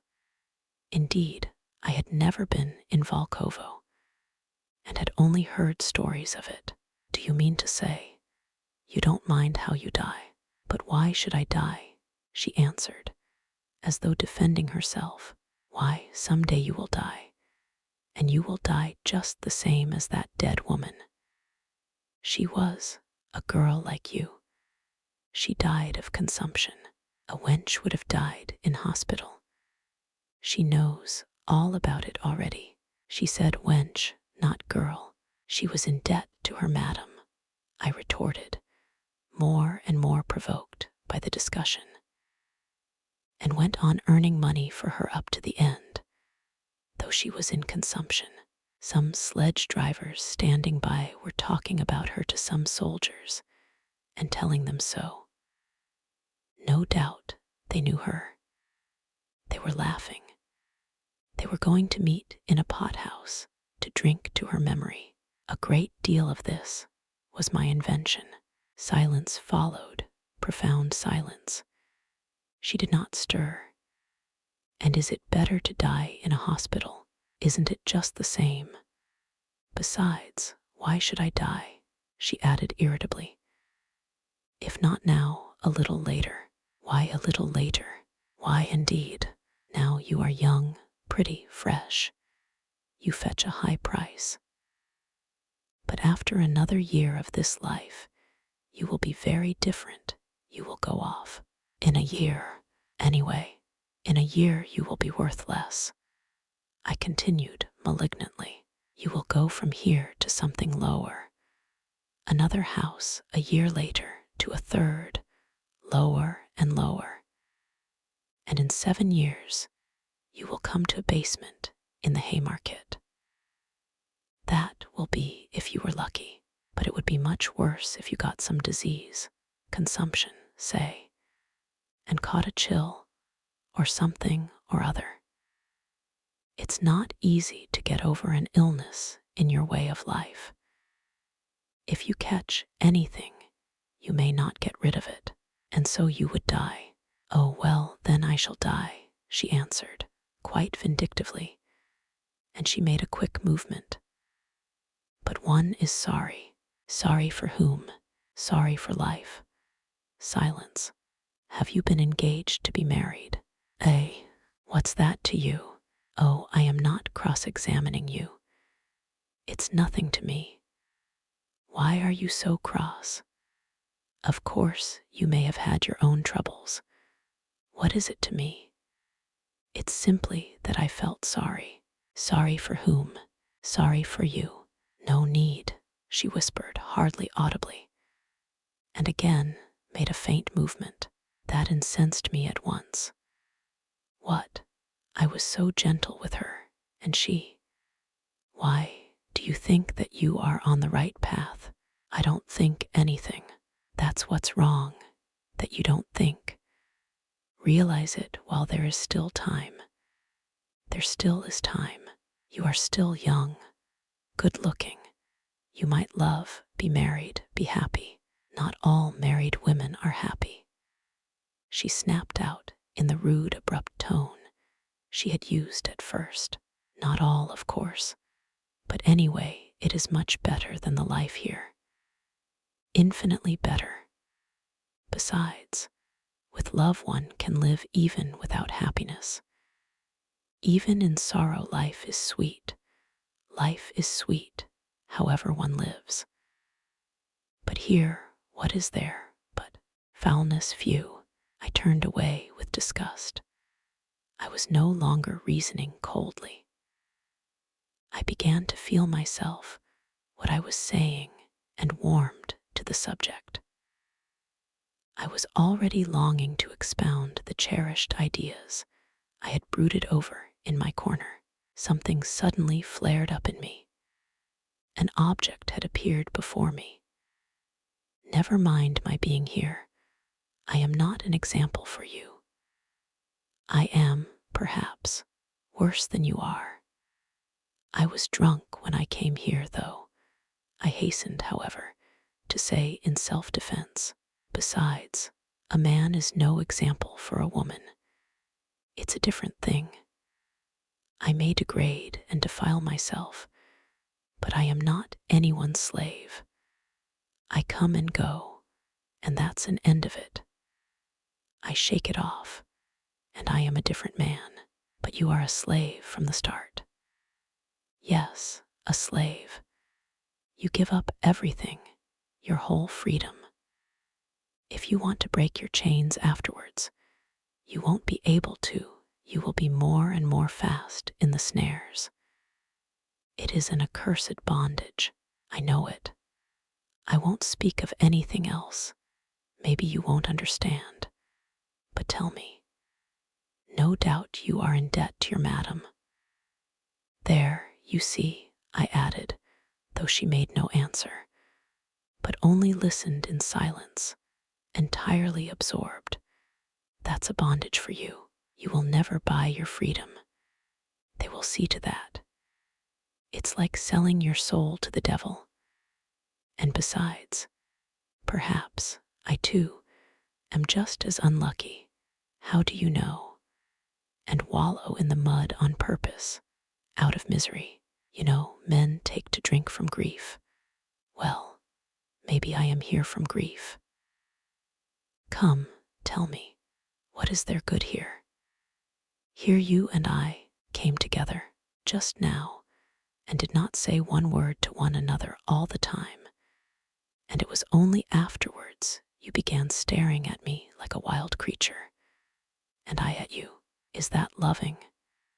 Is that how one human being should meet another? It's hideous. That's what it is. Yes, she assented sharply and hurriedly. I was positively astounded by the promptitude of this yes. So the same thought may have been straying through her mind when she was staring at me just before. So she too was capable of certain thoughts. Damn it all, this was interesting. This was a point of likeness, I thought, almost rubbing my hands. And indeed it's easy to turn a young soul like that. It was the exercise of my power that attracted me most. She turned her head nearer to me, and it seemed to me in the darkness that she propped herself on her arm. Perhaps she was scrutinizing me. How I regretted that I could not see her eyes. I heard her deep breathing. Why have you come here? I asked her, with a note of authority already in my voice. Oh, I don't know, but how nice it would be to be living in your father's house. It's warm and free. You have a home of your own. But what if it's worse than this? I must take the right tone, flashed through my mind. I may not get far with sentimentality, but it was only a momentary thought. I swear she really did interest me. Besides, I was exhausted and moody, and cunning so easily goes hand in hand with feeling. Who denies it? I hastened to answer. Anything may happen. I am convinced that someone has wronged you, and that you are more sinned against than sinning. Of course, I know nothing of your story, but it's not likely a girl like you has come here of her own inclination. A girl like me, she whispered, hardly audibly, but I heard it. Damn it all, I was flattering her. That was horrid. But perhaps it was a good thing she was silent. See, Lisa, I will tell you about myself. If I had had a home from childhood, I shouldn't be what I am now. I often think that. However bad it may be at home, anyway, they are your father and mother, and not enemies, strangers. Once a year at least, they'll show their love of you. Anyway, you know you are at home. I grew up without a home, and perhaps that's why I've turned so unfeeling. I waited again. Perhaps she doesn't understand, I thought. And indeed, it is absurd, it's moralizing. If I were a father and had a daughter, I believe I should love my daughter more than my sons, really. I began indirectly, as though talking of something else, to distract her attention. I must confess I blushed. Why so? She asked. Ah, so she was listening. I don't know, Lisa. I knew a father who was a stern, austere man, but used to go down on his knees to his daughter, used to kiss her hands, her feet. He couldn't make enough of her, really, when she danced at parties. He used to stand for 5 hours at a stretch, gazing at her. He was mad over her. I understand that. She would fall asleep tired at night, and he would wake to kiss her in her sleep and make the sign of the cross over her. He would go about in a dirty old coat. He was stingy to everyone else, but would spend his last penny for her, giving her expensive presents. And it was his greatest delight when she was pleased with what he gave her. Fathers always love their daughters more than the mothers do. Some girls live happily at home. And I believe I should never let my daughters marry. What next? She said, with a faint smile. I should be jealous, I really should, to think that she should kiss anyone else, that she should love a stranger more than her father. It's painful to imagine it. Of course, that's all nonsense. Of course, every father would be reasonable at last, but I believe before I should let her marry, I should worry myself to death. I should find fault with all her suitors. But I should end by letting her marry whom she herself loved. The one whom the daughter loves always seems the worst to the father, you know. That is always so. So many family troubles come from that. Some are glad to sell their daughters rather than marrying them honorably. Ah, so that was it. Such a thing, Lisa, happens in those accursed families in which there is neither love nor God, I retorted warmly. And where there is no love, there is no sense either. There are such families, it's true, but I am not speaking of them. You must have seen wickedness in your own family if you talk like that. Truly, you must have been unlucky.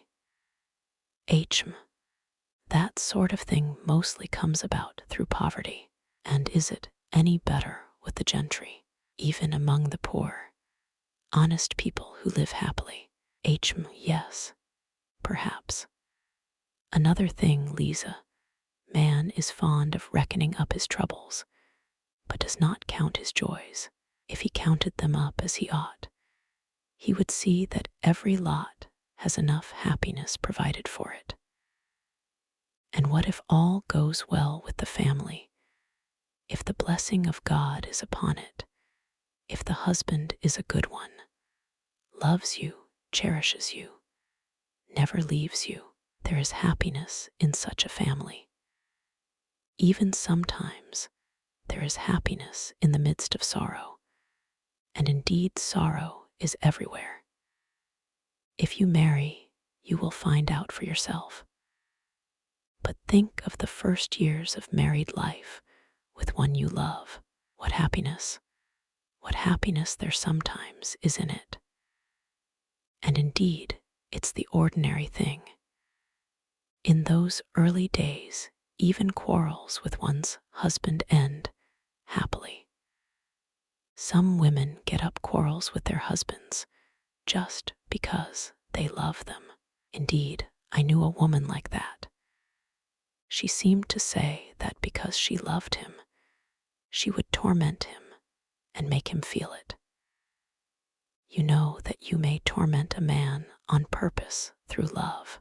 Women are particularly given to that, thinking to themselves, I will love him so, I will make so much of him afterwards, that it's no sin to torment him a little now.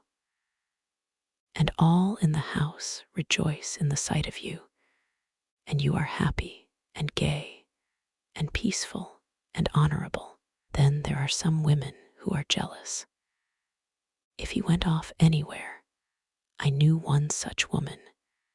She couldn't restrain herself, but would jump up at night and run off on the sly to find out where he was, whether he was with some other woman.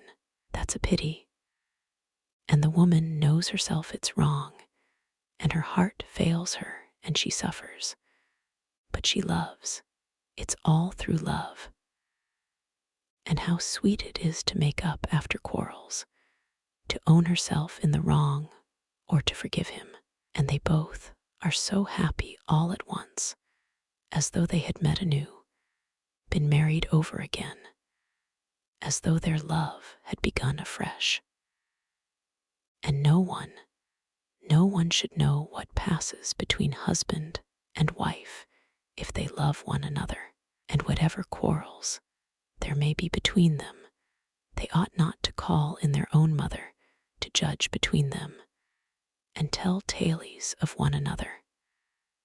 They are their own judges.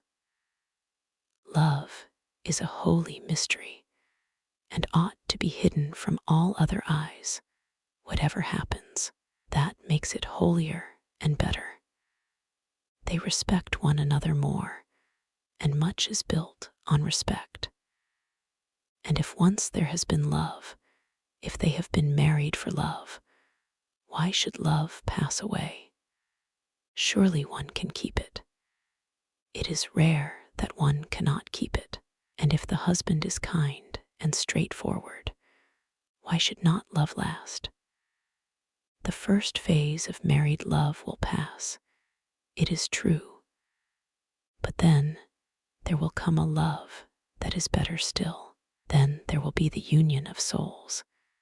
They will have everything in common. There will be no secrets between them. And once they have children, the most difficult times will seem to them happy. So long as there is love and courage, even toil will be a joy. You may deny yourself bread for your children, and even that will be a joy. They will love you for it afterwards. So you are laying by for your future. As the children grow up, you feel that you are an example, a support for them.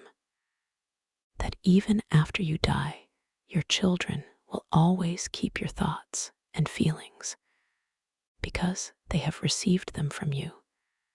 They will take on your semblance and likeness. So you see, this is a great duty. How can it fail to draw the father and mother nearer? People say it's a trial to have children. Who says that? It is heavenly happiness. Are you fond of little children, Lisa? I am awfully fond of them. You know, a little rosy baby boy at your bosom. And what husband's heart is not touched, seeing his wife nursing his child? A plump little rosy baby, sprawling and snuggling, chubby little hands and feet, clean tiny little nails, so tiny that it makes one laugh to look at them, eyes that look as if they understand everything. And while it sucks, it clutches at your bosom with its little hand, plays. When its father comes up, the child tears itself away from the bosom, flings itself back, looks at its father, laughs, as though it were fearfully funny, and falls to sucking again. Or it will bite its mother's breast when its little teeth are coming, while it looks sideways at her with its little eyes as though to say, "Look, I am biting." Is not all that happiness when they are the three together, husband, wife, and child? One can forgive a great deal for the sake of such moments. Yes, Lisa, one must first learn to live oneself before one blames others. It's by pictures like that one must get at you, I thought to myself, though I did speak with real feeling. And all at once I flushed crimson. What if she were suddenly to burst out laughing? What should I do then? That idea drove me to fury. Towards the end of my speech, I really was excited, and now my vanity was somehow wounded. The silence continued. I almost nudged her. "Why are you?" she began and stopped. But I understood. There was a quiver of something different in her voice, not abrupt, harsh, and unyielding as before, but something soft and shamefaced, so shamefaced that I suddenly felt ashamed and guilty. "What?" I asked, with tender curiosity. "Why you? What? Why you speak somehow like a book," she said. And again, there was a note of irony in her voice. That remark sent a pang to my heart. It was not what I was expecting. I did not understand that she was hiding her feelings under irony, that this is usually the last refuge of modest and chaste-souled people, when the privacy of their soul is coarsely and intrusively invaded, and that their pride makes them refuse to surrender till the last moment and shrink from giving expression to their feelings before you. I ought to have guessed the truth from the timidity with which she had repeatedly approached her sarcasm, only bringing herself to utter it at last with an effort. But I did not guess, and an evil feeling took possession of me. Wait a bit, I thought. 7. Oh, hush, Lisa. How can you talk about being like a book when it makes even me, an outsider, feel sick? Though I don't look at it as an outsider, for indeed, it touches me to the heart. Is it possible? Is it possible that you do not feel sick at being here yourself? Evidently, habit does wonders. God knows what habit can do with anyone. Can you seriously think that you will never grow old, that you will always be good-looking, and that they will keep you here forever and ever? I say nothing of the loathsomeness of the life here. Though let me tell you this about it, about your present life. I mean, here, though you are young now, attractive, nice, with soul and feeling, yet you know, as soon as I came to myself, just now, I felt at once sick at being here with you. One can only come here when one is drunk. But if you were anywhere else, living as good people live, I should perhaps be more than attracted by you, should fall in love with you, should be glad of a look from you. Let alone a word, I should hang about your door, should go down on my knees to you, should look upon you as my betrothed, and think it an honor to be allowed to. I should not dare to have an impure thought about you, but here, you see, I know that I have only to whistle, and you have to come with me, whether you like it or not. I don't consult your wishes, but you mine. The lowest laborer hires himself as a workman, but he doesn't make a slave of himself altogether. Besides, he knows that he will be free again presently. But when are you free? Only think what you are giving up here. What is it you are making a slave of? It is your soul, together with your body. You are selling your soul, which you have no right to dispose of. You give your love to be outraged by every drunkard. Love. But that's everything, you know. It's a priceless diamond. It's a maiden's treasure. Love. Why, a man would be ready to give his soul, to face death to gain that love. But how much is your love worth now? You are sold, all of you, body and soul, and there is no need to strive for love when you can have everything without love. And you know, there is no greater insult to a girl than that. Do you understand? To be sure, I have heard that they comfort you, poor fools. They let you have lovers of your own here. But you know that's simply a farce. That's simply a sham.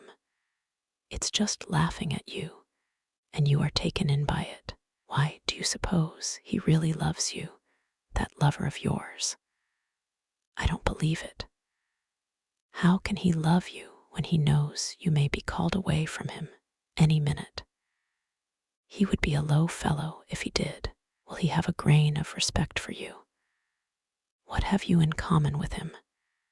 He laughs at you and robs you. That is all his love amounts to.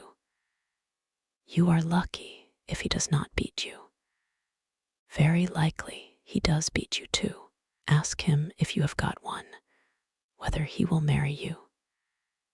He will laugh in your face if he doesn't spit in it or give you a blow, though maybe he is not worth a bad halfpenny himself.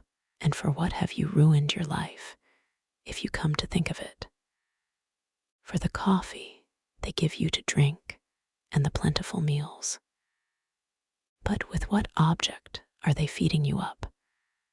An honest girl couldn't swallow the food, for she would know what she was being fed for.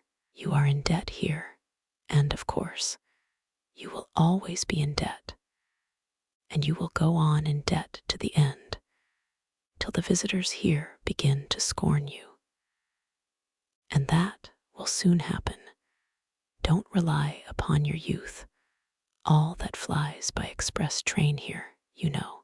You will be kicked out. And not simply kicked out, long before that she'll begin nagging at you, scolding you, abusing you, as though you had not sacrificed your health for her, had not thrown away your youth and your soul for her benefit, but as though you had ruined her, beggared her, robbed her, and don't expect anyone to take your part. The others, your companions, will attack you, to win her favor, for all are in slavery here, and have lost all conscience and pity here long ago. They have become utterly vile, and nothing on earth is viler, more loathsome, and more insulting than their abuse. And you are laying down everything here unconditionally, youth and health and beauty and hope. And at 22, you will look like a woman of 35, and you will be lucky if you are not diseased. Pray to God for that. No doubt you are thinking now that you have a gay time and no work to do. Yet, there is no work harder or more dreadful in the world, or ever has been. One would think that the heart alone would be worn out with tears, and you won't dare to say a word, not half a word when they drive you away from here. You will go away as though you were to blame. You will change to another house, then to a third, then somewhere else, till you come down at last to the Haymarket. There you will be beaten at every turn. That is good manners there. The visitors don't know how to be friendly without beating you. You don't believe that it is so hateful there. Go and look for yourself sometime. You can see with your own eyes. Once, one New Year's Day, I saw a woman at a door. They had turned her out as a joke, to give her a taste of the frost, because she had been crying so much, and they shut the door behind her. At 9 o'clock in the morning, she was already quite drunk, disheveled, half naked, covered with bruises. Her face was powdered, but she had a black eye. Blood was trickling from her nose and her teeth. Some cabman had just given her a drubbing. She was sitting on the stone steps. A salt fish of some sort was in her hand. She was crying, wailing something about her luck, and beating with the fish on the steps. And cabmen and drunken soldiers were crowding in the doorway, taunting her. You don't believe that you will ever be like that. I should be sorry to believe it too, but how do you know? Maybe 10 years, 8 years ago, that very woman with the salt fish came here fresh as a cherub, innocent, pure, knowing no evil, blushing at every word. Perhaps she was like you, proud, ready to take offense, not like the others. Perhaps she looked like a queen, and knew what happiness was in store for the man who should love her and whom she should love. Do you see how it ended? And what if at that very minute, when she was beating on the filthy steps with that fish, drunken and disheveled, what if at that very minute she recalled the pure early days in her father's house, when she used to go to school, and the neighbor's son watched for her on the way, declaring that he would love her as long as he lived, that he would devote his life to her, and when they vowed to love one another forever and be married as soon as they were grown up. No, Lisa, it would be happy for you if you were to die soon of consumption in some corner, in some cellar like that woman just now. In the hospital, do you say? You will be lucky if they take you. But what if you are still of use to the madam here? Consumption is a queer disease. It is not like fever. The patient goes on hoping till the last minute and says he is all right. He deludes himself, and that just suits your madam. Don't doubt it. That's how it is. You have sold your soul, and what is more, you owe money, so you daren't say a word. But when you are dying, all will abandon you, all will turn away from you, for then there will be nothing to get from you. What's more, they will reproach you for cumbering the place, for being so long over dying. However you beg, you won't get a drink of water without abuse. Whenever are you going off, you nasty hussy? You won't let us sleep with your moaning. You make the gentleman sick. That's true. I have heard such things said myself. They will thrust you dying into the filthiest corner in the cellar, in the damp and darkness. What will your thoughts be, lying there alone? When you die, strange hands will lay you out, with grumbling and impatience. No one will bless you. No one will sigh for you. They only want to get rid of you as soon as may be. They will buy a coffin, take you to the grave, as they did that poor woman today, and celebrate your memory at the tavern. In the grave, sleet, filth, wet snow. No need to put themselves out for you. Let her down, Vanoha. It's just like her luck, even here. She is head foremost, the hussy. Shorten the cord, you rascal. It's all right as it is. All right, is it? Why, she's on her side. She was a fellow creature, after all. But never mind, throw the earth on her. And they won't care to waste much time quarreling over you. They will scatter the wet blue clay as quick as they can and go off to the tavern. And there, your memory on earth will end. Other women have children to go to their graves, fathers, husbands. While for you neither tear nor sigh, nor remembrance, no one in the whole world will ever come to you. Your name will vanish from the face of the earth, as though you had never existed, never been born at all. Nothing but filth and mud. However you knock at your coffin lid at night, when the dead arise, however you cry, let me out, kind people, to live in the light of day.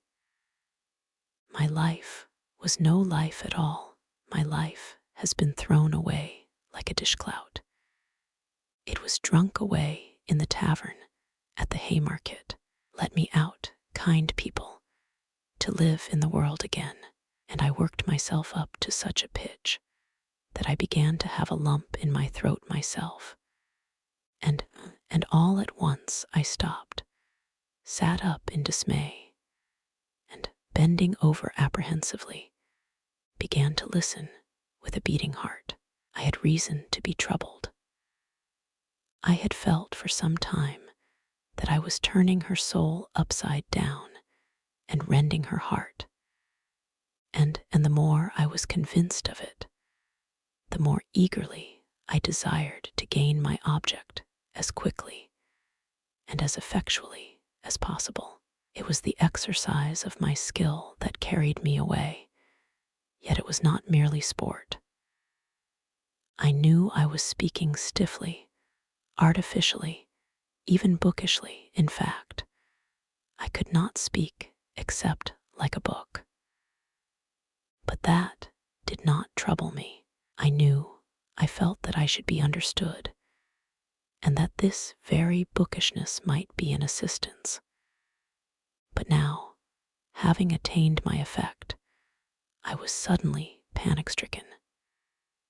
Never before had I witnessed such despair. She was lying on her face, thrusting her face into the pillow and clutching it in both hands. Her heart was being torn. Her youthful body was shuddering all over as though in convulsions. Suppressed sobs rent her bosom and suddenly burst out in weeping and wailing. Then she pressed closer into the pillow. She did not want anyone here, not a living soul, to know of her anguish and her tears. She bit the pillow, bit her hand till it bled. I saw that afterwards. Or, thrusting her fingers into her disheveled hair, seemed rigid with the effort of restraint. Holding her breath and clenching her teeth, I began saying something, begging her to calm herself, but felt that I did not dare. And all at once, in a sort of cold shiver, almost in terror, began fumbling in the dark, trying hurriedly to get dressed to go. It was dark. Though I tried my best, I could not finish dressing quickly. Suddenly, I felt a box of matches and a candlestick with a whole candle in it. As soon as the room was lighted up, Lisa sprang up, sat up in bed, and with a contorted face, with a half-insane smile, looked at me almost senselessly. I sat down beside her and took her hands. She came to herself, made an impulsive movement towards me, would have caught hold of me, but did not dare, and slowly bowed her head before me. "Lisa, my dear, I was wrong. Forgive me, my dear," I began. But she squeezed my hand in her fingers so tightly that I felt I was saying the wrong thing and stopped. "This is my address, Lisa. Come to me." "I will come," she answered resolutely, her head still bowed. "But now I am going. Goodbye, till we meet again." I got up. She too stood up and suddenly flushed all over, gave a shudder, snatched up a shawl that was lying on a chair, and muffled herself in it to her chin. As she did this, she gave another sickly smile, blushed, and looked at me strangely. I felt wretched. I was in haste to get away, to disappear. "Wait a minute," she said suddenly, in the passage just at the doorway, stopping me with her hand on my overcoat. She put down the candle in hot haste and ran off. Evidently, she had thought of something or wanted to show me something. As she ran away, she flushed, her eyes shone, and there was a smile on her lips. What was the meaning of it? Against my will I waited. She came back a minute later with an expression that seemed to ask forgiveness for something. In fact, it was not the same face, not the same look as the evening before.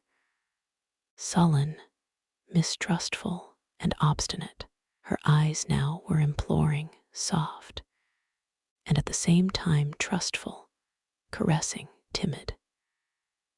The expression with which children look at people they are very fond of whom they are asking a favor. Her eyes were a light hazel. They were lovely eyes, full of life, and capable of expressing love as well as sullen hatred. Making no explanation, as though I, as a sort of higher being, must understand everything without explanations. She held out a piece of paper to me. Her whole face was positively beaming at that instant with naive, almost childish triumph. I unfolded it. It was a letter to her from a medical student, or someone of that sort, a very high-flown and flowery, but extremely respectful love letter. I don't recall the words now, but I remember well that through the high-flown phrases there was apparent a genuine feeling, which cannot be feigned. When I had finished reading it, I met her glowing, questioning, and childishly impatient eyes fixed upon me. She fastened her eyes upon my face and waited impatiently for what I should say.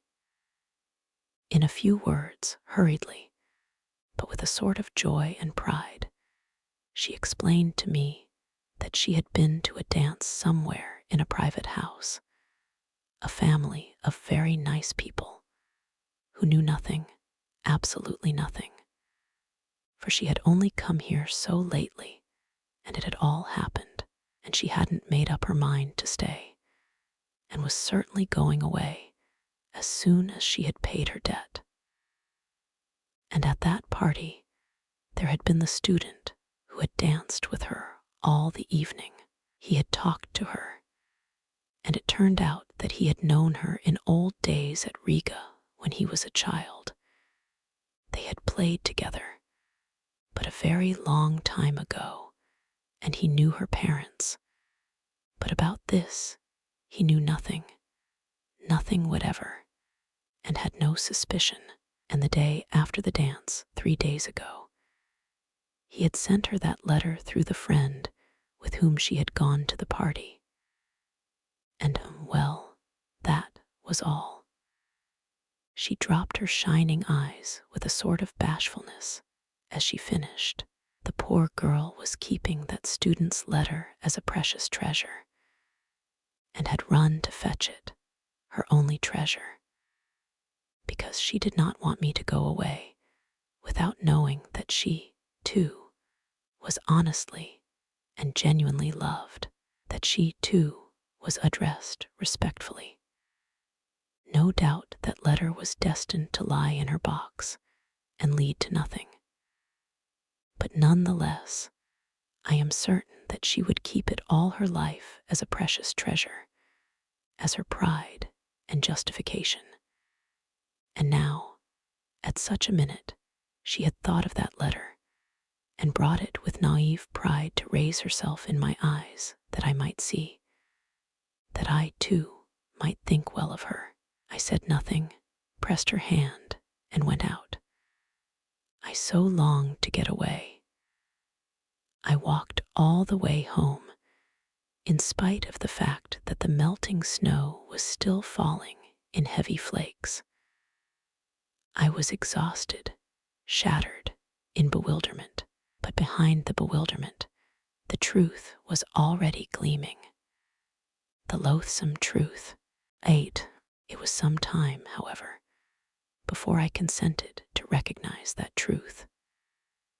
Waking up in the morning after some hours of heavy, leaden sleep, and immediately realizing all that had happened on the previous day, I was positively amazed at my last night's sentimentality with Lisa, at all those outcries of horror and pity. To think of having such an attack of womanish hysteria. Pah, I concluded, and what did I thrust my address upon her for? What if she comes? Let her come, though, it doesn't matter. But obviously, that was not now the chief and the most important matter. I had to make haste, and at all costs, save my reputation in the eyes of Zverkov and Simonov as quickly as possible.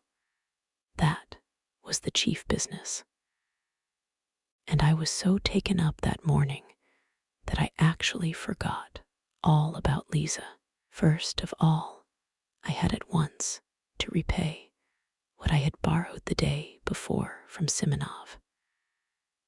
I resolved on a desperate measure to borrow 15 rubles straight off from Anton Antonitch. As luck would have it, he was in the best of humors that morning and gave it to me at once, on the first asking. I was so delighted at this that, as I signed the IOU with a swaggering air, I told him casually that the night before I had been keeping it up with some friends at the Hotel de Paris. We were giving a farewell party to a comrade. In fact, I might say a friend of my childhood, and you know, a desperate rake, fearfully spoilt, of course. He belongs to a good family and has considerable means, a brilliant career. He is witty, charming, a regular Lovelace. You understand. We drank an extra half-dozen, and it went off all right. All this was uttered very easily, unconstrainedly, and complacently. On reaching home, I promptly wrote to Simonov. To this hour, I am lost in admiration when I recall the truly gentlemanly, good-humored, candid tone of my letter, with tact and good breeding, and above all, entirely without superfluous words. I blamed myself for all that had happened. I defended myself, if I really may be allowed to defend myself, by alleging that, being utterly unaccustomed to wine, I had been intoxicated with the first glass, which I said I had drunk before they arrived, while I was waiting for them at the Hotel de Paris between 5 and 6 o'clock. I begged Simonov's pardon especially. I asked him to convey my explanations to all the others, especially to Zverkov, whom I seemed to remember as though in a dream I had insulted. I added that I would have called upon all of them myself, but my head ached, and besides, I had not the face to. I was particularly pleased with a certain lightness, almost carelessness, strictly within the bounds of politeness, however, which was apparent in my style, and better than any possible arguments, gave them at once to understand that I took rather an independent view of all that unpleasantness last night, that I was by no means so utterly crushed as you, my friends, probably imagine, but on the contrary, looked upon it as a gentleman, serenely respecting himself, should look upon it. On a young hero's past, no censure is cast. There is actually an aristocratic playfulness about it, I thought admiringly, as I read over the letter. And it's all because I am an intellectual and cultivated man. Another man in my place would not have known how to extricate himself. But here I have got out of it, and am as jolly as ever again. And all because I am a cultivated and educated man of our day. And indeed, perhaps, everything was due to the wine yesterday. No, it was not the wine.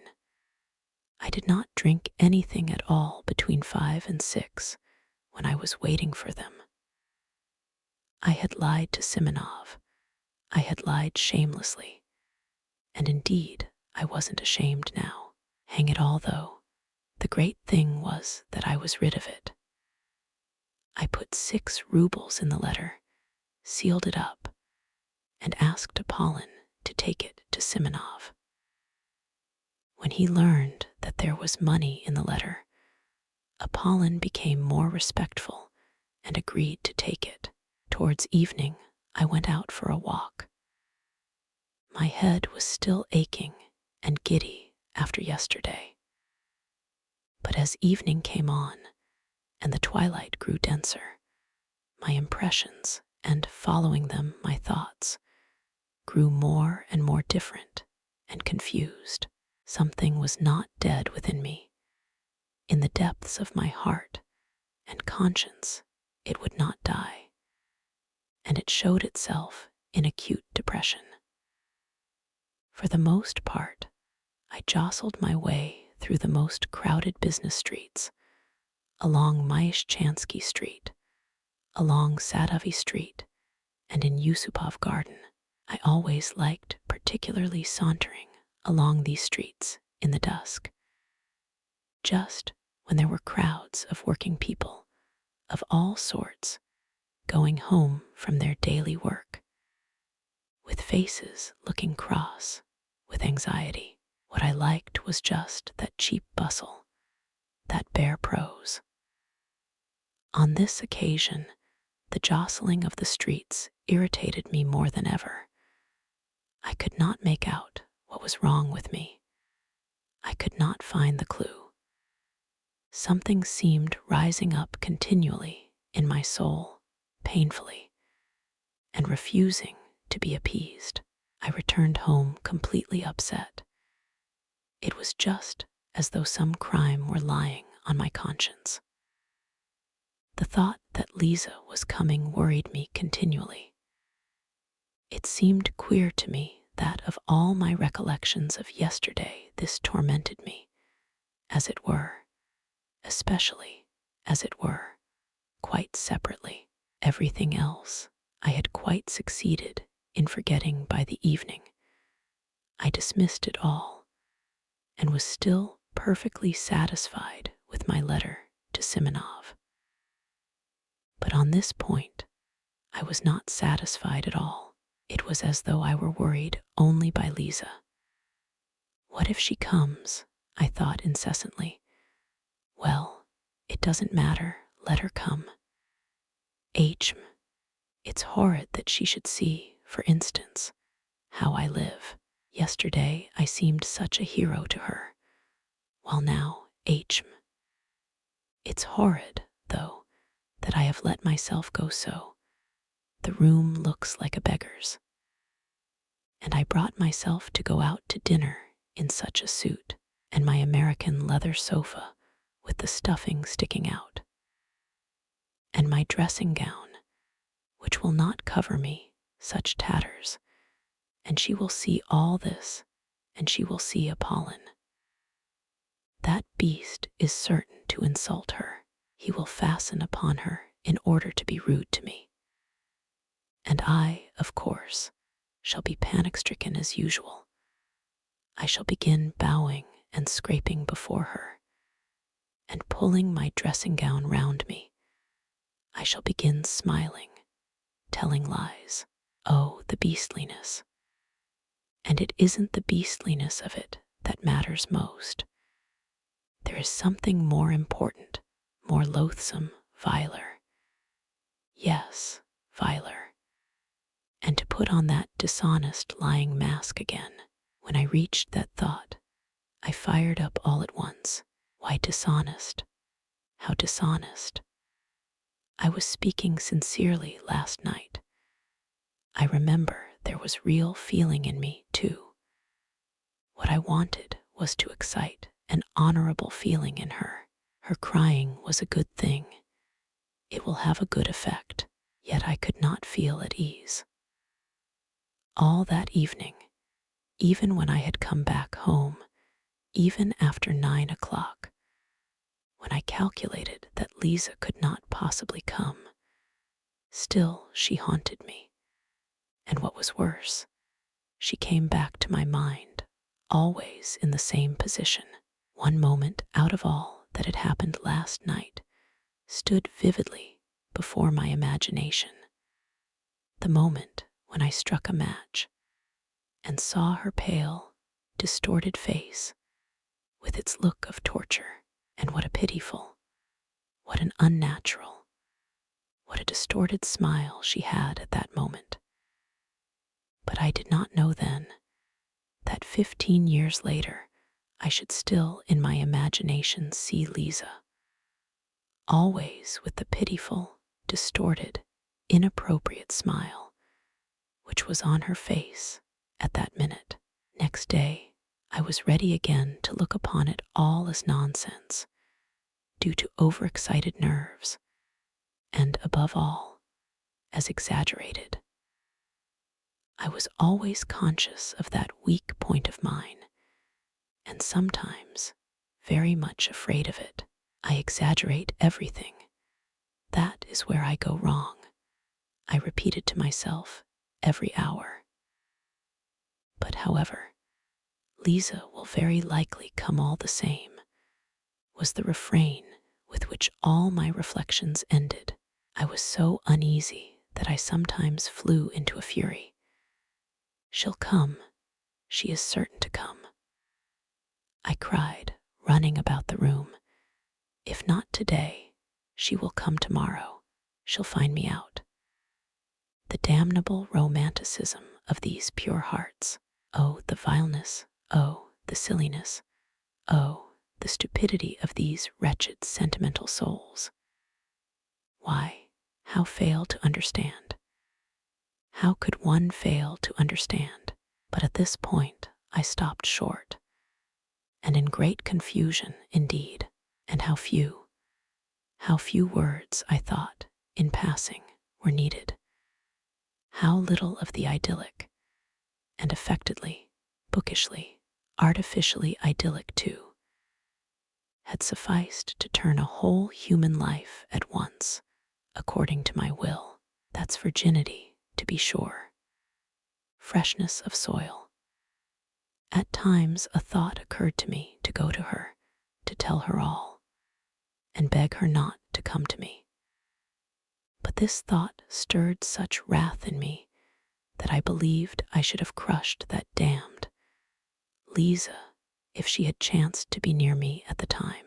I should have insulted her, have spat at her, have turned her out, have struck her. One day passed, however, another and another. She did not come, and I began to grow calmer. I felt particularly bold and cheerful after 9 o'clock. I even sometimes began dreaming, and rather sweetly. I, for instance, became the salvation of Lisa, simply through her coming to me and my talking to her. I develop her, educate her. Finally, I notice that she loves me passionately. I pretend not to understand. I don't know, however, why I pretend, just for effect, perhaps. At last, all confusion, transfigured, trembling and sobbing, she flings herself at my feet and says that I am her savior, and that she loves me better than anything in the world. I am amazed. But, Lisa, I say, can you imagine that I have not noticed your love?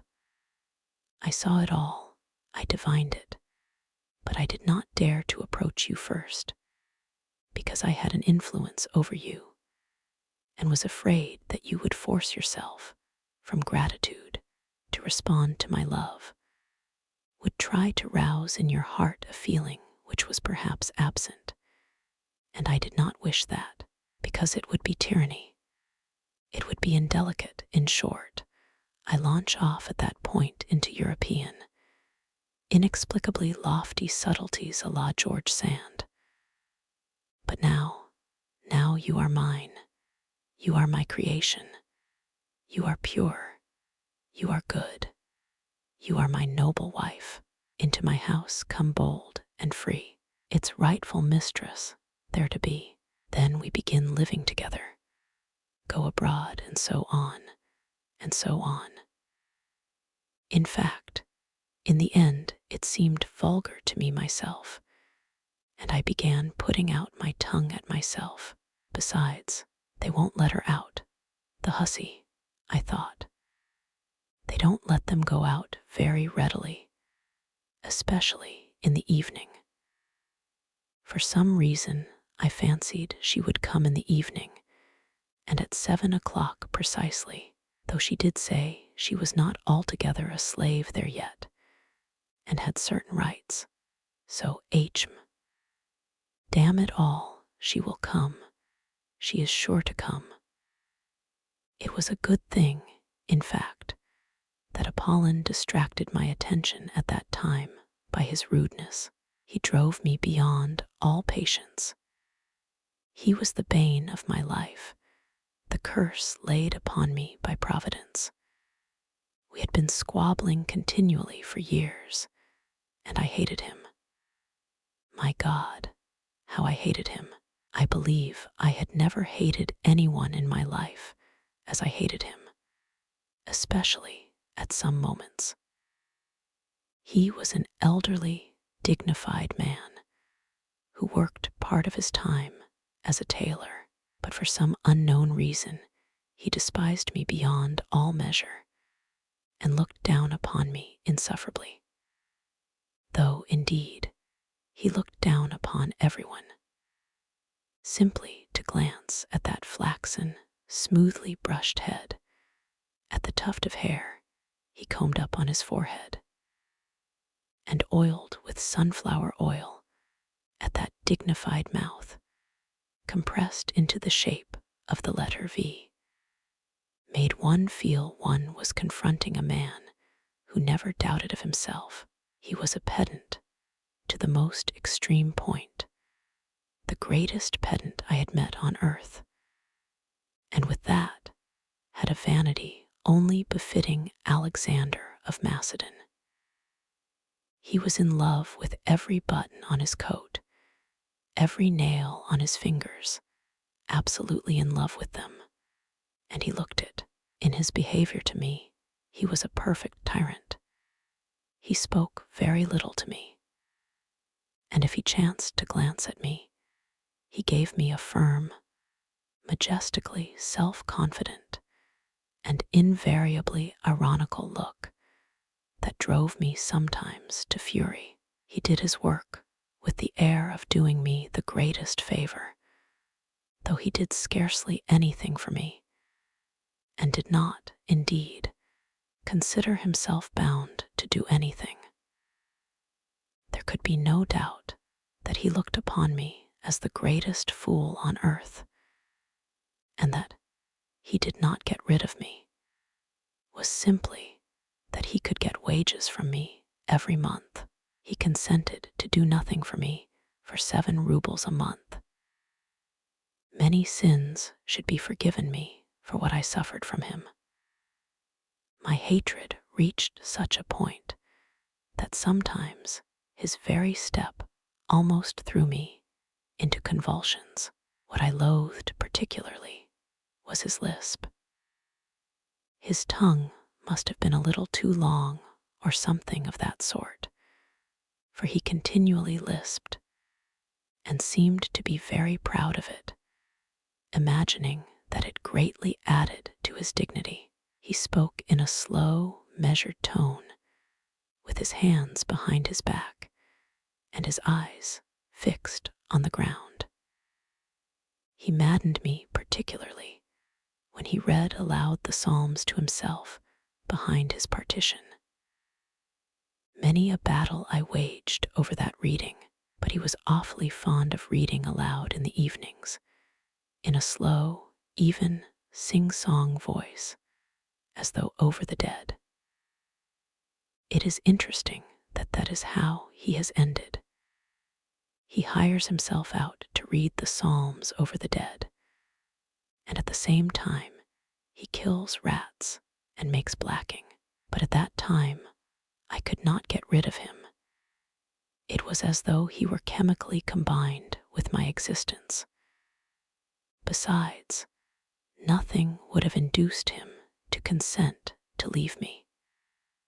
I could not live in furnished lodgings. My lodging was my private solitude, my shell, my cave, in which I concealed myself from all mankind.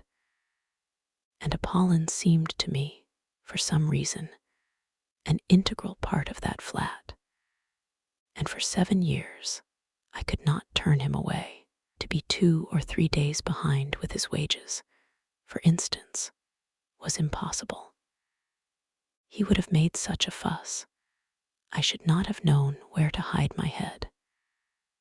But I was so exasperated with everyone during those days that I made up my mind for some reason, and with some object to punish Apollon, and not to pay him for a fortnight the wages that were owing him. I had for a long time, for the last 2 years, been intending to do this, simply in order to teach him not to give himself airs with me, and to show him that if I liked, I could withhold his wages. I purposed to say nothing to him about it, and was purposely silent indeed, in order to score off his pride, and force him to be the first to speak of his wages.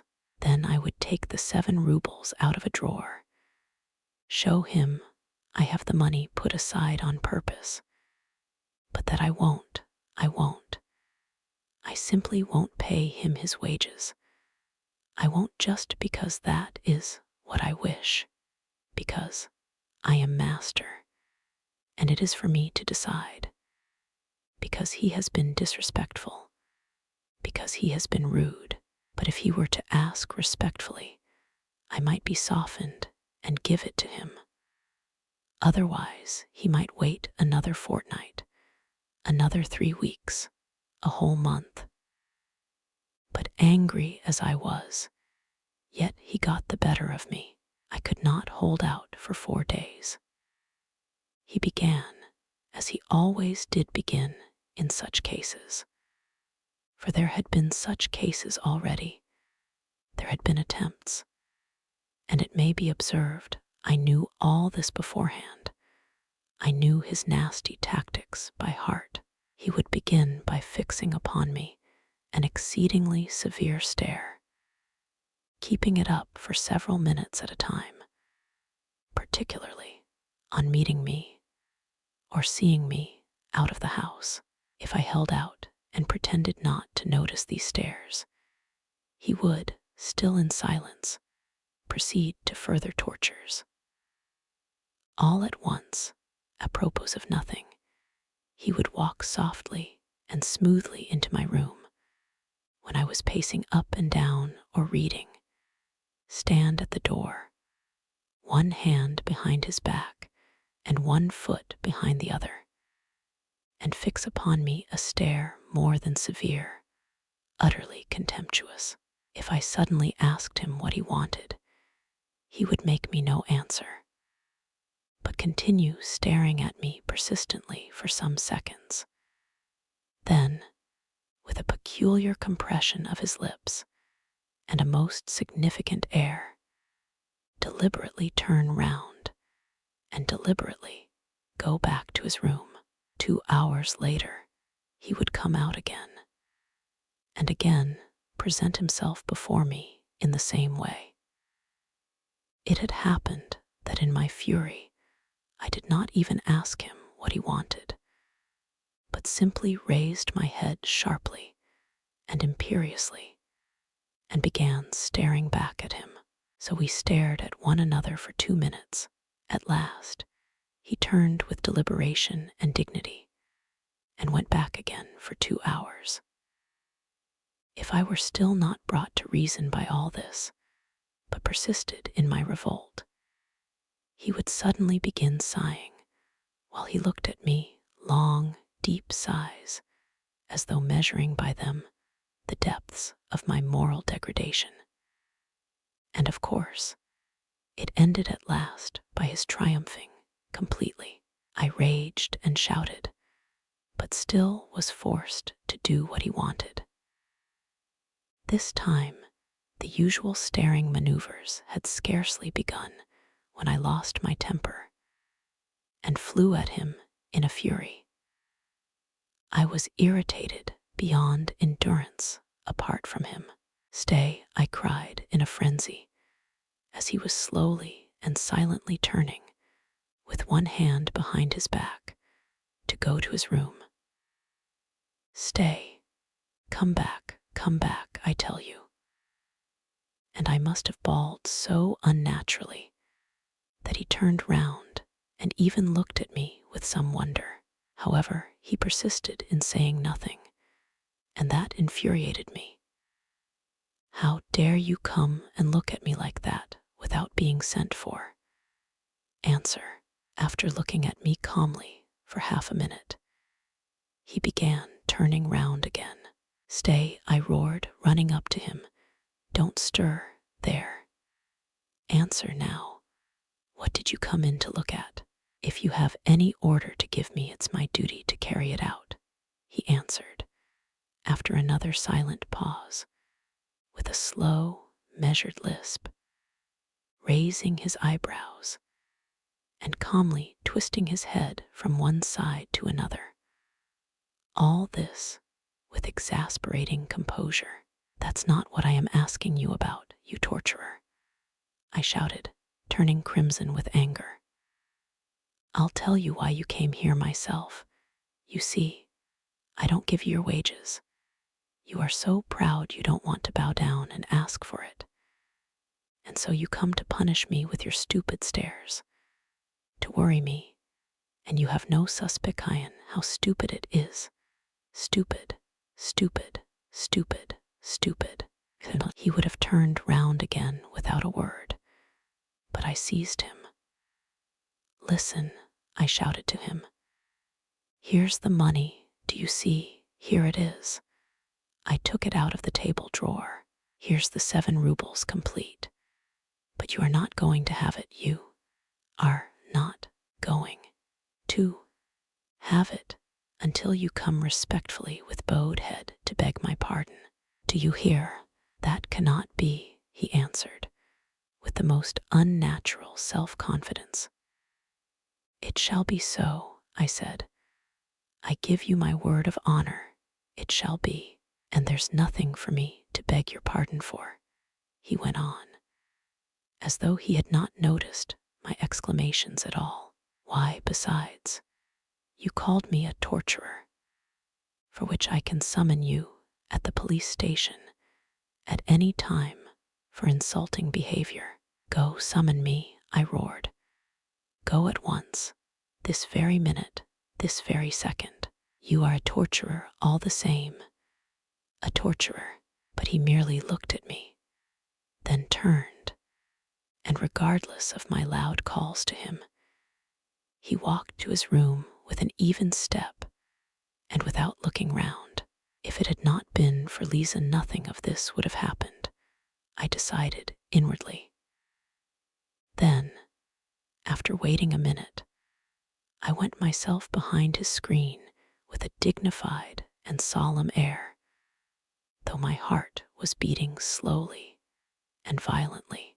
Apollon, I said quietly and emphatically, though I was breathless, go at once, without a minute's delay, and fetch the police officer. He had meanwhile settled himself at his table, put on his spectacles, and taken up some sewing.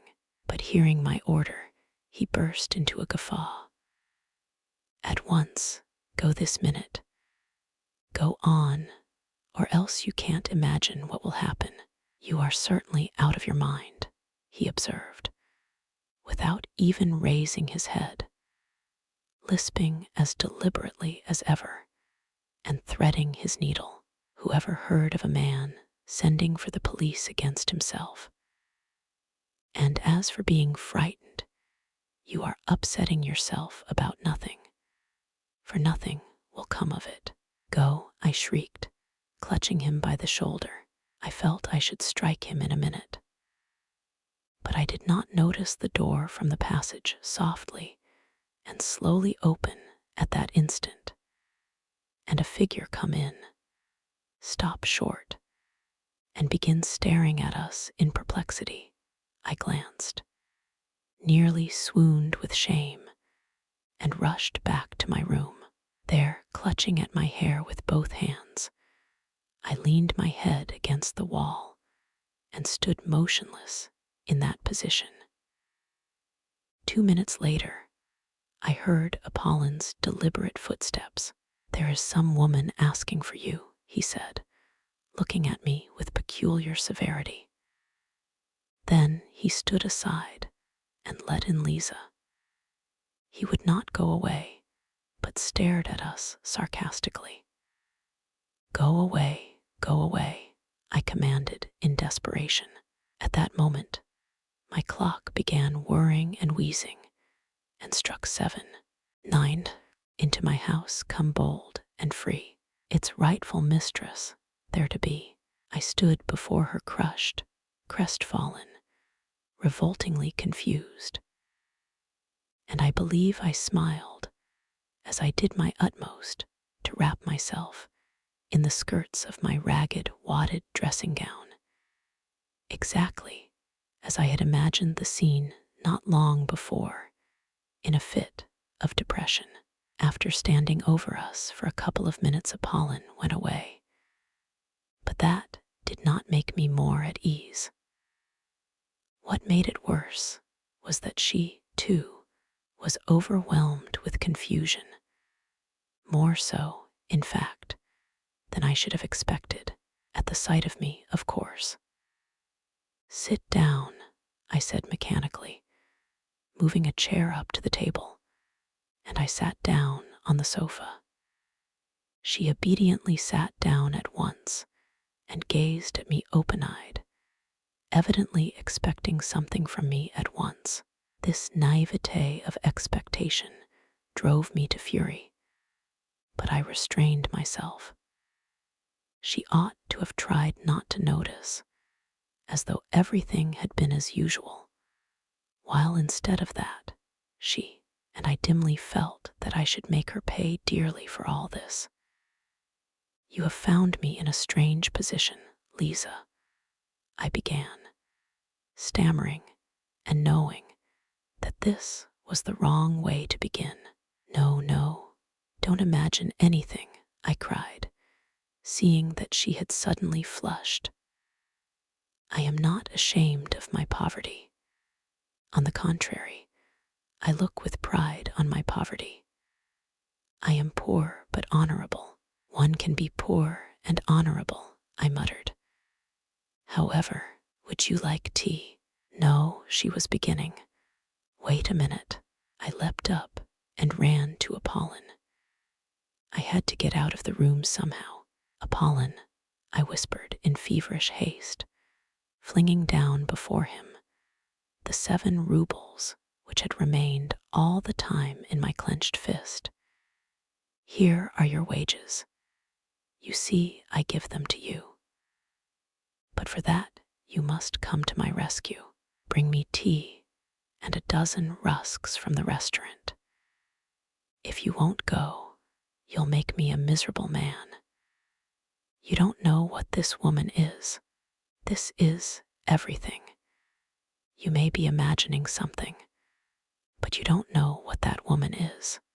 Apollon, who had already sat down to his work and put on his spectacles again, at first glanced askance at the money without speaking or putting down his needle.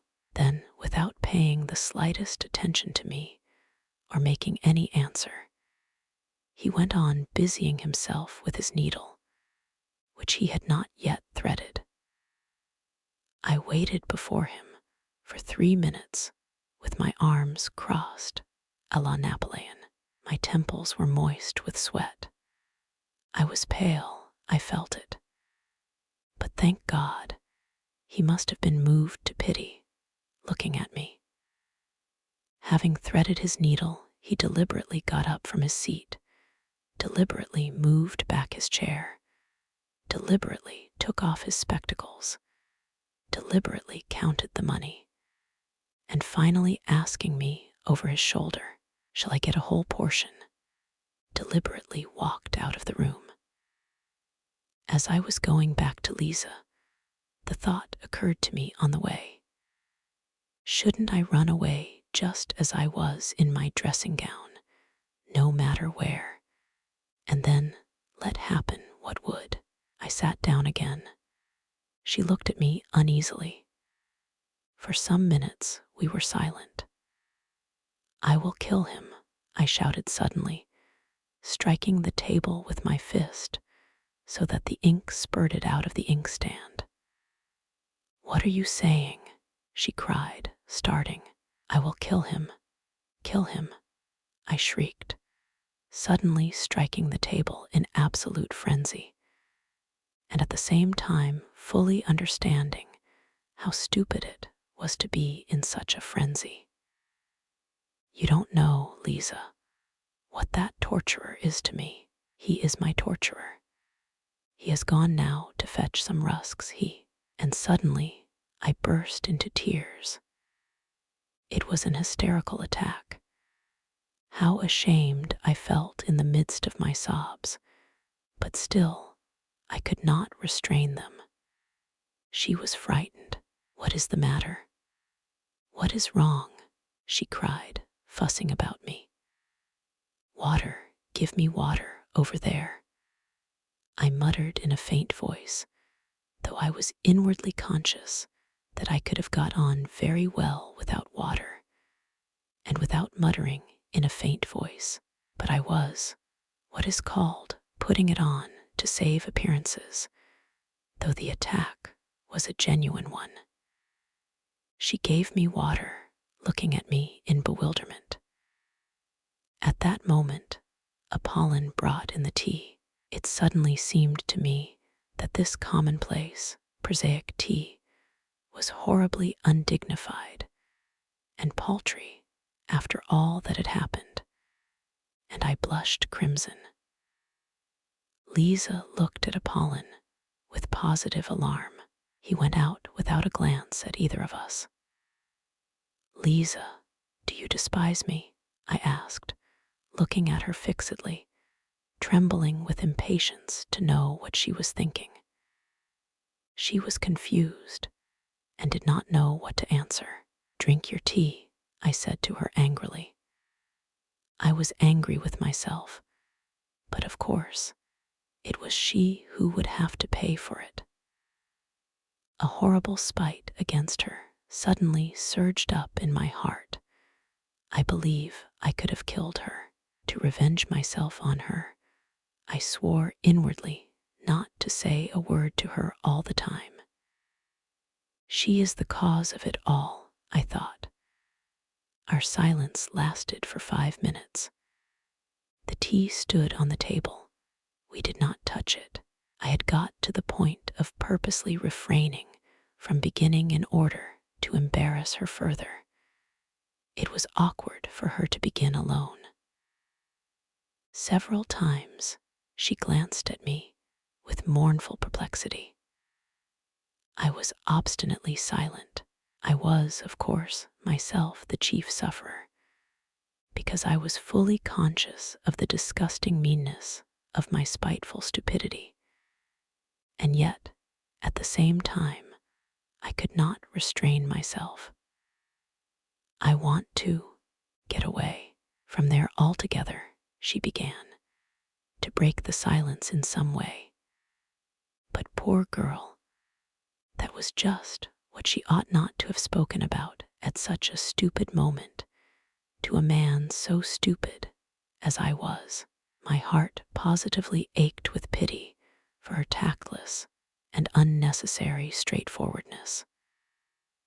But something hideous at once stifled all compassion in me.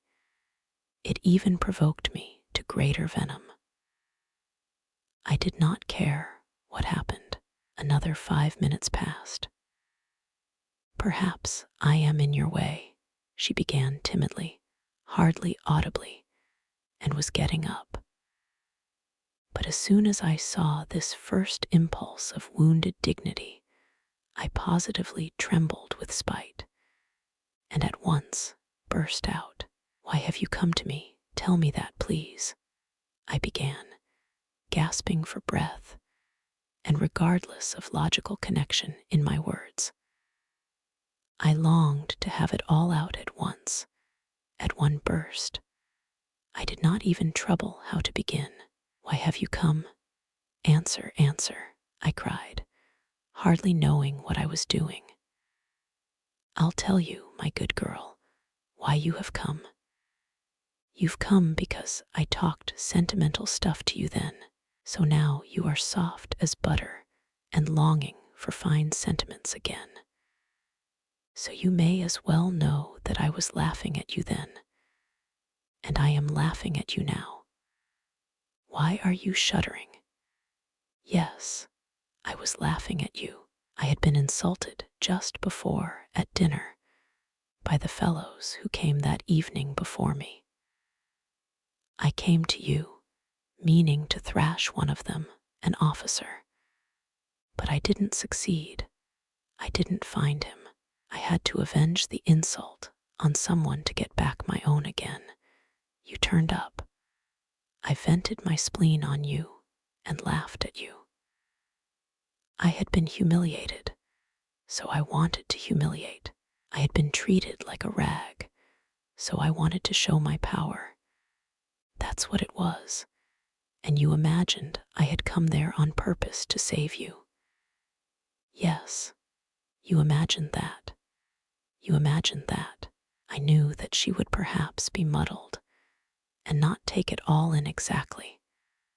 But I knew, too, that she would grasp the gist of it very well indeed. And so, indeed, she did. She turned white as a handkerchief, tried to say something, and her lips worked painfully.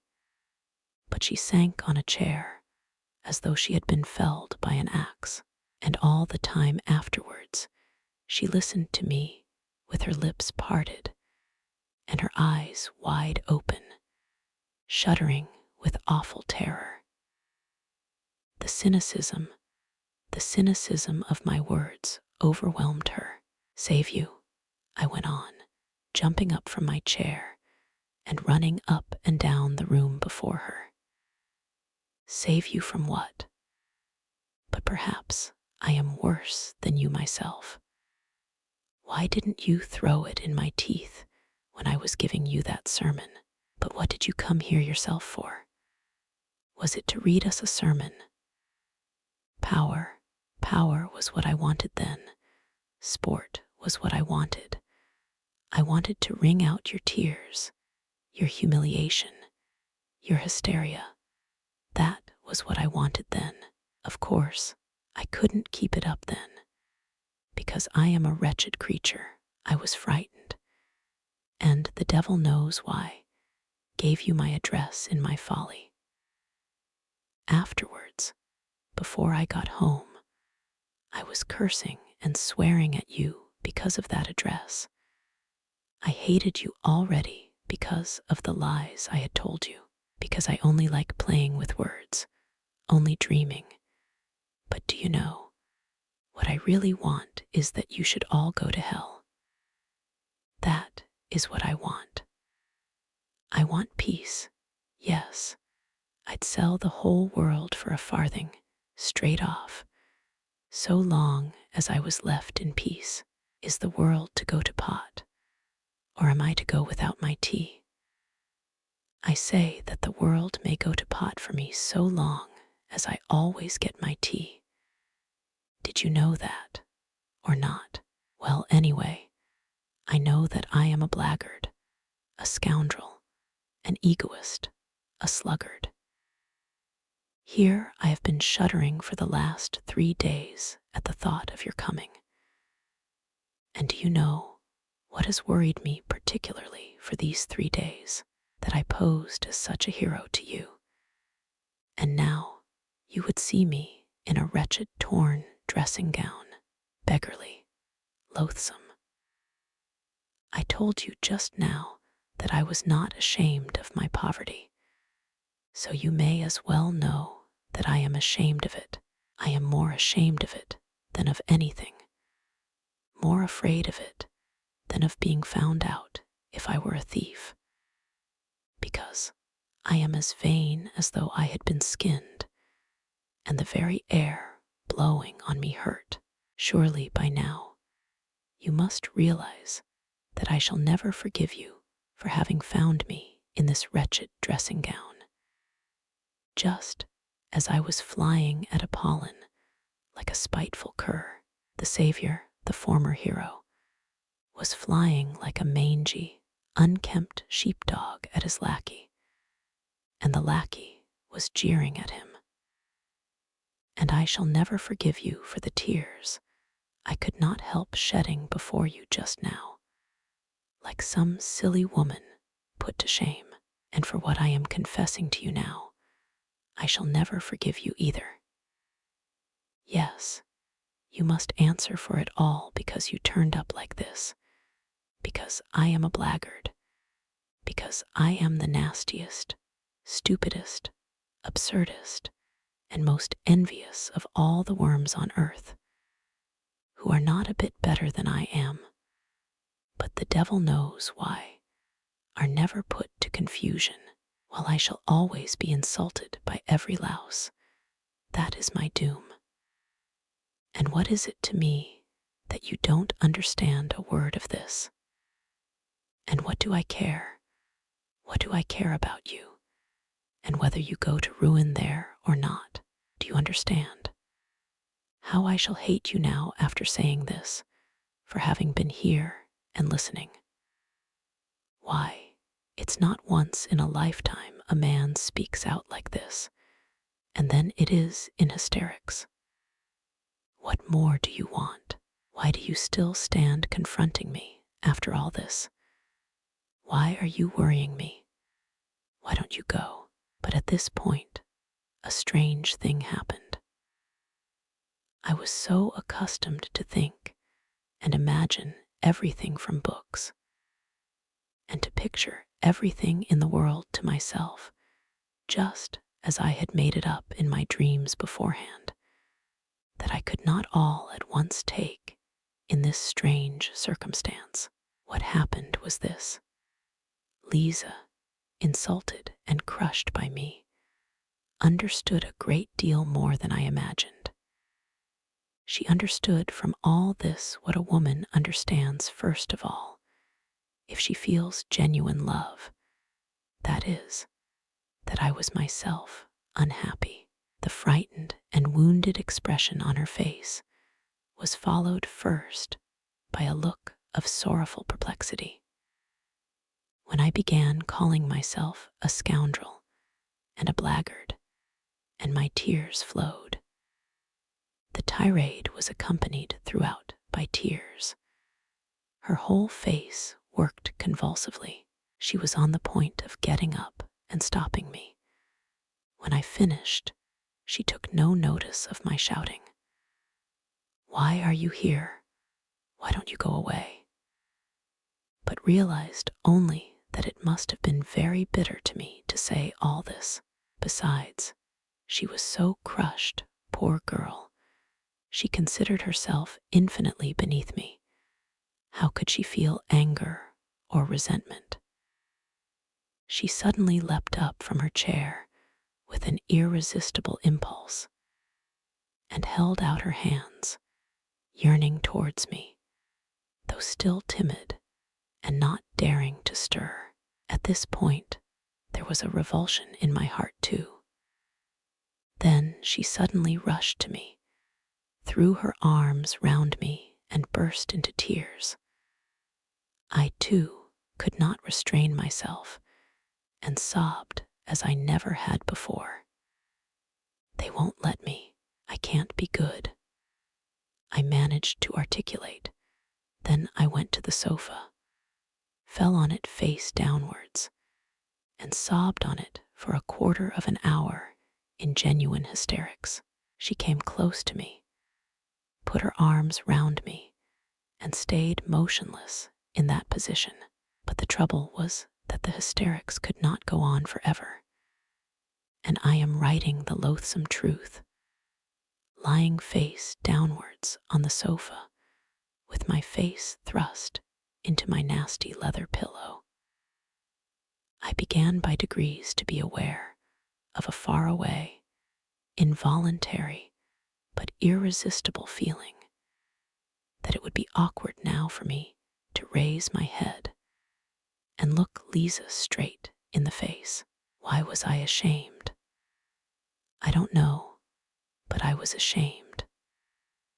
The thought, too, came into my overwrought brain that our parts now were completely changed, that she was now the heroine, while I was just a crushed and humiliated creature, as she had been before me that night, 4 days before.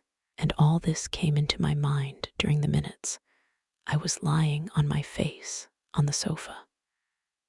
My God, surely I was not envious of her then. I don't know. To this day I cannot decide. And at the time, of course, I was still less able to understand what I was feeling than now. I cannot get on without domineering and tyrannizing over someone, but there is no explaining anything by reasoning, and so it is useless to reason. I conquered myself, however, and raised my head. I had to do so sooner or later, and I am convinced to this day that it was just because I was ashamed to look at her that another feeling was suddenly kindled and flamed up in my heart. A feeling of mastery and possession. My eyes gleamed with passion, and I gripped her hands tightly. How I hated her, and how I was drawn to her at that minute. The one feeling intensified the other. It was almost like an act of vengeance. At first, there was a look of amazement, even of terror on her face, but only for one instant. She warmly and rapturously embraced me. A quarter of an hour later, I was rushing up and down the room in frenzied impatience. From minute to minute, I went up to the screen and peeped through the crack at Lisa. She was sitting on the ground with her head leaning against the bed and must have been crying. But she did not go away, and that irritated me.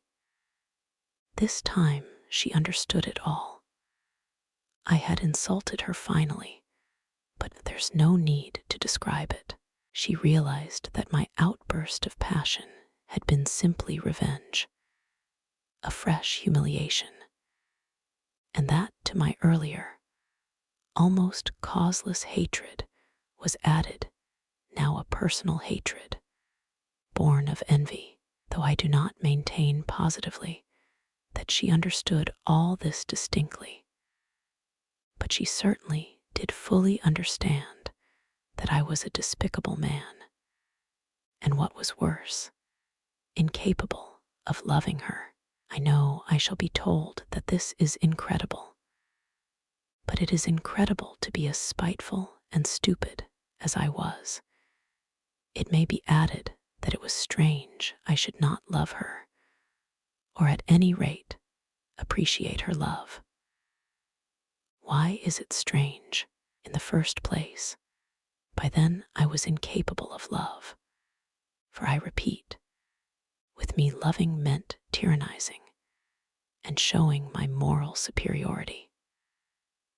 I have never in my life been able to imagine any other sort of love, and have nowadays come to the point of sometimes thinking that love really consists in the right, freely given by the beloved object, to tyrannize over her. Even in my underground dreams, I did not imagine love except as a struggle. I began it always with hatred and ended it with moral subjugation. And afterwards, I never knew what to do with the subjugated object, and what is there to wonder at in that, since I had succeeded in so corrupting myself, since I was so out of touch with real life, as to have actually thought of reproaching her and putting her to shame for having come to me to hear fine sentiments, and did not even guess that she had come not to hear fine sentiments, but to love me, because to a woman all reformation, all salvation from any sort of ruin, and all moral renewal is included in love and can only show itself in that form. I did not hate her so much, however, when I was running about the room and peeping through the crack in the screen.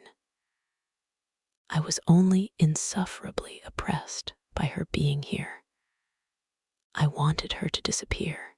I wanted peace, to be left alone in my underground world. Real life oppressed me with its novelty so much that I could hardly breathe.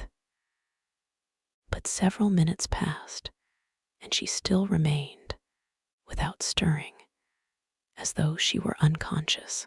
I had the shamelessness to tap softly at the screen, as though to remind her. She started, sprang up, and flew to seek her kerchief, her hat, her coat, as though making her escape from me. 2 minutes later, she came from behind the screen and looked with heavy eyes at me. I gave a spiteful grin, which was forced, however, to keep up appearances, and I turned away from her eyes. "Goodbye," she said, going towards the door. I ran up to her, seized her hand, opened it, thrust something in it, and closed it again. Then I turned at once and dashed away in haste to the other corner of the room to avoid seeing anyway. I did mean a moment since to tell a lie to write that I did this accidentally, not knowing what I was doing through foolishness, through losing my head. But I don't want to lie, and so I will say straight out that I opened her hand and put the money in it from spite. It came into my head to do this while I was running up and down the room, and she was sitting behind the screen. But this I can say for certain. Though I did that cruel thing purposely, it was not an impulse from the heart, but came from my evil brain. This cruelty was so affected, so purposely made up, so completely a product of the brain of books, that I could not even keep it up a minute. First, I dashed away to avoid seeing her, and then in shame and despair, rushed after Lisa. I opened the door in the passage and began listening. "Lisa, Lisa," I cried on the stairs, but in a low voice, not boldly. There was no answer, but I fancied I heard her footsteps lower down on the stairs. "Lisa," I cried more loudly. No answer. But at that minute, I heard the stiff outer glass door open heavily, with a creak, and slam violently. The sound echoed up the stairs. She had gone. I went back to my room in hesitation. I felt horribly oppressed. I stood still at the table, beside the chair on which she had sat, and looked aimlessly before me. A minute passed. Suddenly I started. Straight before me on the table I saw, in short, I saw a crumpled blue 5-ruble note, the one I had thrust into her hand a minute before. It was the same note. It could be no other. There was no other in the flat, so she had managed to fling it from her hand on the table at the moment when I had dashed into the further corner. Well, I might have expected that she would do that. Might I have expected it? No, I was such an egoist. I was so lacking in respect for my fellow creatures that I could not even imagine she would do so. I could not endure it. A minute later, I flew like a madman to dress, flinging on what I could at random, and ran headlong after her. She could not have got 200 paces away when I ran out into the street. It was a still night, and the snow was coming down in masses, and falling almost perpendicularly, covering the pavement and the empty street as though with a pillow. There was no one in the street. No sound was to be heard. The street lamps gave a disconsolate and useless glimmer. I ran 200 paces to the crossroads and stopped short. Where had she gone? And why was I running after her? Why, to fall down before her, to sob with remorse, to kiss her feet, to entreat her forgiveness. I longed for that. My whole breast was being rent to pieces, and never, never shall I recall that minute with indifference. But what for? I thought. Should I not begin to hate her, perhaps, even tomorrow, just because I had kissed her feet today? Should I give her happiness?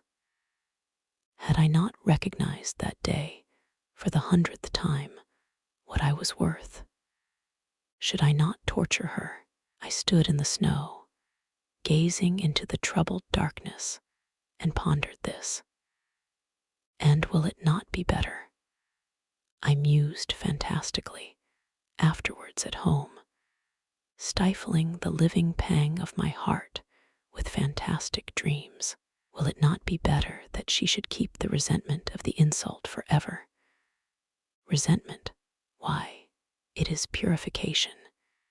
It is a most stinging and painful consciousness. Tomorrow, I should have defiled her soul and have exhausted her heart, while now the feeling of insult will never die in her heart. And however loathsome the filth awaiting her, the feeling of insult will elevate and purify her by hatred, perhaps too by forgiveness. Will all that make things easier for her, though, and indeed, I will ask on my own account here an idle question. Which is better, cheap happiness or exalted sufferings? Well, which is better? So I dreamed as I sat at home that evening, almost dead with the pain in my soul. Never had I endured such suffering and remorse. Yet, could there have been the faintest doubt when I ran out from my lodging that I should turn back halfway? I never met Lisa again, and I have heard nothing of her. I will add, too, that I remained for a long time afterwards pleased with the phrase about the benefit from resentment and hatred, in spite of the fact that I almost fell ill from misery. Even now, so many years later, all this is somehow a very evil memory. I have many evil memories now, but hadn't I better end my notes here? I believe I made a mistake in beginning to write them. Anyway, I have felt ashamed all the time I've been writing this story. So it's hardly literature so much as a corrective punishment.